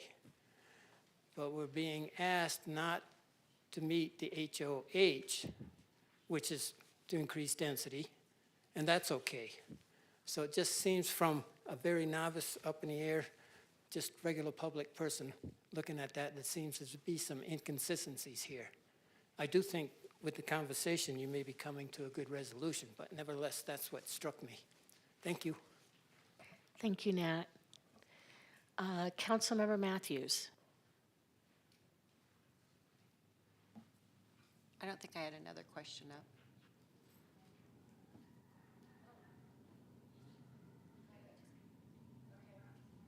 Oh, I did. Put that up. Well, one clarification that I think would be valuable, because we talked about we don't want this to be another guarantee that it's not student housing. Am I under the understanding that, like the hub, the student housing has like 4 or 5 bedrooms and then a common area that students rent a bedroom? Yes. And this design would not have that, 5 bedrooms and 1 common area? I'm going to have the applicant speak to their design. Mayor, Vice Mayor, Councilmember Matthews. No, it will. This is a combination. Again, we're seeing more of these in Tempe where there are students who live there. There are young professionals that live here. It is a more affordable way to live. It's a rent by the lease. You lease the unit and then have rights to the rooms. So no, it is, but it is a smaller version. It has more studios and 2 bedrooms than were approved in the original project. Which would then not be like the hub with 5 bedrooms with 1 common. You've got studios and 1 bedroom to help the mix of who's going to live there. I mean, it just makes sense that you're across from the university, but. Correct. And then, just to clarify the request or the suggestion, what does it require for you to come back in a week or so to give us something in writing? And Mayor, and I don't know if Kevin wants to jump up, Kevin Legal, I keep to bring Kevin into this. I think the question tonight is just about the code. It really is. I have pictures of the concept plan on this flash drive that I'm happy to bring up, but that really is outside the scope. To Councilmember Aslan's question, the concept plan has been in the queue. I believe there are members of the public that have already gone to ask and to look for it. We would invite anyone to go to the counter and look for it, but the concept plan isn't what is being discussed tonight. And so, Councilman Aslan, as you do, give me anxiety from time to time. What gave me anxiety with what you just said there is that this is not about the concept plan. This isn't the rezone. This isn't about that site plan. It's about the code that we use. I can bring up a picture of what the concept plan looks like, and it has been available to the public from the time we submitted in November. And it is online, I believe. So the guarantee to what you guys are proposing. Apologize. Mayor, I apologize. They're not, you have to come into the counter and ask for them. They're not online. But it's already submitted, the concept plan. So it's not like if we approve this tonight, then you would start designing and stuff. The staff already knows what you would do with this modification. So can you please repeat your question? So if the concept plans for this modification have been submitted, they're in the hands of staff to start looking at them. So if I understood the request was, can we get something in writing and describe the changes? But the city already has that, and the public can go to the counter and say, could we see that? That's correct. And we've allowed them to submit that as a courtesy to keep them moving, but they can't go beyond concept plan until it's decided of which code. So this is kind of an initial, because it's a new design, it's an initial feedback of if they're, I'm sorry, I don't want to confuse this conversation, but yes, it is available for the public. I just want to be very clear that it can't go beyond concept plan until there's a decision about which code they can move forward with. Right, and I understand the question today. Yes. Is that.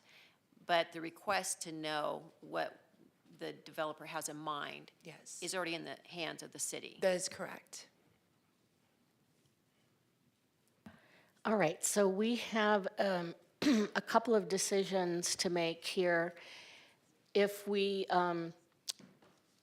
postpone to a date certain, then I'm going to leave the public hearing open. But if someone is ready to make a motion toward reading and adoption, then I will close the public hearing. So I kind of need to know where people are before I do something with the public hearing.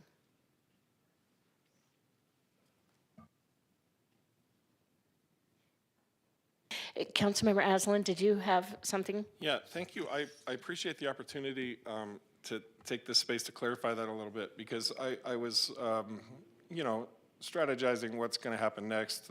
Councilmember Matthews said she was ready to make a motion. I was going to vote no on that motion.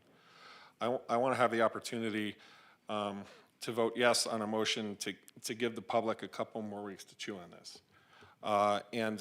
Voting no on Matthew's supposed motion, I'm speculating at this point, doesn't say anything about my support or grievances or whatever about a project eventually showing up in Milltown. I'm glad we're going to be able to have some of those conversations ongoing through this. I think we've erred on the side of not giving the public enough time to chew on these things in the past, and I don't want us to make that error again. So that would be my recommendation, is that we allow Councilmember Sweet, if she's still so inclined, to make her motion first. All right, how are others feeling? Councilmember Garcia and then Councilmember Spence. I think that's an appropriate action for the amount of discussion that we had tonight. I don't see any conclusions. So it would be, I would just recommend that we bring it back, fairly rapidly, because I understand the concerns of the developers as well as my own concerns. And some of their concerns is that maybe their partners aren't going to be too happy about this. So let's try to make it amenable for everyone. And Stacy has indicated that if we postpone this to a date certain, it would be for March 4th. Councilmember Spence.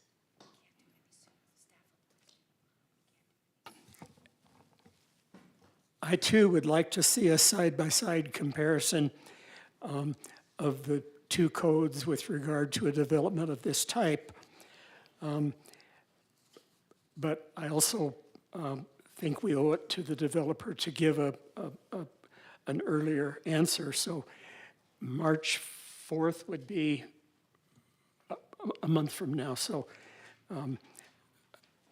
I'm in favor of an extension or postpone, whatever term we want to call it, for a month, to be able to have that clarification and for the community to be able to respond to this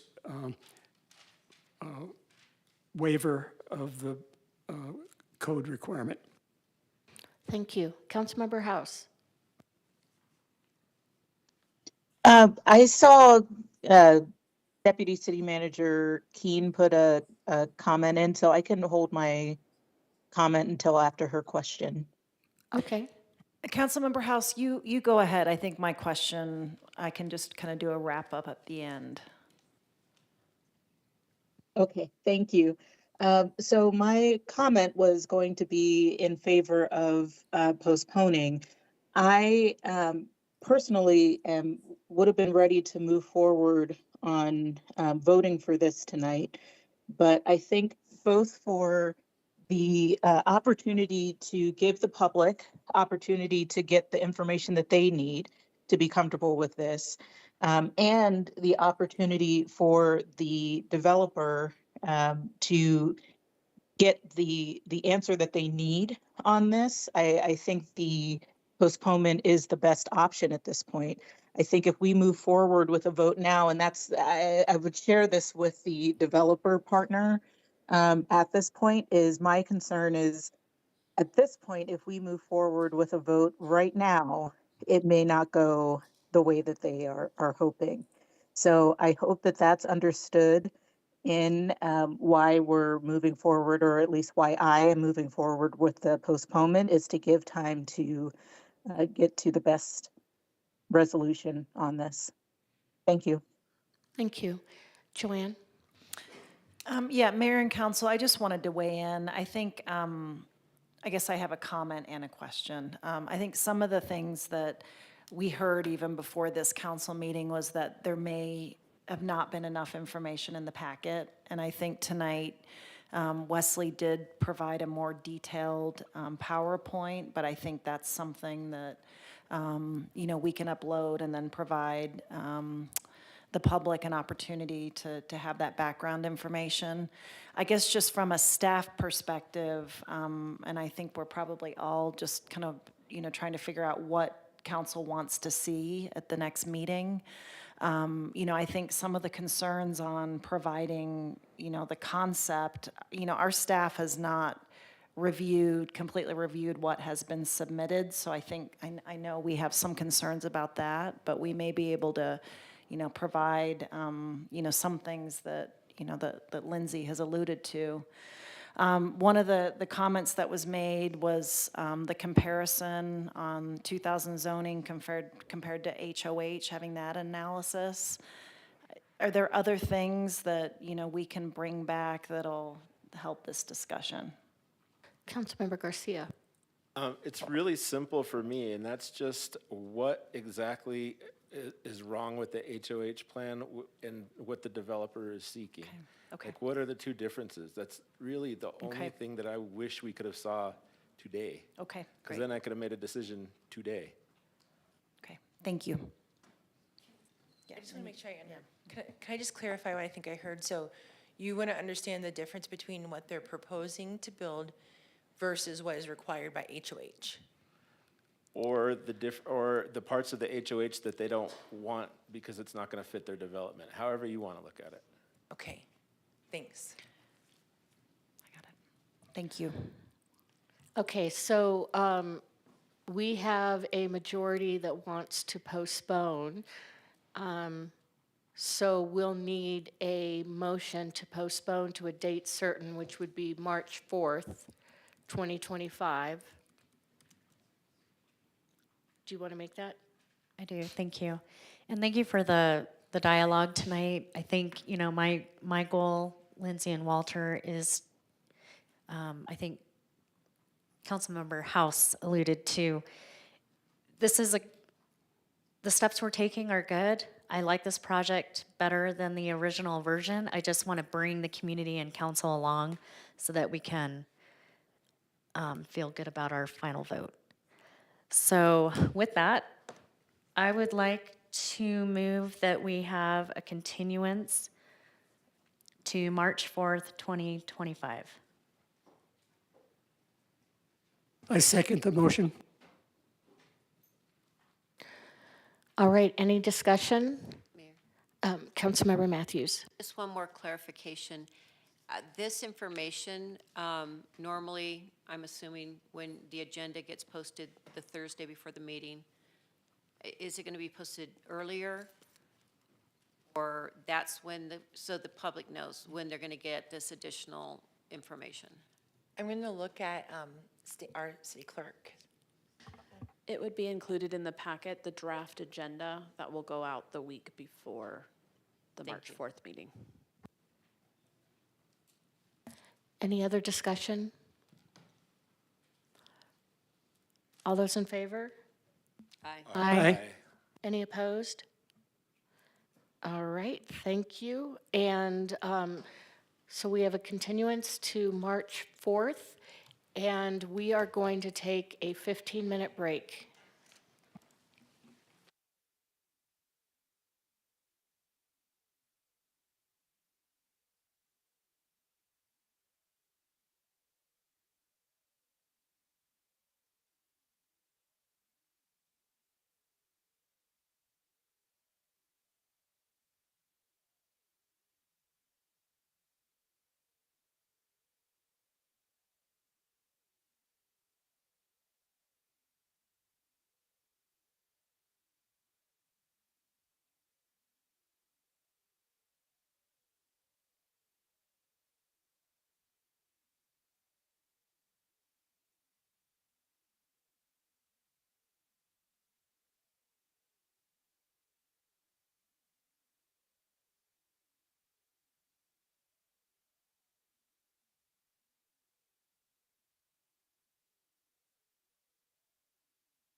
I don't know. All right, so we are moving on.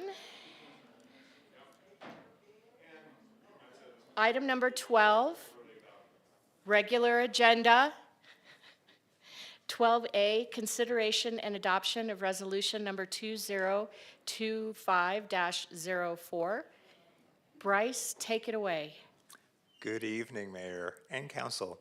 I'm Bryce Doty. I'm your real estate manager. Today, I have before you an action to approve an amendment to an IGA between NAU and the city. This IGA does two things. We need some sidewalk easement along Mike's Pike on some property that the Board of Regents owns. And this is in relation to the Rita Flag Flood Control Project. So once we tear up Mike's Pike, put a culvert in there, we need a little extra land to put some more sidewalk on. So we're receiving sidewalk easements from the university for that. The second thing it does is the First Amendment. The NAU gave us University Drive. They gave us too much. And so this purple piece, we don't want it. So we're giving it back.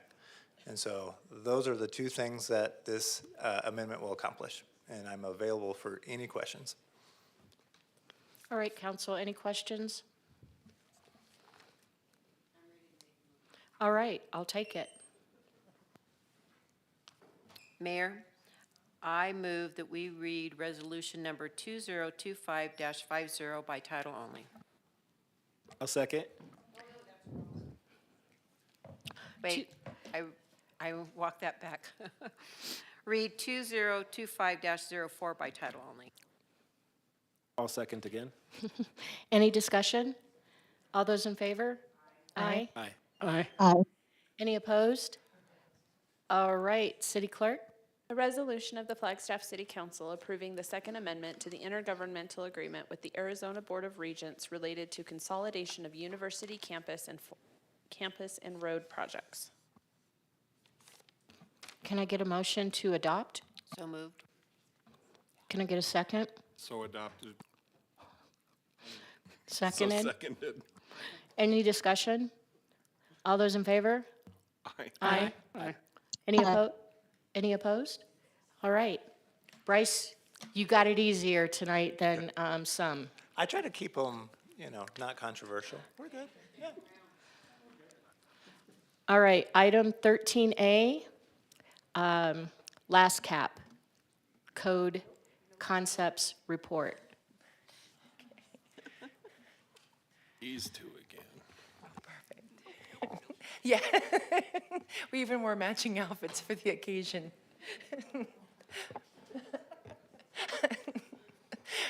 Good evening again, Michelle McNulty, Planning Director. We're here to continue our conversation about last cap, the code diagnostic, and present the code concepts report. I'm going to briefly go over these. I think you all remember from the last time we were here, we've been doing this three-pronged approach, the code analysis. We've completed the land availability suitability study. As far as the code analysis project goes, we've completed the diagnostic report, and tonight we want to talk about the concepts to address the highest priority barriers that were identified in that diagnostic report. Okay. The diagnostic report was a comprehensive review of all development code that touches development. Here is a list, I won't read it to you. And the various key code barriers that were identified in that diagnostic report. So I know that was a very brief introduction, and now Tiffany is going to lead the discussion about the code concept report and where we've taken this information and how we're moving forward with it. Thank you. Hi. I also wanted to let you know that in addition to our project management team, we have the consultant one of the consultants is online. He's patiently sat there. So his job is to correct me if I say anything incomplete or wrong. There's a lot of information in this report. And as we go through this, we're gonna be asking for some decision points. We fully understand that you're going to need time to vet this information. We plan on coming back to you. In the interim, if you have questions, please feel free to interrupt me as I go through the presentation. And if you want to meet with us individually so that we can help you go through this document and understand what it is that we're looking for, we are here to assist you throughout that process. So just let us know and we'll get time to connect with you. The code concept, the purpose of this phase, this is code concept, so we're now in the second phase of the code analysis project, is really to develop conceptual alternatives for future code updates that address some of the most significant barriers that were identified in the previous slide. This is not a complete, we're addressing every single barrier that was identified in our code barriers. There's lots of work. There's enough work for me to do until I'm in the grave. With that said, though, we do want to make some immediate progress, and in doing that, we did slim down what the code concepts looks at. So I want to just point out that this report is organized in 2 sections.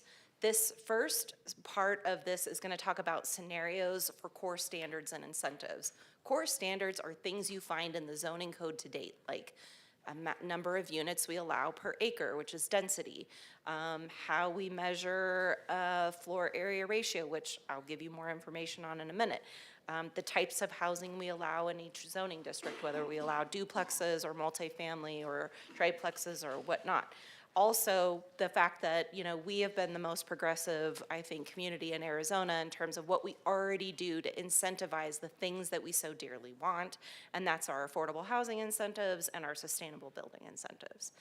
In addition to those core standards, which get run through a bunch of different scenarios, this report also looked at some basic code concepts, which includes how we can refine handling sustainability requirements, since many things we can't officially require, and our resource protection overlay, which I'm sure you've already heard me talk about tonight, street widths, and our winter parking and snow removal. And it's gonna become really relevant, the why those last 2 are included.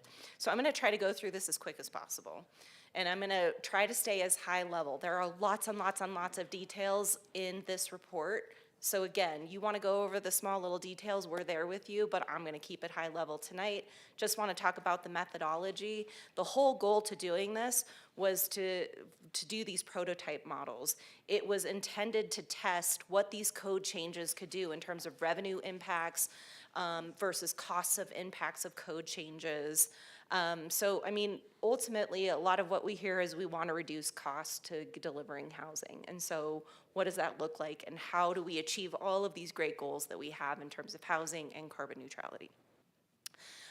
There was also some impact modeling that was done on a spatial. So in terms of our particular location, these were really focused on reducing transportation-related greenhouse gas emissions. You know, think transit-oriented design kind of code standards. This is what this is looking at. What are the possibilities for including these in our communities? And of course, there was lots of best practices research done. Now, those best practices research were sort of based or emulated on communities that were possibly similar or had similar components to Flagstaff, but could we do more? Sure. Is there endless amount of best practices research that could be done? Absolutely. But we got to a point where we felt like we had enough to move forward to ask you, where do you want us to go next? All right. So let's talk about the scenarios. There are 3 of them. The first is basically just doubling down on the existing incentives we have for sustainable design and affordable housing. There's no by right changes to the code, it stays status quo, but again, just really bumping up what our existing incentives are. If you have questions about what those incentives are, just let me know, and I can also provide you with written responses to anything if you don't have time to discuss later. Scenario number 2 is elevating sustainable design by making them requirements for development.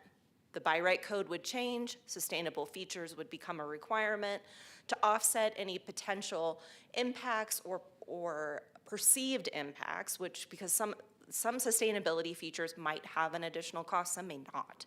And there's a balance within that mix. One of the ways that we would offset any of those concerns about adding sustainable requirements in the code would be to increase market rate housing production. How do you do that? You increase density standards. Scenario 3 is support sustainability through density and maximizing market rate housing production. The focus here is housing production. It's 100% housing production. There are no sustainability requirements within this scenario. I will tell you that while scenario 1 focuses entirely on bumping up the incentives still exist in scenario 2 and 3. None of these scenarios are set in stone. We can move the pieces around if there's things that you like here or there, or certain things you want to achieve, something you see in only one scenario that you don't see in another, that's fine. We can work with that. We are looking for big picture outcomes, which is all going to become clearer to you as I get through this quick presentation. So this is just a quick little summary of that prioritization of the outcomes. It's a great little depiction of what I just basically described about those particular scenarios. This goes more into depth about what really changes. But when we hit scenario 1, we do not change the existing code for by right. We really only change those incentive standards. When we get to scenario 2 and 3, we're talking about increasing our densities within our existing zoning categories, which, if I'm honest with you, are pretty darn low right now. So we're talking about increasing those densities. We're talking about reducing parking standards. We're talking about moving around different housing types in different zoning categories, and whether or not we apply new sustainability requirements to projects. As a given, all 3 scenarios include 2 changes, and the first one is allowing missing middle types. So as you all know, House Bill 2721, which was passed last year, requires us to get zoning code changes done by January 1st, 2026. This is already in the works. We're going to be coming to you soon with a work session to see how specifically you want us to handle this, but this already is coming. This is affixed within these scenarios because we know we need to do this work no matter what. So that component is coming. The second part of this is allowing single-use residential buildings in commercial. Tiffany, what is single-use residential? Well, you heard a lot about mixed use. So single use is the opposite of mixed use. It's 100% residential. But we can fiddle with that, right? We could either use that as an incentive. We could entice people. Currently, single use requires a CUP. So there's a tool there to incentivize affordable housing, sustainable features, maybe adaptive reuse. Scenarios 2 and 3, again, focusing on housing production, get us there by right. Somebody very smart said to me, that commercial uses are co-opting our residential zones. It's about time that residential uses start co-opting our commercial zones. They're not exactly wrong. I won't go through all of these numbers, but I want to call out these very important tables in the study. So it's going to show you how under each scenario, allowed densities would change. I want you to understand that these are gross numbers. There are already things in our code that sort of vary, whether or not you're in the resource protection overlay or other things that may impact what your actual density allowance is for your property. But taking all those things aside, this is just meant to give you that basic indication of what's allowed in our existing code and then what's allowed under each scenario. Same thing is true for the density bonuses that are granted through both our sustainable and affordable housing projects. The important thing to call out here is that we have always given a greater level of bonus for affordable housing projects over sustainability projects. And that's one of the things we need to know if we're still ranking in that priority level in terms of our incentives. Next up is the idea of creating floor area ratio for residential projects throughout all zoning categories. We currently use floor area ratio in commercial developments. We have not used it, or in commercial zones, we have not used it in residential zones. Here's what it does. So you can see gross floor floor area takes into account all floors of a building. It's meant to be more of an intensity indicator rather than just like a lot coverage indicator. So what does it do? Well, I have a lot, if I create a lot that's 3,000 square feet and I set that FAR at 0.5, it means the biggest house you can build on that 3,000 square foot lot is 1,500 square feet. This is one of the places that we're hearing feedback. I heard it recently from the realtors when I attended the Housing Commission, that we need a housing stock that's smaller. That we are getting housing production, but that housing production is quite large, which isn't really helping to offset. FAR is one of those tools that we could, if we give a little over here, it's another little trigger we could set to start to help to get what it is we want, right? Give a little to get a little kind of a situation. I would point out that the FAR requirement has been tailored to scenario 2, which is that combined providing sustainability features as well as by right housing production. It's not to say that this is the only place it can be applied, but it's just one of those things that it really is worthwhile considering, especially as a trade-off for other components of these changes to core standards. Also, parking standards.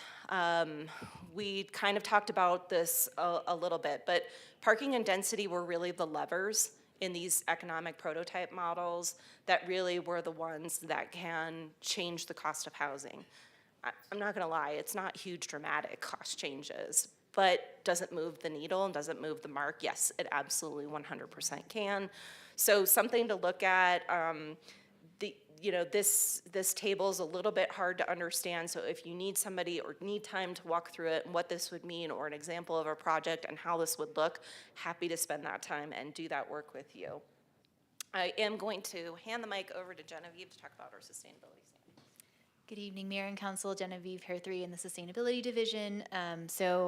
Because this study looked at housing and climate outcomes across all the scenarios, the consultant did model they did do some greenhouse gas emissions modeling, but before I talk about that, I just want to go over briefly the sustainability features that they looked at in each of the scenarios. So the first one says existing code, so that's the ones in green are just showing the incentives that we already have in our current code. Scenario 1, where you optimize incentives, keeps those same components, but just increases the density and reduces, or just makes them more enticing for developers to take. Scenario 2, so that's the one that has the greatest amount of sustainability features in it. So it makes a bunch of those features required as part of the base code, but it also includes them as incentives and it adds additional features as well beyond the ones that we currently have in our code today. The third scenario goes back to using those features as incentives, but again, as Tiffany mentioned, it increases parking and decreases parking, increases density. Sorry, it's getting late. Okay, I'll keep going. So basically for carbon emissions modeling, they looked at impacts of different features on buildings. So the consultant looked at several different sources of emissions as well as sources that actually store emissions or avoid emissions. So it was embodied carbon emissions from the building materials, electricity emissions from the energy use associated with electricity used in a building, fossil fuel emissions, so that's on-site fossil fuel use like with natural gas, refrigerant emissions from heating and cooling if they escape into the atmosphere, and the last two are actually on the other side of the balance sheet, so looking at things that remove emissions. So basically biogenic carbon storage is sequestering emissions from building structures and landscaping, and avoided energy emissions is using less energy. So you don't actually emit those emissions because you don't need that energy. So basically, their findings were that scenario 2 performed the best, which makes sense because it has the strongest sustainable design features because it includes them in by right, as in by right code. Scenarios 1 and 3 perform well when they use them as incentives, but when they're not used, the emissions go up in projects. So basically this shows that the sustainability features that the consultant modeled do have substantial impacts on carbon emissions modeling, so just something to consider as we move forward in decision points in terms of wanting to explore these as in by right code, in incentives, or both. And I'll hand it off to Tiffany. Thank you. Thank you so much. So We threw in this particular diagram just to show you by changing the code under the different scenarios, what are the new net units that we could actually achieve? And so you can see, scenario 1, status quo, the change in new units is much lower than it is in scenario 3 that focuses on housing production. Exactly kind of what you would expect, right? So all of this information, what does it tell us? It tells us that the existing development environment is extremely challenging with a high cost of construction and land. Codes are only a piece of this. They're not going to be a miracle bomb that is all of a sudden going to solve every problem and make everything perfect. We have an extremely challenging environment. The cost of land here is high, the cost of labor, the cost of materials. Those are things that are just outside of our control. Scenario 1 presents a viable opportunity for increasing the attractiveness of our incentive programs. What we've determined is what we're currently offering as incentives is not enough to offset the cost of the provision of what it is we're getting, whether it's the affordable unit or it's the sustainable features. More likely, it's the affordable units. I will tell you that this is a higher risk strategy, though, for increasing housing production overall. So when you think about what our housing plan is trying to achieve and housing goals, we want to get affordable housing units, but we also want to get housing production. So it's a two-part goal. And we're trying to calibrate so that we can get both, but where is our priority lie? Scenario 1 is also the lowest risk option for Prop 207 because it doesn't change the by right code and puts everything into the incentive package. Now, it doesn't mean that we haven't gotten Prop 207's claims on incentives, but it is a lower risk. Scenario 2 illustrates that there's a viable opportunity to elevate sustainability standards for all new developments so long as those increased costs are offset by the economic benefits. Again, it's going to be give a little, get a little. We've got to strategically do those things together. And then scenario 3 did achieve similar results as scenario 2 in improving housing outcomes, but did not elevate sustainability outcomes the same because they're just not requirements in that scenario. Across all scenarios, parking reductions were critical to market feasibility of higher density prototypes. If the city wants to concentrate density, one of the spatial analysis, and we'll get into this a little bit more as we go on, there was not one zoning district that worked perfectly for targeting areas with low VMT. And that's essentially going to be areas that are served by transit or have other readily accessible other modes of transportation other than vehicles. And so we will need to look at maybe either targeted rezonings or zoning overlays or proximity-based regulations if we want to use that as an effective tool of targeting density where we know low VMT already exists. And if the policy goal is to broadly increase density throughout the community, then scenarios 2 and 3 are the more effective approach. The increase in housing capacity under scenario 1 is highly dependent on the increased uptake of density bonuses under the incentive program. Tiffany, I have a question. A 207 claim can only, well, it can't, no. A 207 claim can only come if you have decreased the value of the property, right? So if you increase the density, doesn't that increase the value? Correct. And so the goal here is if you offset a requirement with something that somebody wants, if they file a Prop 207 because they don't like the new requirement, they also lose out on the new benefit. So if you tie a benefit with the new requirement, it can temper the potential claims, right? So you got to sweeten the pot to get an additional requirement on there. All right. So in terms of these core standards, what we are looking for you all. So this is just something for you to keep in your mind's eye. First of all, it's been a long night. I don't expect you to have these answers tonight, but it's something for you to mull over, what we're looking for from all of you. And that is which outcome is preferred to address both housing and climate action goals, because that's our task. That's what we've been given to do. What's the best way to do that? Do we keep the status quo for by right development and make the existing incentives more appealing and financially beneficial? Do we require sustainable building practices for development but offset any potential or perceived impact with additional by right development allowances? Or do we just go full board and support promoting market rate housing and loosen the standards without adding additional requirements? So those are the three big questions. So I like to think of it, instead of a scenario, an outcome. What is the outcome we're trying to achieve? And you could come back and say, we want to achieve it all, which is fine, and I think is highly likely that you might say, but help us prioritize with those priorities. That's essentially what we're asking for. My boss says it all the time. She's pretty amazing. I 100% agree with her.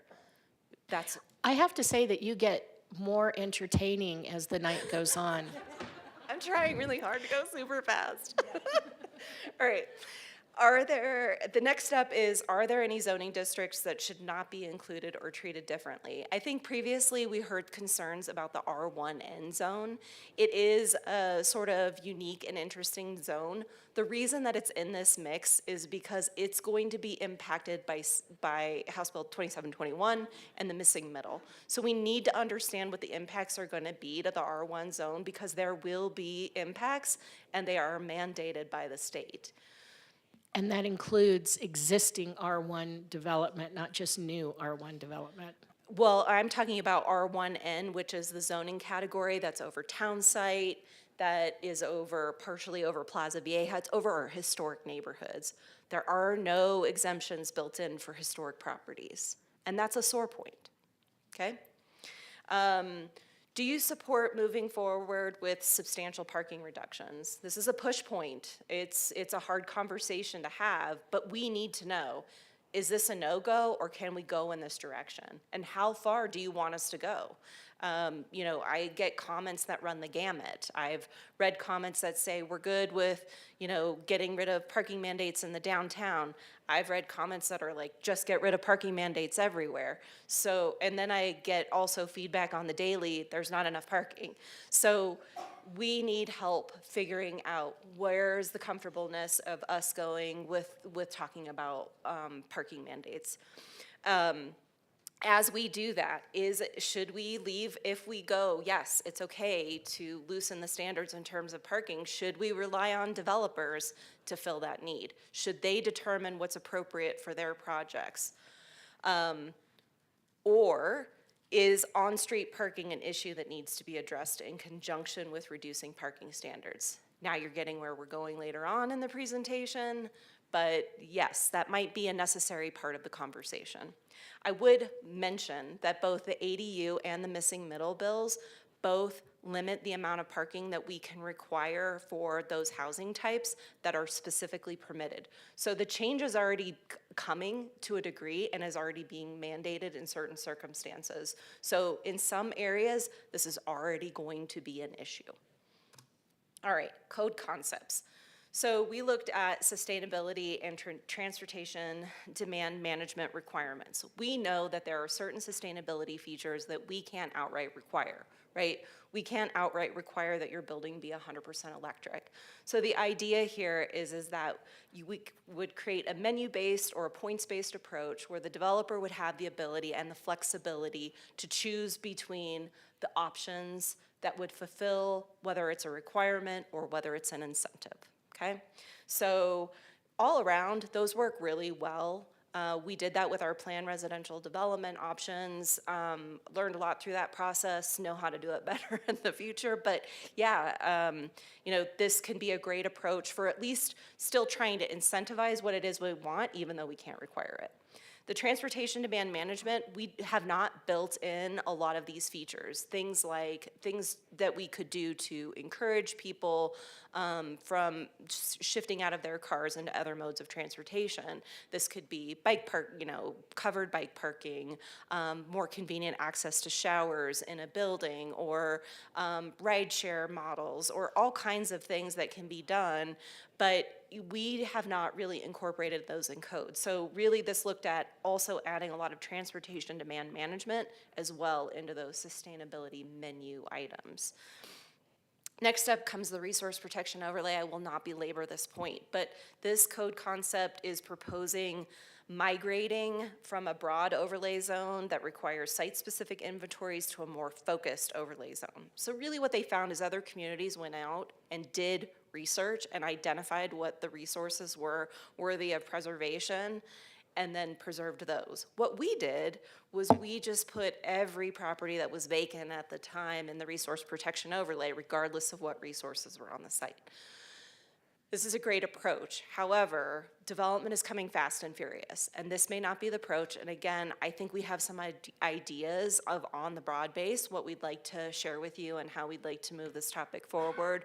So we're already thinking really proactively about how we can do this. So don't get locked into this, like, this is the only solution in terms of solving the resource protection problem. This also proposes some short-term, like a long-term and a short-term. And again, we're going to come back to you with a very significant or just succinct proposal that hopefully you'll agree with. Next up, reduce street widths. So I have to say that the reason that our streets are as wide as we are is because of fire code. And I'm not blaming the fire department. This is not a fire department problem. This is, we have to work with the fire department to solve this problem. But it might be that if we want to reduce street widths, that we might have to provide resources to the fire department in a different way. They might need different equipment, they might need different staffing resources, but is this something you would even want us to consider? And I'll tell you, I mean, our partners have definite concerns when we dip into other people's codes and requirements and regulations, that there's definitely concerns. We need to get our partners and we need to bring them along with us in these conversations. But street widths is one of those places where we could actually make a difference. So is that open for conversation? Do you want us to go that route? Should we build that bridge? And should we all get together and crack our heads and figure out a way to resolve this issue? Winter parking, same thing. Nobody ever stands up and cheers when it snows for our snowplow drivers or for Public Works who do, or for Parks and Rec, who do the most amazing job with the resources that they have. And again, we could do this differently, but it may require a whole different look at how we deliver these services, what people's expectations are, how we manage those expectations. I know we all just hope when we wake up on a big snowy day that every street is clear and every sidewalk is clear, but it's just not the reality. So what expectations are we willing to sort of leverage or manage in this conversation? Because at the end of the day, if we're designing streets that all are required to have on-street parking, but you can't park on those streets 5 months of the year, maybe if we can't change the way we do that, then maybe we need to change having the requirement for on-street parking, right? So again, we're looking for you from the feedback. We're coming to you where we know there's some touch points. We know that if we change parking standards, that we probably need to work on these other adjoining issues. So, decision points. Do you support the concept of a points-based sustainability requirement? Should we include that wider menu of transportation demand management strategies? In terms of resource protection, kind of ignore this. I kind of know where you already want to go in that regard to a degree. And again, we have a proposal forthcoming. Street widths. Do you support developing a strategy and outlining a process for creating a narrower, specifically local street design option? That's your residential street. And winter parking ordinance. Do you support developing a strategy and outlining a process for replacing the current winter parking ordinance? And when we do, if we go this route, we want to provide you with facts. It's not as simple as like, oh yeah, we just make it go away in code and it's all fine, right? We know that things come with cost, they come with burden. We've got to bring our partners along the way and they have to be willing to participate in this process with us. So another whole slew of problems, right? It's easy, super easy. All right, so what are our next steps? We know that we need to do public outreach. We have been taking this tour to multiple commissions. Tomorrow night we'll be at the Transportation Commission. Later this month we'll be at the Heritage Preservation Commission. We're going back to the Housing Commission. We're going back to the Sustainability Commission. We might go back to the Transportation Commission. I don't know. And really what we're looking for is to get people to help us form those big outcomes where what is the direction that you want us to go in as we direct the consultant to make those very specific code recommendations. And here's the thing is those code recommendations are not changes to code. They are just recommendations. From there, we then have to go in and vet code. Each code piece has to go through its own public outreach, its own public process. So there will be public outreach and public outreach and public outreach. Right now, though, we're looking for that big level goal. We've got some big goals to achieve. There's lots of ways to achieve it. Help us direct this in the right path or a path you think, and no, there's no promises. If you might feel good about something today and you're not good at the end of it, and that's okay too, but just help us get to the next step. And that is all I have for you tonight. So we can ask questions and we can tell you what we like, but I'm wondering if you want to take us back to a slide where you had it, the touch points, and go through these questions. Is that what you're looking for? Or are you coming back to us and you want the answers when you come back to us? I think we want the answers when we come back to you. Okay. We'd like to give you the time to absorb this, and if you would like, because there are some details in this, and there's no way to go through every little piece of this for you to be like, oh yeah, that's it. And you might have an instinct tonight of where you're going for, and that's great. But we would like to spend that time with you, making sure you feel 100% confident in the outcome that you're going to support. So we would like to come back to you. And as you hear public comment, because people have sat all night to comment on this is amazing. We want to hear from these members of the public. We're still gathering all of these other comments. We want to prepare something more cohesive for you too, when we also have better refined answers from the other commissions and from the public as well. And will you be doing public outreach outside of the commissions and outside of council meetings? So on this particular project, we weren't going to focus hard on public outreach. We can, more so than the commissions and requirements. Sorry, go for it.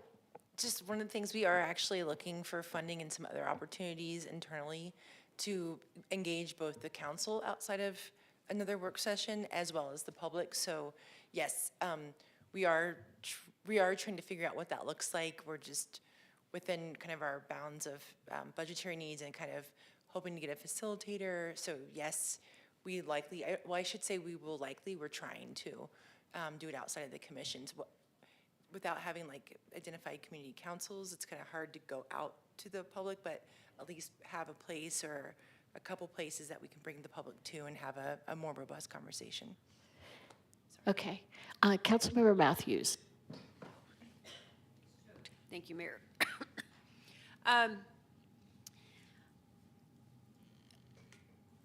Some of these concepts, I know, as stated, sound good until we see the price tag, right? Like narrowing the roads. I know there's been a lot of talk, prior councils and this, about slowing down traffic, narrowing the roads, but without knowing, okay, to do that, excuse me, we're going to have all new fire equipment, and that's going to be $300 million, right? So will we at some point get that information? We could say, well, in theory, we'd like to see this, but then when we see the impact and the cost, that's not feasible. And so is that conversation coming? Yes. And so if you're interested in us pursuing and digging deeper into that conversation, then yes. It means we regroup with our engineering partners, transportation, we sit down with the fire department, and we start having real conversations. But it's always helpful to start with a place of, we would really like this to happen if it's at all feasible. And then can you go back probably to the beginning when you were talking about the scenarios? You had said scenario 2, I think,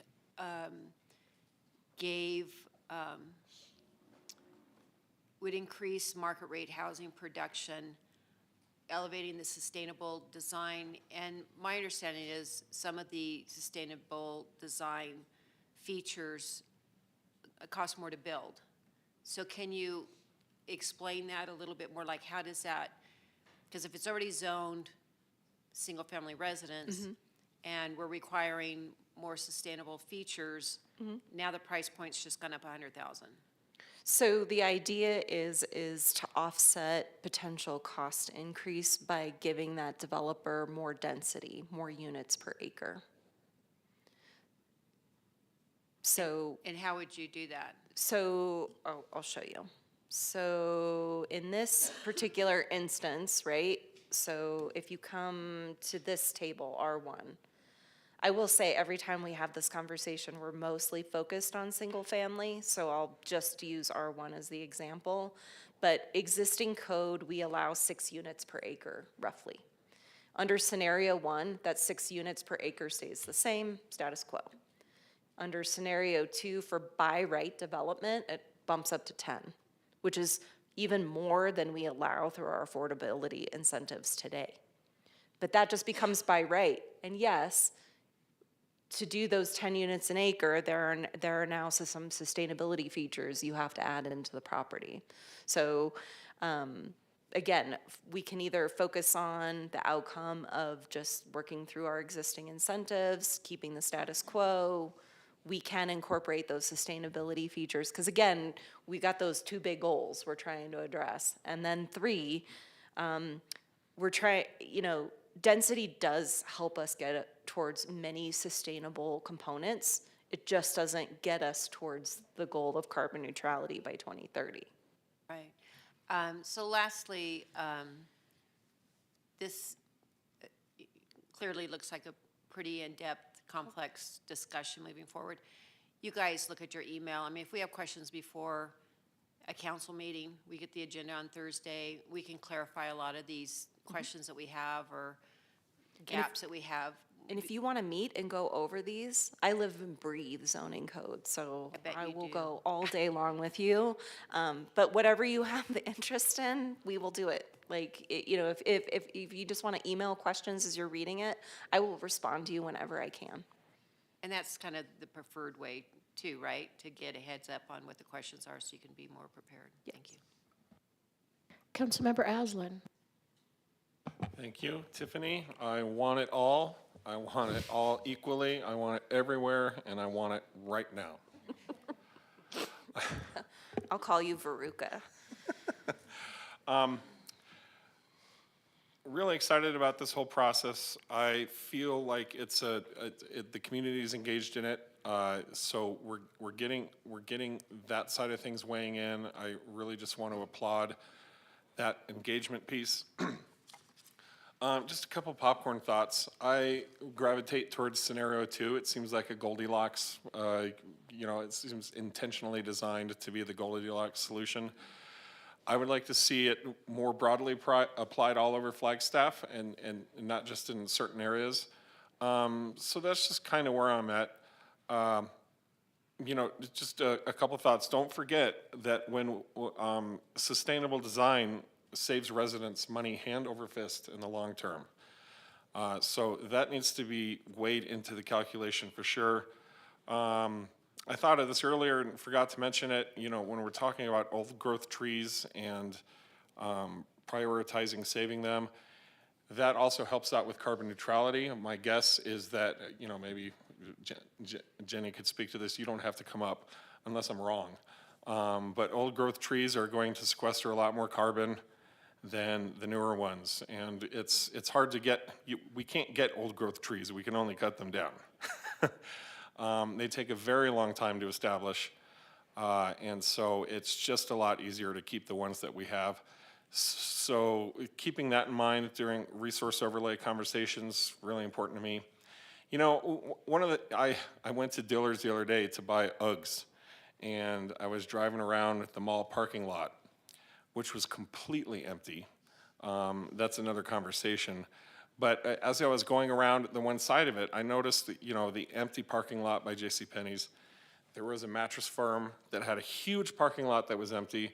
There's a Goodwill store that's right there that has a huge parking lot that's empty. If you just took an overhead map of that empty parking lot area for all those different places, and turned that into housing, you could take care of a lot of units that way. So I encourage you to think about those things, come at it sideways, think outside the box. Is there a way for the city to buy parking lots and turn it into affordable housing? Just things like that. Anyway, we'll be in constant contact about this. Please do listen to our public very closely about what they're saying about this. And on that note, I hope there's some public comment tonight. I'm eager to hear what folks have to say. And I just have to say, staff, I don't know how you're doing this in addition to everything else that you're already working on. I mean, this is huge. So thank you. It's very exciting. Thinking about the transformation that this could make is Significant? it's significant. Yes, it is. All right, I'm going to take public house. It is getting late. Taylor Searchy? Did I get that right? Oh.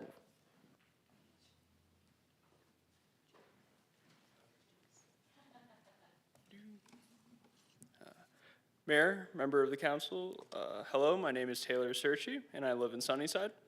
Concerning the agenda item just discussed, namely underlying codes versus incentive programs, I would like to focus on changing underlying codes.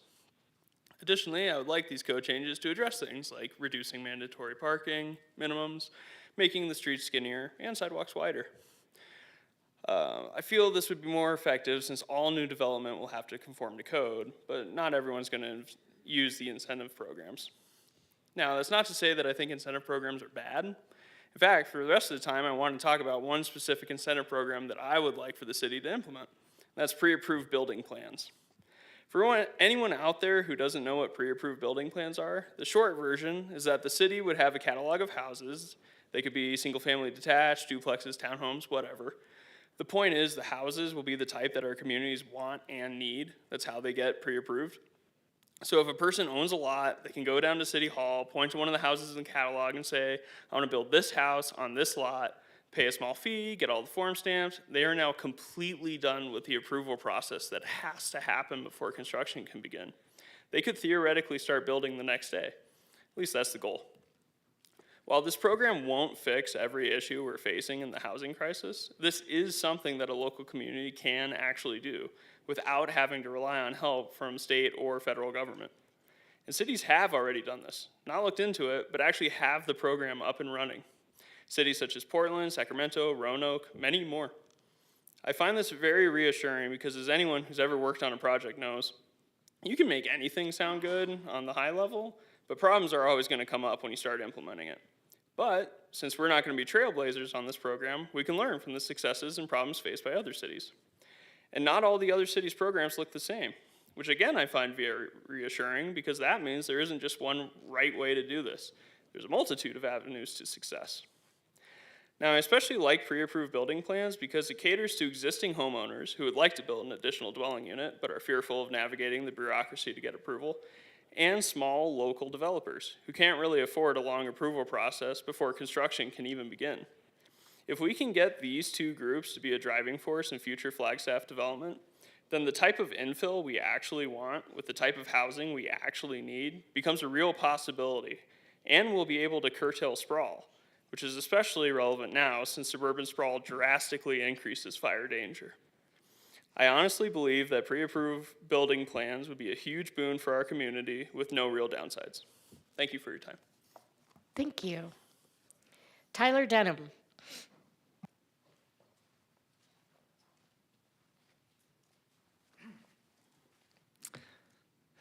Hello, Mayor and Council. My name is Tyler Denham. I am a resident of the Southside community and speaking today as myself. I'm very excited that the Code Analysis Project, or CAP, is finally coming before you. It took years of effort by city staff, prior city councils, and residents to get this project off the ground and is incredibly important to our shared future. Today, you are being asked for input on two broad questions.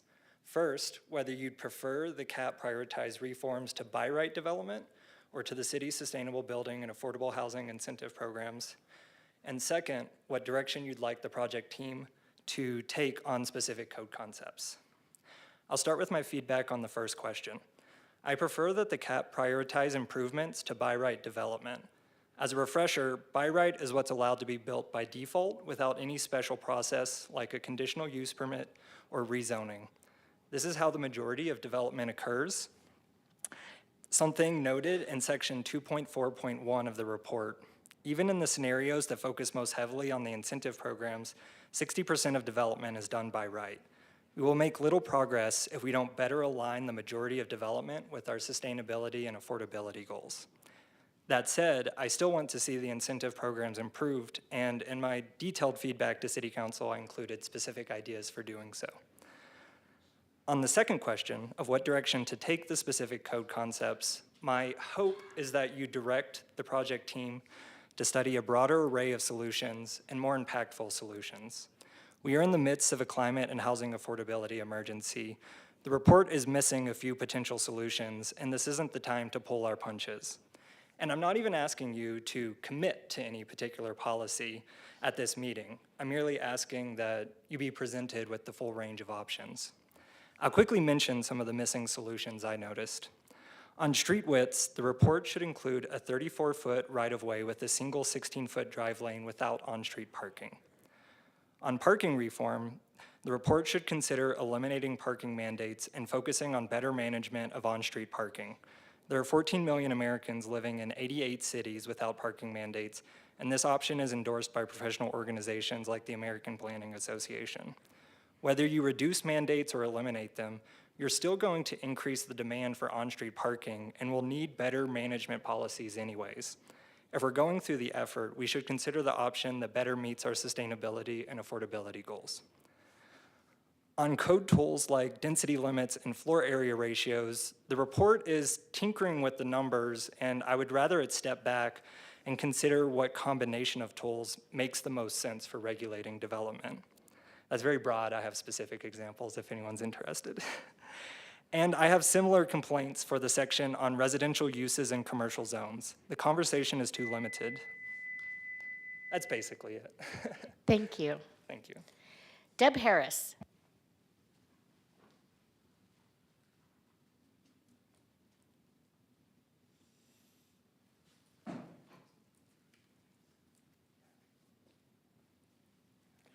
Good evening. Hopefully my puppy has not had an accident.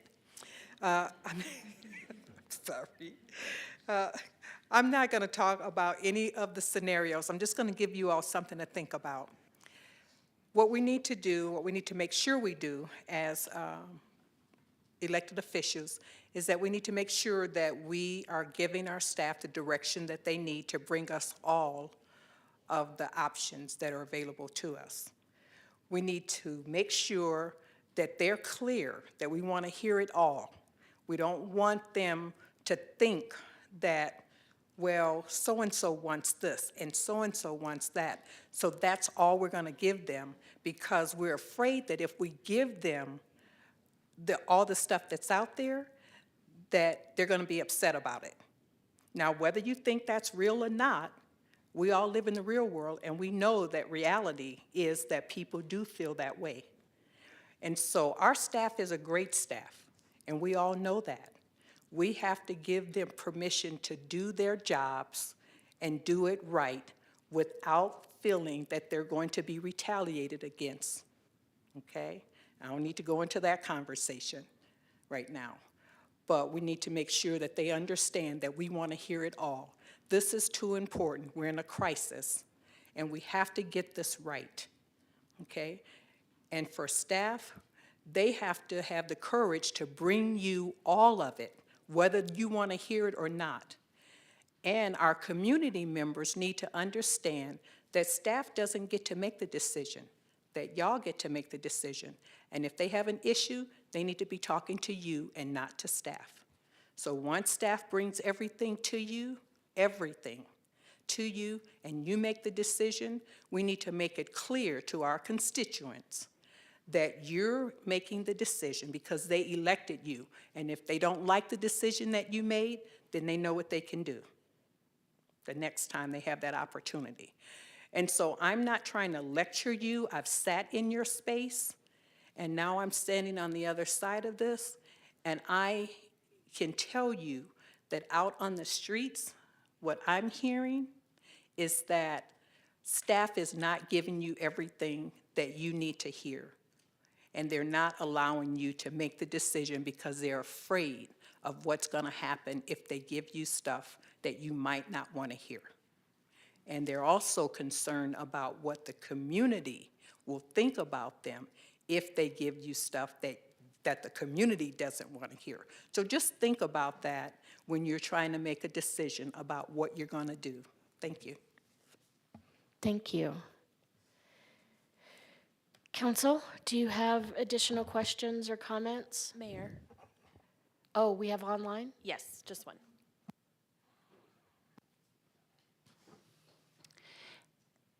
Stacy, I think our screen is not showing on.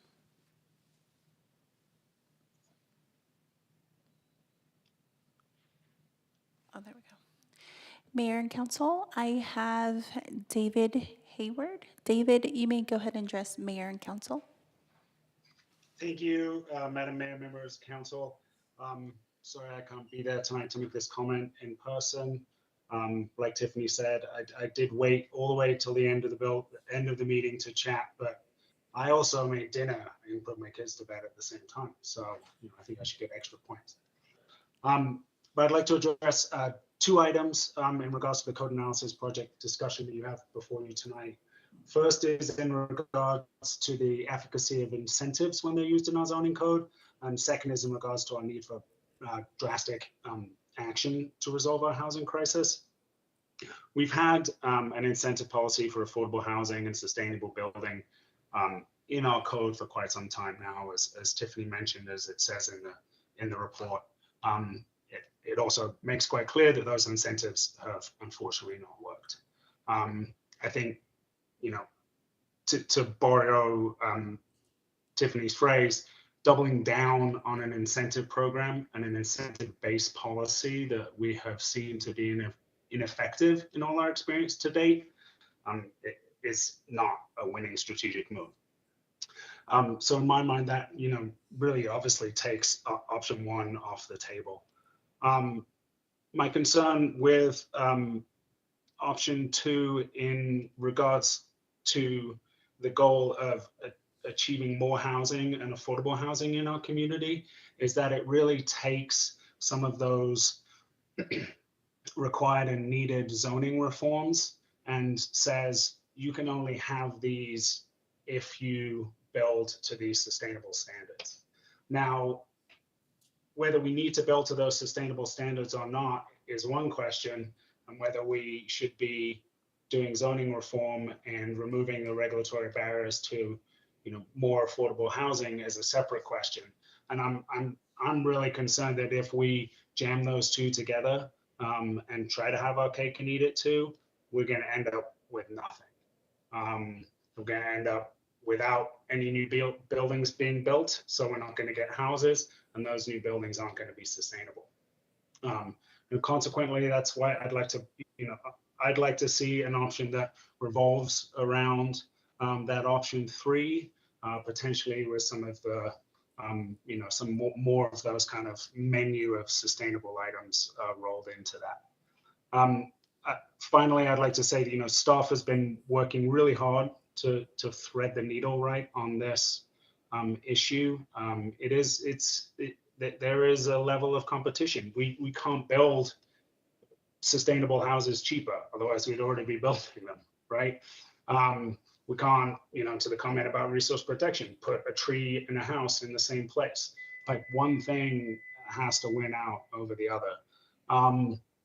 And, you know, I believe that we elect our leaders, right? Emphasis on leaders to take that bold action.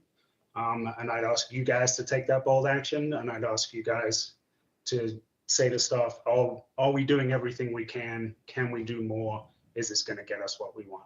Thanks very much, guys. Thank you. Thank you, David.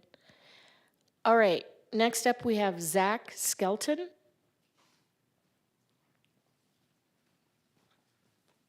Hi, City Council. Thanks. My name is Zach. I'm a pretty new resident here, and I just wanted to share an experience that I had this past weekend, which is I went to Single Speed Coffee Shop. It was an awesome experience, and they'd converted 2 parking spaces into 8 outdoor seating. So while you might get pressure from the community that they want more parking or more parking is necessary, I just want you to think about what opportunities are out there if we replace that parking with other things, how much community we can build. Thanks. Thank you, Zach. All right, any more online? Okay. All right, council. Questions, comments? Councilmember Garcia. Thank you, Madam Mayor. This will be very brief. I just wanted to show my support for scenario 3. And along with some of the folks that came online, I too wonder how we can also incorporate sustainability into any of those scenarios. And I'm sure that you've been asked that a lot of times. Also, I'm in full support of the CCS, I don't know where the thing is, but all of those, CCDP. So I'm on board with all of those. And the last note on parking, I recently went to one of the public presenters here. They had something going on downtown about their version of CAP, and I went downtown to talk to them about how parking is free, but living in a house isn't, and it seems more available to have parking spaces for cars than it does for houses for humans. But I ended up driving around for like 30 minutes trying to find a parking space. So, I don't know, I just thought that was kind of funny.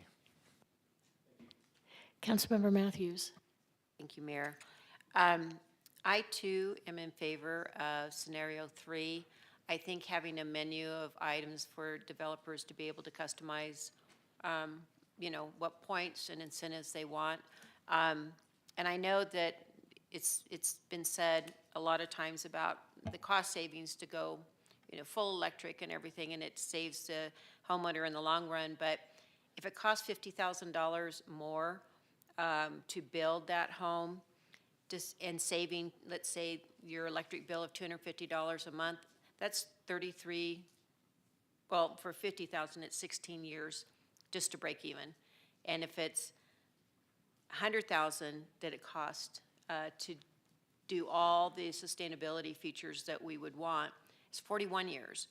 So I just kind of put an argument in there that it may not, may look cheaper monthly, but when you recover the cost of how much more you had to pay for housing, whatever that is. And I agree with Deb Harris. I know that's a big lift and a lot of options, and you're trying to get it narrowed down so you can focus on what you think we really want, but if we don't know what we don't know. There's been too many times in my short time on council where I've learned stuff after the fact that would have changed my decision. And it's like, oh, if I would have known that, I would have totally voted a different way. And so I don't know how we accomplish that. This is such a huge project, and the thought of you bringing every single option on everything is impossible.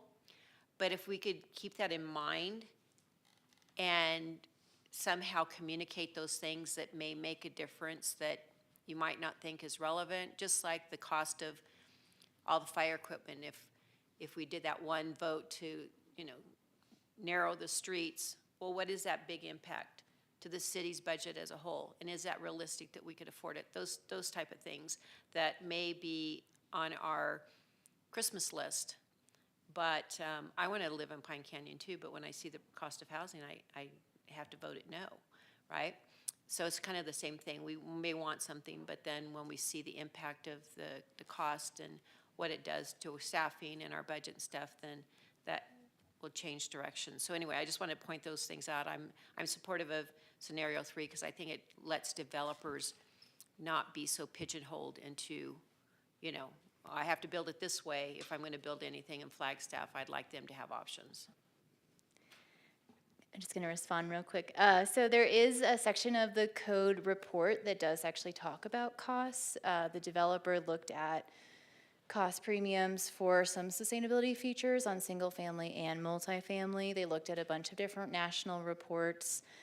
They do lean in the more conservative estimates, just trying to see what could the maximum be. So some of them did find that some features raise costs, but other features don't. Also depends on whether it's single family versus multifamily. So definitely encourage you to take a look at that part of the report. It's not specific to Flagstaff. And again, they kind of use those more conservative, basically more expensive assumptions just to kind of make sure that they're modeling kind of just, that's kind of the parameters they're operating under. But happy to chat about that more, but definitely they're not, $1,500,000 is a lot more than what we're taught, that report's talking about. Obviously custom homes with really expensive features, you know, those exist, but this isn't really talking about that. So happy to continue that conversation in the future, but the report does touch on that. And I'll also add that we are looking at trying to figure out how that plays out in Flagstaff a little bit better too, because the national data is helpful, especially in other cold climates like Flagstaff, but trying to get a better sense of what that looks like in Flagstaff can help inform this conversation, and we're looking at how we can do that. I appreciate you pointing that out. I definitely will go and look at that. Sounds good. Thank you. Additional questions, comments? All right, we have a lot to digest. When do you anticipate this coming back to us for a discussion? We're kind of regrouping on that. We've gotten back, I would suspect sometime in March, maybe mid to later March, because we do have a lot of information. I mean, this is a lot that we're giving you. It's a lot that we're taking back. As Tiffany stated, we want to have kind of a more refined set of questions for you. We also want to be able to, when we have that dialogue with you, be able to have given you a chance to understand what we're hearing from the boards, commissions, and the public. So I would suspect no sooner than March, but hopefully no later than April, because we definitely want to keep this moving and get in front of the development that's coming online. Thank you. Thank you. Councilmember Spence. I have a request. The slide presentation today was very good. I thank staff for that. I've had a hard time going through the entire code diagnostic report. So my request is, could your slide presentation be given to us in a subsequent format? Yes. Yes, we can definitely do that. Thank you. That'll help me. Okay, so it is 8:55. Stacy, can you remind me, is it 9 o'clock? It's 9:30? 9:30. All right, we're going to zoom through this. Item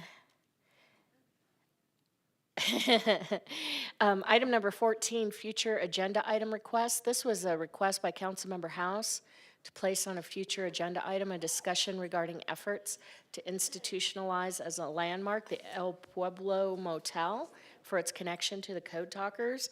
And we've had some additional information since this was asked for and placed on the agenda.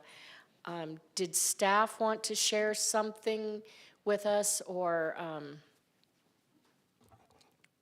Mayor, staff doesn't have a formal presentation or information to share. What was provided to you, I believe it was yesterday afternoon, is all that we would have. Essentially, the owner of the property is still trying to get financing to do something with the property, and he also wants to honor the history of the Code Talkers, but he's not interested in taking this step at this time. So, Councilmember House, I'm wondering whether that changes your request. Oh, please, go ahead, Councilmember. Thank you, Mayor. It does not. So what I am looking at is how we can support the institutionalization of this site. It does not necessarily have to be the landmark designation, which is what the owner has recently, or the current owner has recently said they're not interested in. But I want to give a little bit more information on why I brought this forward to begin with.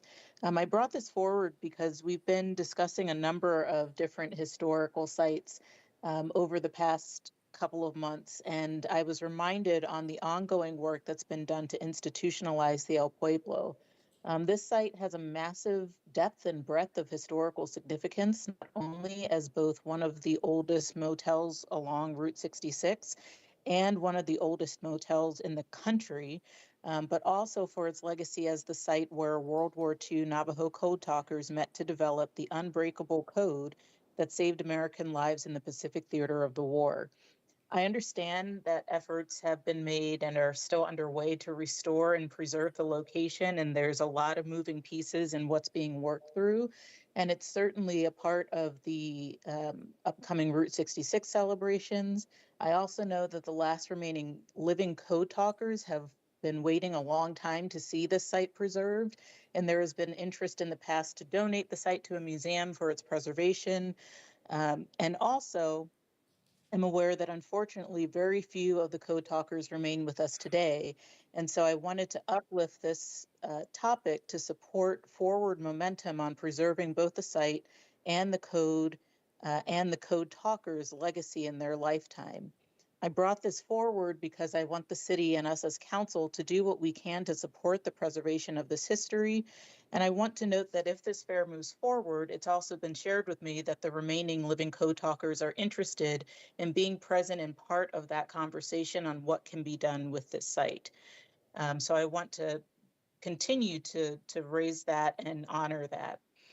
To close out my comments tonight, Mayor, and I'll note that I know it's late for you all. It's later for me. It's almost 11 o'clock my time, but I have stuck around to have this conversation.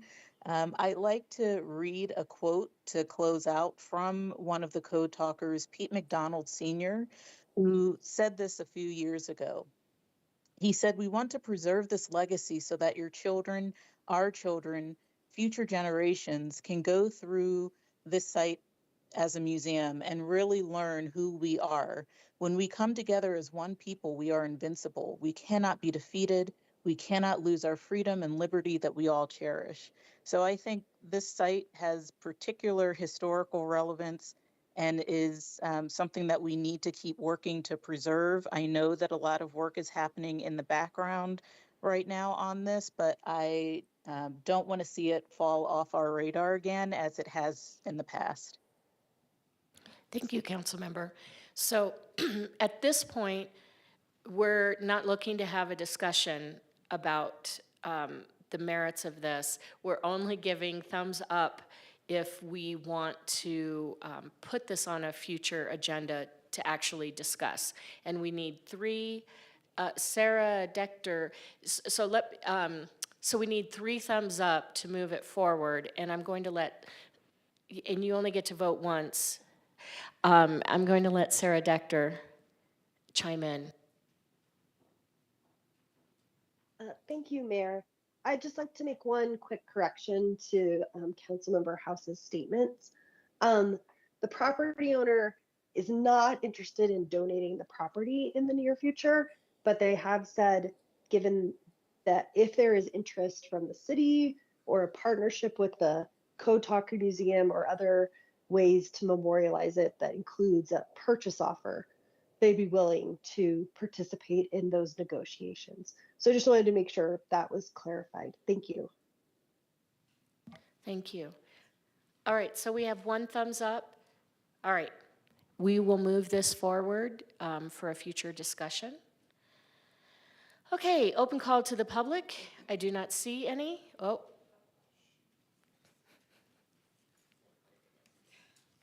Okay, Deb Harris, come on down.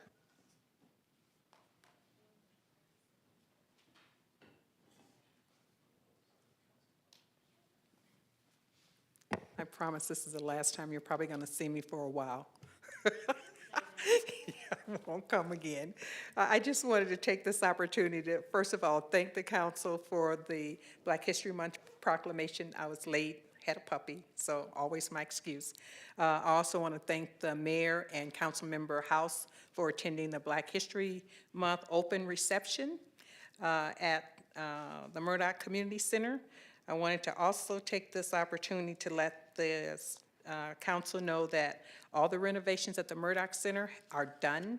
It is open for business, and we are getting lots of requests for people to use it. The facility is amazing, and so we, as a city, should be very proud of preserving one of our pretty historic buildings, or getting close to being historic. And so we also want to thank the council for entrusting the Southside Community Association with being the stewards of that building. And so we're very proud of that, and the work that we're doing bears that out. And then on another note, I want to thank the council for supporting the work that was done on the building and for the park. I don't know if we came and said thank you to you for that, but thank you again. And I'm usually there from 9 to 4:30, sometimes with puppy, sometimes without. And so if you're inclined, stop by. You'll see my car out there, and you can have coffee or tea or dessert or whatever other goodies that I have. But thank you. Thank you. All right. Informational items, 2 from mayor, council, and staff, and future agenda item requests. Councilmember Matthews. Thank you, Mayor. I don't have anything. Thank you. Councilmember Garcia. I'll save it. Councilmember Aslan. Nothing, but I did want to say it was nice to have Councilmember Harris as a guest too from her tonight. Vice Mayor. A reminder that Friday is Art Walk and Saturday is the Chocolate Walk, both downtown. Councilmember House. Nothing from me, thank you. Councilmember Spence. Yes, I have two items. First,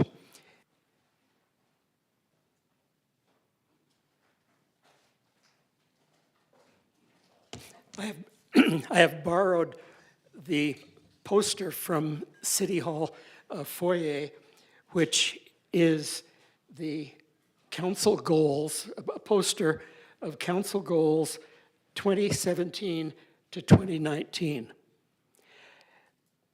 I request a future agenda item to adopt council goals for 2025-26. Thank you. Yeah. And you have a second one, too.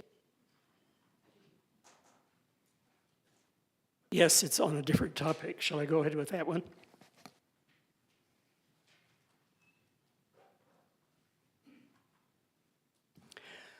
I am making a future agenda item request to discuss the immigration deportation issues in Flagstaff in light of the current federal deportation initiative. All right, thank you. Staff, anything? No, thank you, Mayor. All right, we're adjourned.